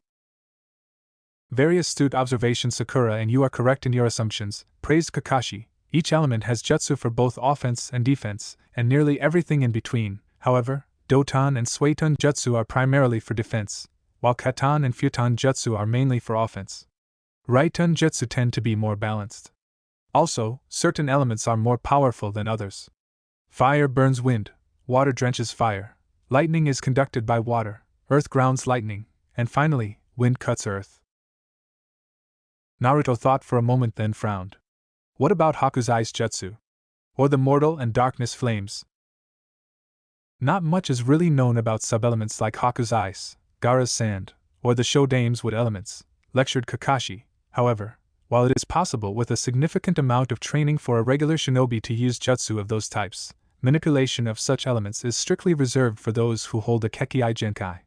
Even less is known about the type of chakra that makes the mortal and darkness flames. It's assumed that one element is fire, but it's hard to say really. Any other questions? All 3 of his pupils remained silent. As you should also be well aware, there are hundreds and thousands of jutsu that don't even have the faintest association with any element, continued Kakashi, the prime examples being the basic Academy Jutsu, Henge, Bunshin and Kawarimi, and the more advanced and Kage Bunshin. Anyways, Naruto, I am going to show you the technique I had promised to teach you earlier, after we figure out what elements you and Sakura have, said Kakashi. How do you know if Naruto will be able to use the technique if you don't already know his affinities? Asked Sakura.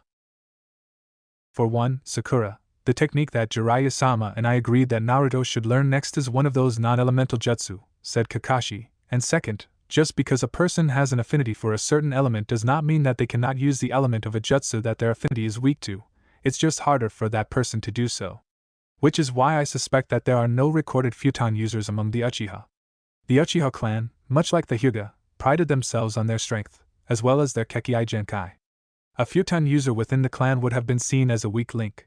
The person in question would likely be seen as having some sort of birth defect or handicap because fire is a superior element to wind.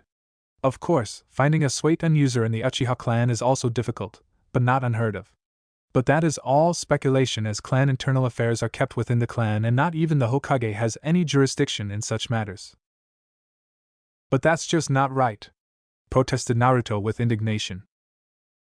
Sasuke frowned. I've never heard of such a thing, though it does make a lot of sense. Naruto turned to Sasuke with a betrayed look on his face. Before he could speak, Sasuke interrupted him. I know it's wrong, and I don't like it any better than you do, Naruto, but if there was anything I remembered in my clan lessons with my father, it was that appearances are everything, said Sasuke. Not only were the Uchiha strong in terms of fighting but, like the Hyuga clan, my clan also had a lot of political influence. Weakness, even perceived weakness over trivial things, such as having a futon user in a clan of primarily katon users, would be a weakness that the Uchiha clan elders would not want known. It's not fair, Naruto, but it is a fact of life, said Kakashi. It is the primary reason why your former classmate, Hinata, struggles with being the heiress of her clan. She is unusually kind and soft-spoken in a clan of reserved and rather cold individuals. Because she is not like them, she is often looked down on as weak, no matter how much the opposite is true. Also, because they are a clan of fighters with their own unique style of fighting and techniques, it is extremely rare to see a Hyuga to become Mednin, no matter how instrumental their kekkei genkai would be in saving lives, and members of the Hyuga clan are forbidden to learn techniques in nin, tai, and genjutsu from outside of their clan, with the exception of the basic 3 all shinobi learn in the academy. Those few Hyuga who actually do become Mednin have to have special approval from the Hyuga council elders and the Hyuga clan head to undergo medical training. But that doesn't make sense, said Naruto. I asked Niji and Hinata-chan about the techniques Niji used. They said that only the main branch were ever taught anything outside of using the Byakugan and the basic Juken fighting style. That means other than those Hyuga that become Mednins, or belong to the main branch, no other Hyuga learn anything new, they don't get any additional training in anything. Those old geezers are actually weakening their clan. Precisely, Naruto, agreed Kakashi, while, overall, the Hyuga are arguably the strongest clan in Konoha in terms of politics and fighting prowess. A very selective few actually make it to the rank of Jounin. Less than any other clan in Konoha. The ones that do are usually main branch members, or Mednin, with few exceptions. If memory serves, Niji's father, Hisashi, was one of the few Hyuga who were either to make the rank of full Jounin. It is because of these strict rules that no Hyuga has even been considered for the title of Hokage, despite their strength. Naruto's fist clenched tightly as he thought about the many injustices of clan life. Kakashi could also tell that both Sasuke and Sakura both had some rather negative feelings about the whole issue as well. Anyway, I did not call you here to talk about clan politics, said Kakashi with a sigh. Naruto, Sakura, channel your chakra through those cards. Sakura did so first, but nothing happened. She looked at Kakashi with a disappointed look on her face. It appears that as of yet, you do not have an affinity, noted Kakashi. Remember, Sakura, it is not uncommon for people your age to not have an elemental affinity. Sasuke and myself were the exceptions, not the rule. When I was your age, despite being a Jounin already, I only had an affinity for lightning, which is why I developed the Chidori. Naruto? Naruto channeled some chakra into his card like Sakura had moments before. First the card split in half and then turned black. Naruto looked at Kakashi in confusion. The Jounin could only start at the card in shock. Sensei? Sasuke? The ebony-haired boy shrugged while looking intently at Kakashi. Interesting, Kakashi said at last. I honestly didn't suspect this to come up. Sensei? Asked Sakura. Within a person's body you can often find 6 different types of chakra within their bodies, explained Kakashi. Each of these pools of chakra represent an element. Wait, you said 6 types, but there are only 5 elements, interjected Sakura. The 6th one is the chakra pool that you would draw from if you were using a non-elemental jutsu like the basic 3 or Kage Bunshin, answered Sasuke.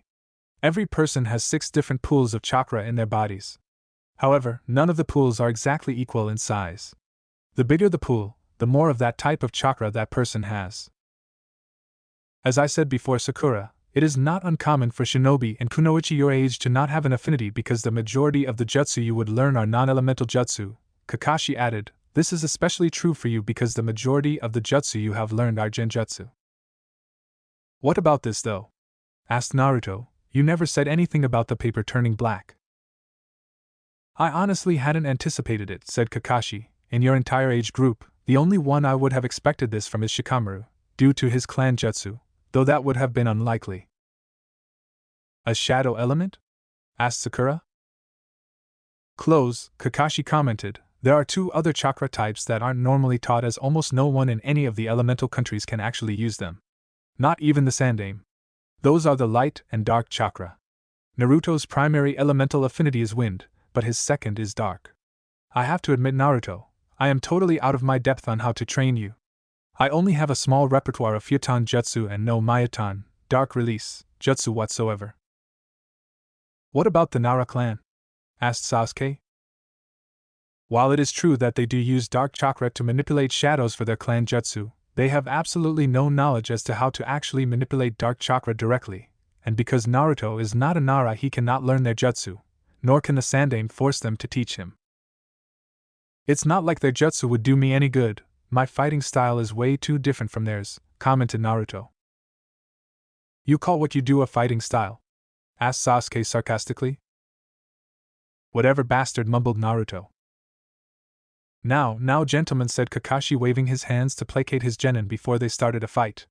Naruto, I will talk to Asuma and see if he can help you out in learning a bit of wind manipulation.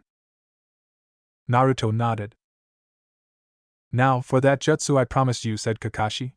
Both Jiraiya-sama and I both agreed that you are ready for this. Is it anything like the Chidori?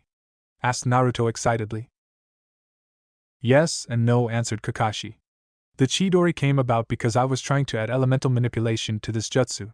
But because of the flaws in the Chidori, only one possessing the Sharingan Kekkei Genkai could ever use it to its full potential. I am going to show you the first of your father's personal jutsu, the Rasengan. An A-rank sealless jutsu that cannot be copied by the Sharingan. It is the one jutsu that I swore, after I learned it, in honor of Arashi-sensei, that I would never use in battle, nor would I ever teach it to anyone. However, since you are sensei's son, I don't consider this breaking my oath as it is your birthright. The only other person who can use this jutsu is Jiraiya-sama, and he'll show you the next 2 stages if I am unavailable. Huh? Stages? Asked Naruto. Kakashi chuckled in amusement. Yes, stages. This jutsu should keep you occupied for quite some time. I doubt even you could learn this jutsu in the matter of a few hours. It is much different than any other jutsu you have ever seen. Observe. They watched as an orb of chakra formed in Kakashi's hand and didn't take their eyes off of the orb of pure, light blue chakra as Kakashi slammed it in a tree, practically ripping it to shreds. Rasengan! The 3 of them were utterly speechless. Suga! Shouted Naruto as he jumped up into the air, pumping his fist. That was totally awesome! Some old knucklehead, thought Kakashi, smiling under his mask. As I am sure you noticed, that was all pure chakra manipulation. The reason I created the Chidori was because I was attempting to use the same principles of the Rasengan using elemental chakra.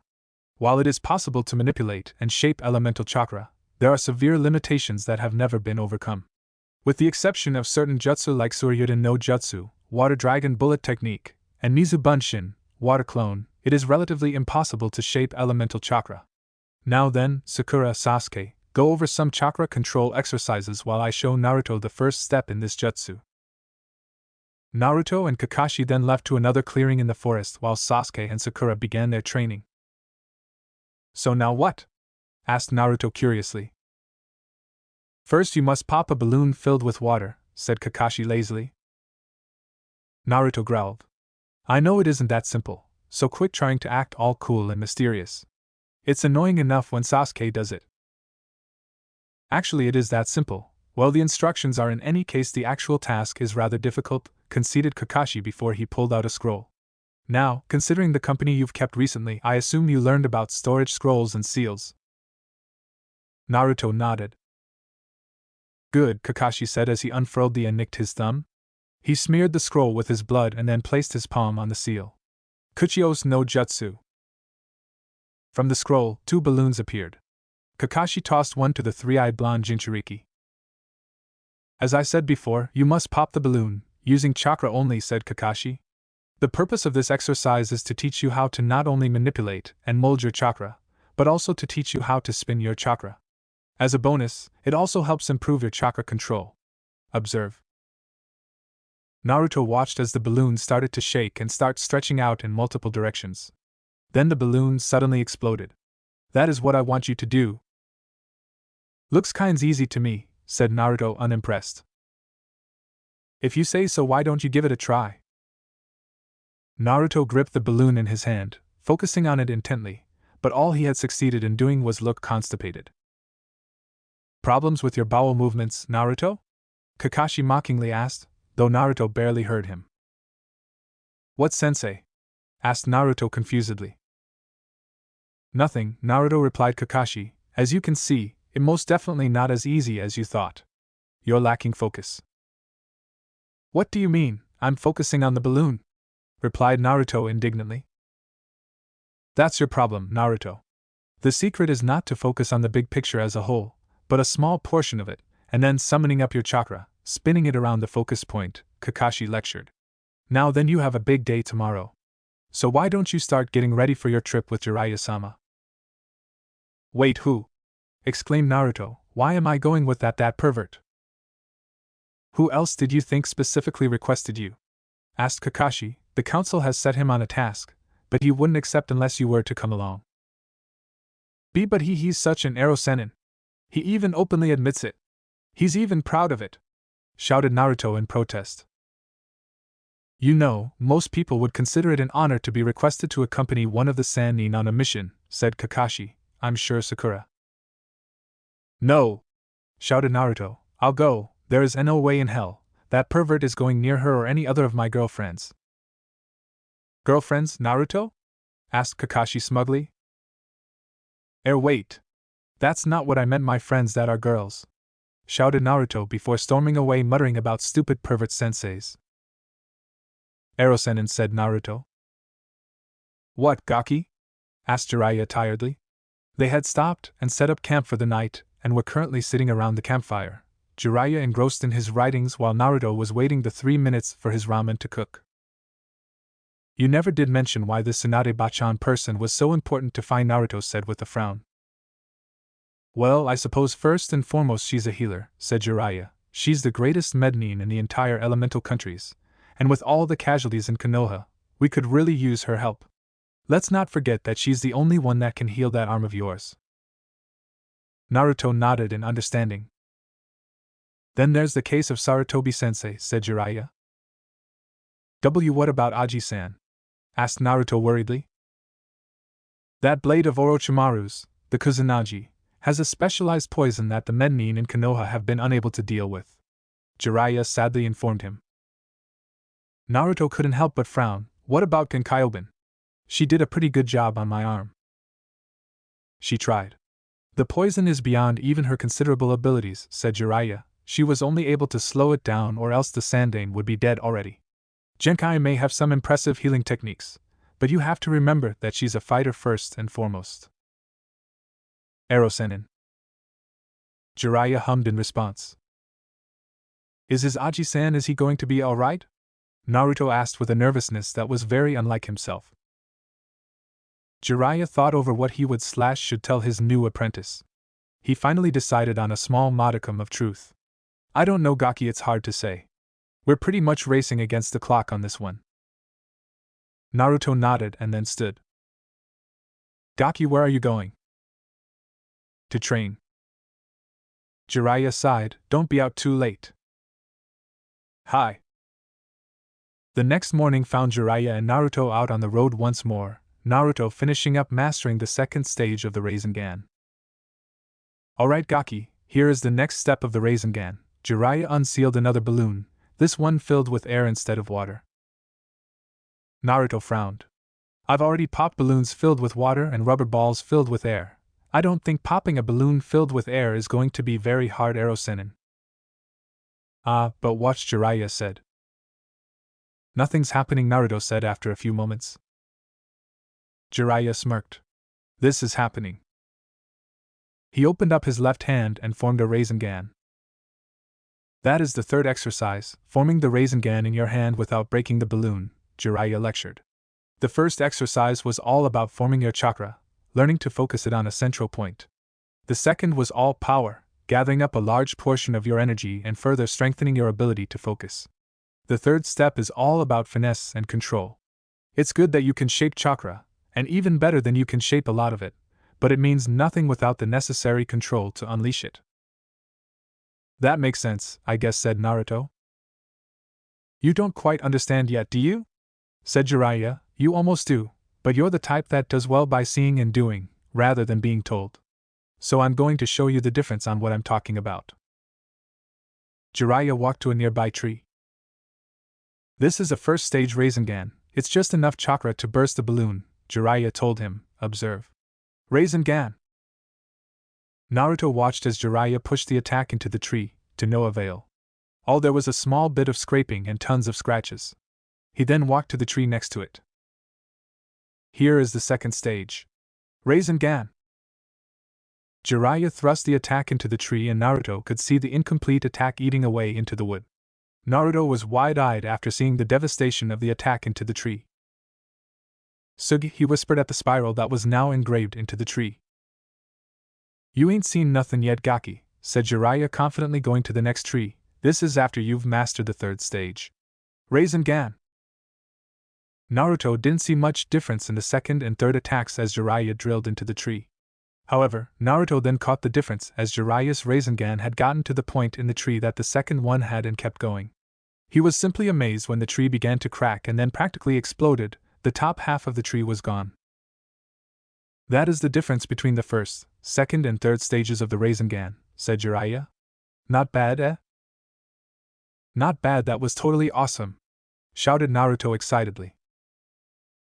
Good. Now get to work, ordered Jiraiya, tossing a balloon at Naruto. I'll have this mastered in no time, declared Naruto. Good, but work and move, we have a lot of ground to cover and very little time to do it in, said Jiraiya. Reminding Naruto of their time limit quickly sapped whatever excitement he had in him. A true testament to the depth of his caring for the old man. Naruto immediately began to work on mastering the third stage in silence as they continued walking towards the next city. That damn Gaki, rasped Orochimaru. I want him dead. Kabuto frowned at his master. Orochimaru-dano, are you sure that's wise? After all, he is being targeted by them. It's only recently that they've stopped tracking our movements. Are you sure it's wise to raise their ire towards us by killing their primary target? I have never been more sure about anything, said Orochimaru in a pained voice. The Jinchuriki must die. Shall I send out assassins, Orochimaru-dano? Asked Kabuto. No, not yet. Despite his transgressions, he is still of use to us, the serpent Sannin replied. Prepare my next vessel, this body will not hold much longer. Hi, Orochimaru-dano, said Kabuto with a bow before he left Orochimaru's chambers. Sakura, said Ino worriedly as she approached her former best friend. Hey Ino, she greeted cheerfully before her face took on a serious expression seeing Ino's fidgeting. What's wrong? Ino wasn't sure about who to phrase what she wanted to ask. It's about Naruto. Sakura sighed. Listen, Ino pig. I already told you, if there is anything you want to know about Naruto, ask him yourself. But he's not here. And I don't know how he'll react to what I have to ask him, said Ino. Sakura's eyes widened slightly. Ino couldn't possibly mean. Sasuke-kun is all mine. Shinaro! Shouted inner Sakura while pumping her fist up and down. Seeing Sakura's look of astonishment, Ino decided to be blunt. Does Kazama Naruto have a demon inside of him? Of all the questions Sakura thought Ino could ask, this was definitely the least likely one she thought she'd hear. Even Ino asking Naruto on a date, however unlikely, seemed more probable. Ero-sen, and if it's not women, it's sake. Can't you control yourself for at least a day? Complained an angry and annoyed Naruto. I have plenty of self-control, protested Jiraiya. You just never use it, Naruto mumbled angrily. Yeah, well, my drunken lecherous ways, as you call them, just found us our objective, Gaki, said Jiraiya, pointing towards the woman with pigtails sitting with a short-haired brunette with a pig. Jiraiya the blonde said as they approached. It's been a long time, hasn't it, Tsunade? Chapter 16, Secrets and Old Memories. The Search for Tsunade. Point 2. What makes you say such a thing? Asked Sakura nervously. She knew with no small amount of dread that Ino now knew, and she was certain it would be out to the rest of the rookies and others in their generation. Naruto, I'm so very sorry. So it's true, the second chakra I sensed in Naruto, Ino said in a subdued tone, just like Gaara. No. Not like Gaara at all, said Sakura in a serious tone. Gaara is what Naruto could have become if he didn't have people like the Sandame, and the people at the Ichiraku ramen shop. But how? Asked Ino. Who could do such a thing to a person? The Yandame, Sakura replied quietly. And Naruto's father? Ino asked incredulously. It was the night of the Kyuubi attack, Ino. He didn't have much of a choice, Sakura told her friend. The Kyuubi was power incarnate, and to defeat it, the Yandame used a Fuin Kinjutsu of his own creation to seal the Kyuubi and its power into Naruto at the cost of his own life. It sounds so cruel and sad all at the same time, Ino said sadly. Ino, you can't breathe a word about this to anyone. We could be executed for even discussing it, Sakura pleaded. For Naruto's sake, please. I promise, but I'm not the only one who will have figured it out. Shikakuen more than likely has already. If not, he will soon, and that Tenen girl already had some clues. If she sits down and thinks through everything that happened, she'll put it together as well, Ino warned Sakura. Kyuso, Sakura cursed under her breath. Shinaro. Why did Naruto have to leave us to deal with this? Asked inner Sakura. This Tsunade-bachan was your teammate, right, Ero-senin? Asked Naruto. Yeah, answered Jiraiya. So she'd be as old as you, right? Naruto asked. Jiraiya nodded in response. Then shouldn't she, look old? That lady looks barely old enough to be my Ka-san. Trust me, Gaki, she's far older than she looks, Jiraiya replied. The two made their way over to the female Sanin's table. Along the way, Jiraiya ordered another bottle of sake and Naruto ordered some tea. Hello, Tsunade, greeted Jiraiya somewhat cheerfully as he took a seat at the ladies' table. Jiraiya, she returned coldly. The other young woman looked between the two somewhat nervously before regarding the blonde with the white-haired Sanin with a warm smile. You remember Shizun? Of course, who could ever forget such a pretty face? Jiraiya asked with a small, slightly lecherous grin. Despite her knowing of his rather colorful reputation, she blushed. Jiraiya was nothing, if not charming. The only woman in all of the elemental countries who seemed to be completely immune to his charm was the woman the brunette traveled with, the legendary healer, Senju Tsunade. This is my new apprentice Naruto. It was then that the new bottle of sake arrived, which was shared by Jiraiya and Tsunade, while Naruto silently drank his tea. In the meantime, Jiraiya and Tsunade had begun a game of cards, Jiraiya dealing. Tsunade regarded the kid carefully. Something was off about him, but she couldn't place it in her alcohol-induced stupor. While not drunk, her brain was fogged enough that some long-term memory was affected. Looks like a charity case to me. I thought you quit taking apprentices after. Naruto is a special case, said Jiraiya as he dealt another hand, and has the potential to surpass even my former apprentice.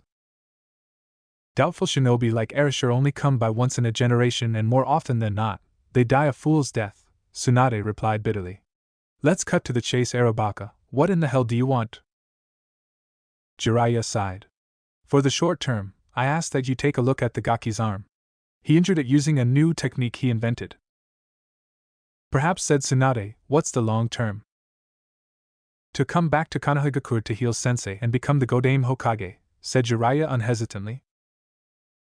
Shizen looked astonished, but Naruto, whom had been drinking at the time, spit out his tea and began sputtering.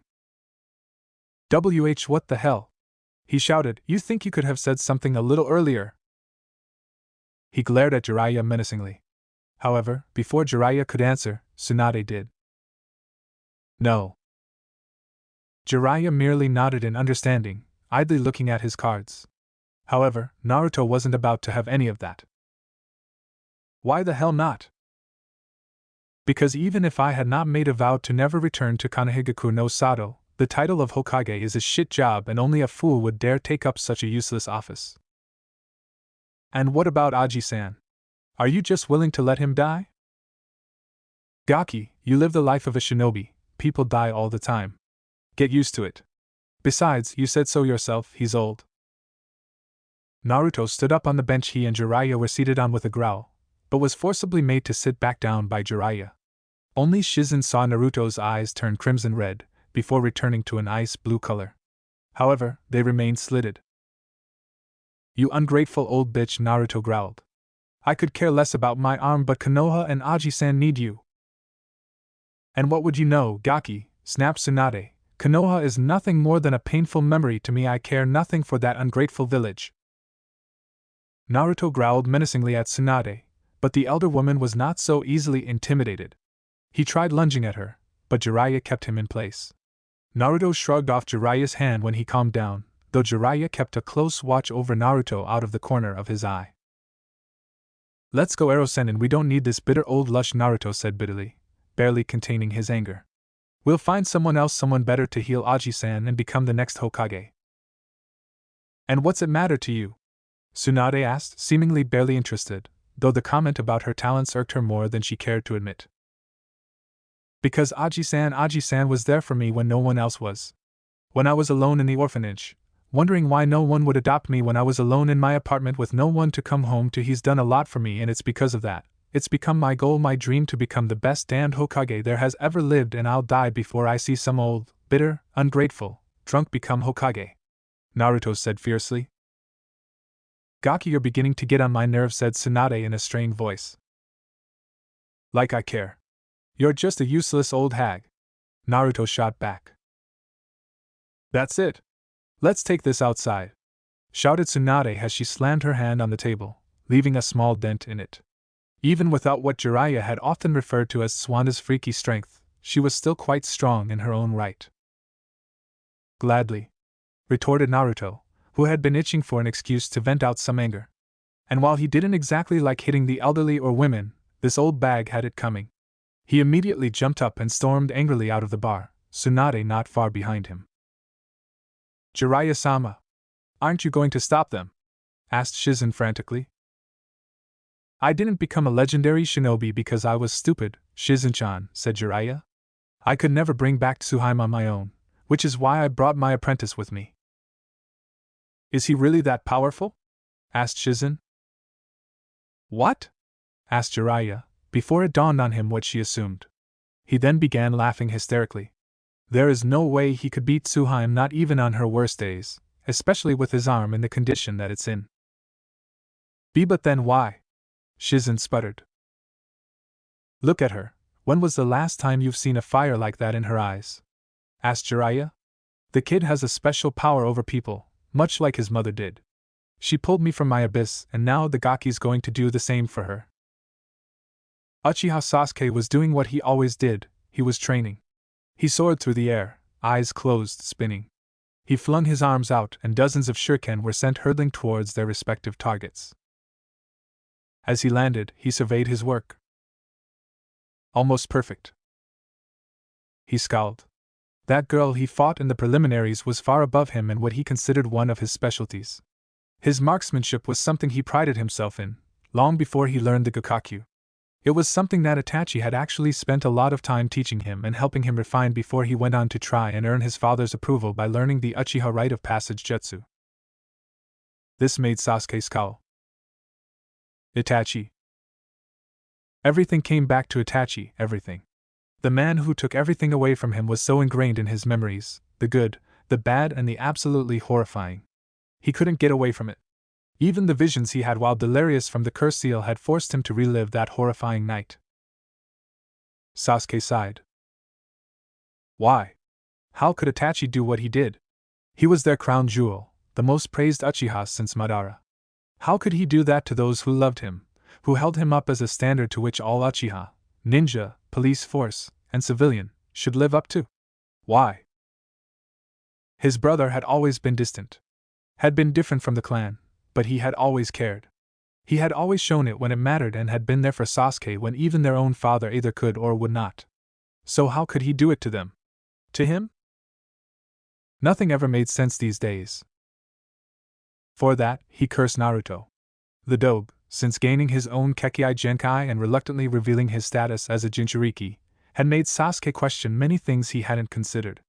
It was nothing the dobe said or did, at least not consciously, but it was there, always at the back of Sasuke's mind. He had been forced to reevaluate Naruto. That had forced him to reevaluate many other things.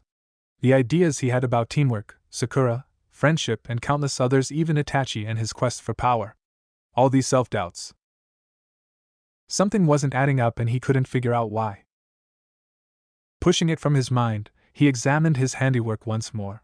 Of 15 shuriken, 12 were bullseyes, one had been close, another had been decent, and the other had barely hit the outer ring of the target. He had to admit, though he had beat her, she was far superior with throwing weapons than he was. Had he not been able to outsmart her, he'd have definitely lost the match. Something he didn't like to admit, even if it was to himself. That was another thing. After the dobe's comments, and his thrashing at the hands of Rock Lee, he never would have contemplated her as a competent opponent. He'd have seen himself as superior and she unworthy to even fight in the same arena as him, let alone the same match. His victory over her would have only reinforced this view. The only ones he would have been eager to fight would have been Gaara, Rock Lee, only because the boy had beaten him, and Hyuga Neji. Now it had been as if something had changed, as if he had changed. Of these many changes, none were more apparent than his attitude towards Sakura. He no longer saw her as a useless nuisance. A bit annoying, and still incredibly weak when compared to himself and the dobe, but not useless. Really, when she wasn't fawning over him, he found her presence tolerable. Not that he'd ever tell her that. He'd be forced to retract that statement immediately if she knew that he actually did prefer her over the rest of his fangirls, even if it wasn't in the way she wanted. Still, he considered her a great friend right along with the dobe. Friend. The term made him smile and tremble all at once. It gave him a warmness he never thought he'd feel again in the aftermath of the deaths of his parents and the rest of his clan.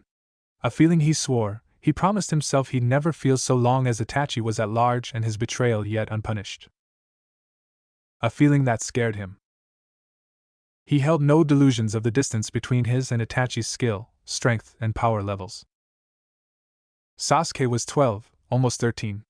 While he was hailed as a prodigy, he felt anything but. Mostly because he had seen and lived in the shadow of a true prodigy. By the time Itachi was his age, his older brother had passed the exams for and been promoted to Chunin and Jounin and had been admitted into Konoha's elite Umbu and was preparing to accept his commission as a captain. The man had killed an entire clan of some of Konoha's most elite warriors and had managed to slip out of the village undetected in the span of a single evening, and no one even had a clue until the next morning. If nothing could stop him then, what about now? What would stop him from taking the little bit of happiness Sasuke had finally gained? What would stop him from disrupting the small modicum of peace he had desired for so long? The thought terrified him. Though Sasuke knew all of this, he had never taken any of it into account before. His reevaluations had made him question himself, his motives, and his entire being. He had been so focused on acquiring power by any means necessary that he never stopped to think why, how, or if. Not once had he questioned whether or not he'd actually be able to fulfill his ambition, his quest of righteous vengeance. Now he wasn't so sure, and that left a sour taste in his mouth. It was with new resolve that he used these self-doubts to bolster his determination, to fuel his drive and push him further past his own limits than he thought possible. But would it be enough? Sasuke didn't know and didn't want to think about it. It was what it was, and that's all that he had. He had precious people now, as Haku would put it, and he had to protect them at all costs. He couldn't let his friends suffer as he had. Even if it cost him everything, his life, his soul and his friends, if need be, he would make sure Itachi would not hurt them as he had hurt Sasuke the night of the Uchiha massacre. Damn Naruto, Sasuke thought with gritted teeth. His thoughts turned to his fellow Dijutsu user. Sure, they didn't have the same one, but the blonde Jinchuriki still had one. The blonde was insufferable, aggravating, annoying, and a bothersome pest. It still didn't stop him from being the Uchiha's best and closest friend, or from being one of the few in their age group the Uchiha actually respected. Naruto was persistent as all hell and loyal to a fault. A fault Sasuke knew he was going to exploit. Sasuke had one of two choices to make, one of two paths he could follow. As much as he wanted to achieve the power his brother had, he wasn't so sure he could allow himself to achieve it as his brother did. And it was for that reason that Sasuke was going to do something that he would have never even considered a few weeks ago. He was going to coerce a promise out of Naruto, as soon as the blonde returned, to finish what Sasuke started should he fail in the course of fulfilling his ambition. He knew he shouldn't. His Uchiha honor demanded that it be he himself that avenges those killed by Itachi on that night. However, his loss to Gaara had forced him to consider what would happen should he fail. His own pride demanded that they be avenged by any means necessary. Even if Sasuke couldn't do it himself, Itachi's crimes could not go unpunished, and Naruto was the only one Sasuke was absolutely sure could succeed should he fail. Sasuke was brought out of his musings as he was approached by two individuals. Though he was surprised to see them, he wasn't at the same time. After Sakura's conversation with the Yamanaka fangirl, though whose fangirl she was at this point was debatable, much to Sasuke's relief, he knew it was coming. Before him stood Aburaim Shino and Nara Shikamaru. "What do you want?" he asked them rudely in an emotionless, even tone. Even if he had changed, even just a little, he had to maintain appearances. "To ask some questions and confirm some suspicions," replied Shino in an equally even tone. "Ino's been acting less troublesome since she talked to Sakura yesterday, and that had been even more troublesome," said Shikamaru with a yawn. "And we think it has to do with the Chunin exams." "And why would I care?" asked Sasuke as he began to pull his shuriken out of their targets and back into his pouch. "Because we suspect it has to do with your teammate," Shino spoke up again. "They fight all the time," said Sasuke bluntly. "What she and Sakura fight about is none of my concern." Shikamaru sighed as Shino pushed his glasses higher onto his nose. "That is true, however, we have reason to believe the content of their discussion yesterday was not their usual topic," said Shino. "But your other teammate, Naruto?" Sasuke grunted. "We were there for his fight against Gaara, and while we couldn't hear everything, we got enough to put some pieces together," said Shikamaru.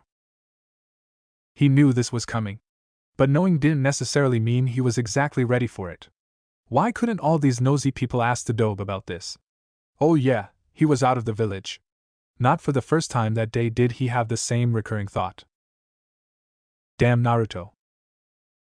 "Orochimaru-sama, how is your new body responding? Well, I hope?" asked Kabuto, pushing his glasses further up on his face as he entered the room. He immediately went to a console and began taking readings. "As well as could be expected," replied the snake Sannin, as he sat wrapped in bandages, "though I would have much preferred the Uchiha's body to be my new host." "It couldn't be helped. Not with the extensive damage done to your body," stated Kabuto. "I already know that, Kabuto," snapped Orochimaru, "and to think that Gaki managed to damage me so extensively, I'll have to be wary of him. He is not to be underestimated." "Surely you don't think he is a match for you, Orochimaru-sama?" asked Kabuto curiously, a disbelieving tone in his voice.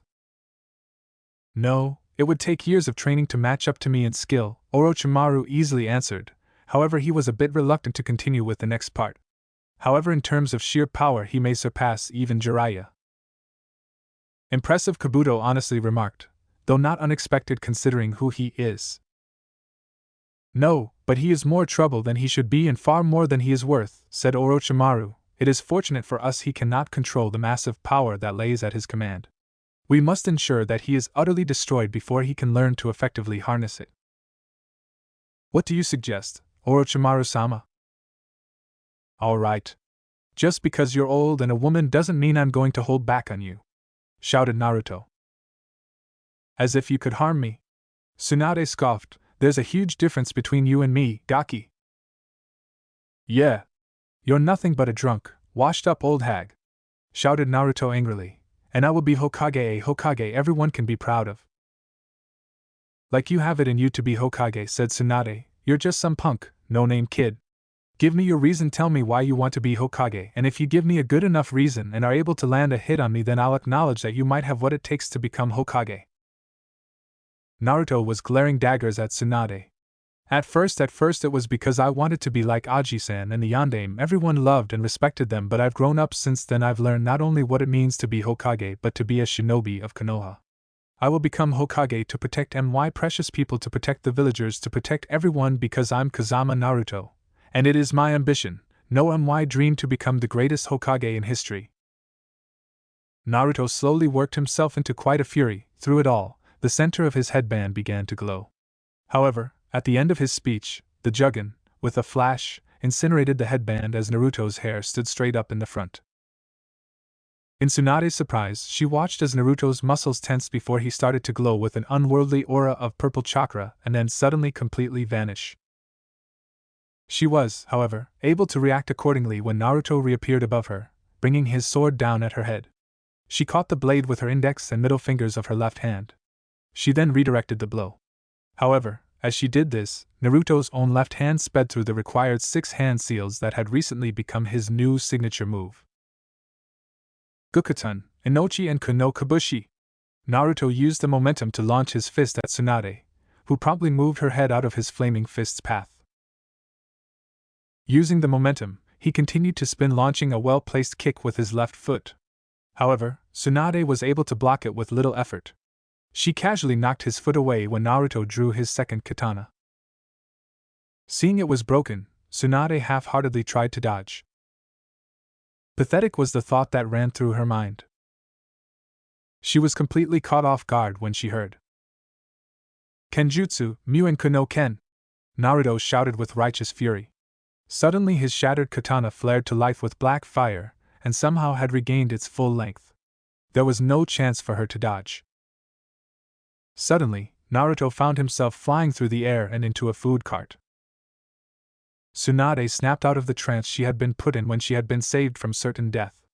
In place where the gaki had been, was the fist of her former teammate, Jiraiya. How dare you interfere? Shouted Naruto angrily. You were taking it too far. You almost killed her with that jutsu, snapped Jiraiya. Serves her right. If she won't help Konoha, she might as well be a traitor, shouted Naruto. I don't see why you care, Erosenin. She doesn't care about anything but herself. You're out of line, Naruto, Jiraiya scolded him sternly. Whatever, like her, I don't care, Naruto snapped. He then picked up the shattered remains of his father's sword and began to leave. Don't wait up for me, and with that he began to walk away. Jiraiya-sama? Asked Shizen uncertainly. He'll be fine. He just needs time to cool off, he's had a lot on his mind lately, replied Jiraiya. Personally, I've been expecting it for a while now. With all the stuff going on in Konoha, not to mention his training, I'm actually surprised it didn't happen sooner. But Shizen began. If it makes you feel better, you can go after him, said Jiraiya. Make sure he doesn't hurt himself too badly. Hi, Jiraiya-sama, bowed Shizen as she went off in the same direction Naruto left in. Jiraiya looked over to the still silent Tsunade. She was still spaced out, staring off in the direction that both of their apprentices had left in. Come on, Tsuhime, we've got to talk, said Jiraiya gently, taking her by the arm. She gave no resistance. Sure. Shizen could only gasp as she found Naruto in the middle of a rock outcropping. His robe had been discarded, and he was kneeling as chakra surged all around him. His juggin was glowing brightly and black lightning surged up and down his heavily bandaged right arm. She took special note of his arm, remembering Jiraiya-sama had mentioned something about it earlier. Still, the sheer amount of pure power being emitted from the boy was staggering. She wasn't sure if she'd ever felt anything this potent from her master. Jiraiya-sama, yes. Orochimaru, perhaps, but Tsunade, no. But all things considered, both his bloodline and the Kyuubi especially, it was hardly surprising that the boy would contain so much raw power. But that's all it was raw, untamed, uncontrolled power. It was a furious maelstrom of feelings and emotions. It made Shizen feel safe and afraid all at once. The boy certainly lived up to the name left to him by his parents. Naruto lifted his bandaged arm, black lightning surging through it erratically. Shizen then noticed the seals on it, but they didn't appear to be any sort of medicinal seals that she recognized. What type of seals are those? She asked herself. What purpose do they serve? She watched as a large amount of chakra was concentrated into that hand and began to take form. Her eyes widened in recognition as she saw the shape become an oddly shaped orb before it burst. "Kyuso!" he shouted in frustration. He then punched the ground with his bandaged hand as hard as he could, multiple times. "Kyuso! Kyuso!" When he stopped, he clutched his arm close to his body and closed his eyes in pain. She was pretty sure he'd broken his hand. "Are you all right?" she asked. "Fine," was his rather pained, but abrupt answer. "But your hand?" "It refused to do as I told it, so I decided to beat it," replied Naruto with a small smile. It was obvious he was still in considerable pain. "That can't be healthy," said Shizen in concern. "What is Jiraiya-sama teaching these days?" "I just overstressed the arm," said Naruto, when a jolt of black lightning shot up his arm. Naruto then yelped in pain and clutched his arm again. "Let me look at it," said Shizen. "I'm not as good as Tsunade-sama, but I should be able to do something for it." "Give me a sec," replied Naruto, who then started to carefully take the seals off of his bandages. "Naruto-kun, those seals, I don't recognize them. What are they for?" asked Shizen. "Containment," he answered. "Containment?" she repeated questioningly. "I used this jutsu and it messed up my arm," Naruto told her. "Genkai said it damaged my soul. She tried to heal it, but I guess whatever she did wasn't enough, because I can't control the amount of power in my arm anymore." Purplish black flames burst out of the bandages as Naruto took yet another seal off, and he yelled out in pain again. "She gave me these special bandages, and her and Ero-sennin placed all of those seals on them to help hold the dragon back." "Dragon?" Shizen asked, both confused and interested. After Naruto pulled off all of the lesser seals, he braced himself for the releasing of the main control seal. Once he ripped it off, black flames erupted from his bandage and black lightning surged up and down his arm once more. The bandages instantly fell off, and Naruto clenched his right fist against the black lightning, seemingly trying to bring it under his control. As the black lightning calmed down, Shizen saw the translucent dragon tattoo that ran up the entire length of Naruto's forearm, wrapping around it. "Sug," whispered Shizen, looking at the tattoo and feeling the power it radiated, despite being consciously restrained by the blonde shinobi. Doing a few hand seals, she began to use a diagnostic jutsu on Naruto's arm. Such damage, the pain must be incredible. "It's amazing you can even use that arm with the amount of pain you must be in," Shizen commented. "It only hurts when I take the seals off," said Naruto. "When I first used the jutsu, I couldn't even twitch my arm, until Genkai healed it. She said that only that lush could heal my arm in this condition." "Genkai-sama is a very capable healer, and the repairs done to your arm are above even what I could do." "She was right, Naruto-kun. The only person I know of that could heal you is Tsunade-sama," Shizen informed Naruto as she healed his hand before helping him reapply the bandages and the seals. "Great," he said sarcastically. "She really isn't that bad," Shizen pleaded. At Naruto's pointed look, she desperately tried to convince him of the fact. "Honestly, it's just that she's worked so hard and lost so much. She's a ninja. She should deal with it," Naruto spitefully replied, which Shizen winced at. "Gomen, I shouldn't take it out on you." "It's all right," Jiraiya-sama said. "You've been through a lot lately," replied Shizen encouragingly. "So why are you here anyway?" asked Naruto. "I wanted to make sure you'd be all right, for one," Shizen said, "and to try and convince you not to think too poorly of Tsunade-sama." Naruto sighed. "It's not like she hasn't given me plenty of reason." "I know, but you must understand, Tsunade-sama has worked harder than anyone to improve her skills in the medical field. She worked diligently to be the absolute best in her field, and even then it wasn't enough," Shizen sadly informed him. It doesn't help that you seem to be so much like them. What do you mean? Asked Naruto as he applied the final seal to his arm. I suppose it all goes back to the curse on her grandfather's necklace, replied Shizen. A curse? Asked Naruto skeptically. I don't entirely believe it myself, Naruto-kun, but Tsunade-sama does, and that is an important detail for what I am about to tell you. Tsunade-sama is the granddaughter of the Shodai Hokage, and the necklace she wears is one of the most priceless artifacts in not just Konoha, but in all of the elemental countries. It was entrusted to her by her grandfather just before his death, Shizen stated. It wasn't long after that Tsunade's brother, Nawaki, stated his intentions to become Hokage. After telling her why he wanted to become Hokage, she gifted him with the Shodai's charm. He was killed in an ambush the very next day. There was nothing they could do.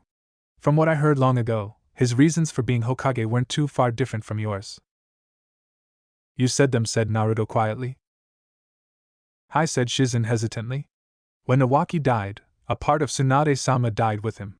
She threw herself into her work, diligently improving her skills to be far superior to any other in her field, not that she had very many equals.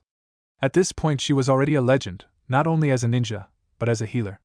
It was during this time that she met a certain fellow jounin, a man by the name of Dan, who was also my uncle and last remaining relative.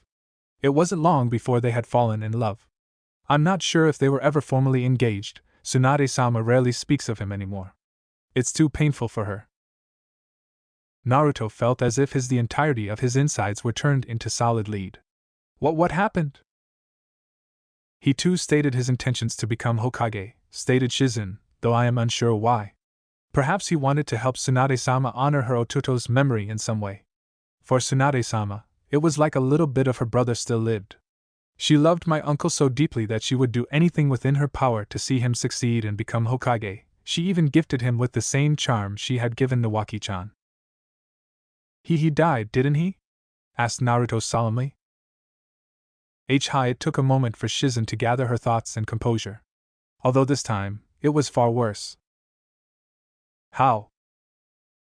It was only a few days later and they were both sent out on a mission, replied Shizen. It had been far easier than expected and they were on their way back to the village when it happened. They were ambushed. The attack was repulsed, but Danotuji was mortally wounded, saving Tsunade-sama.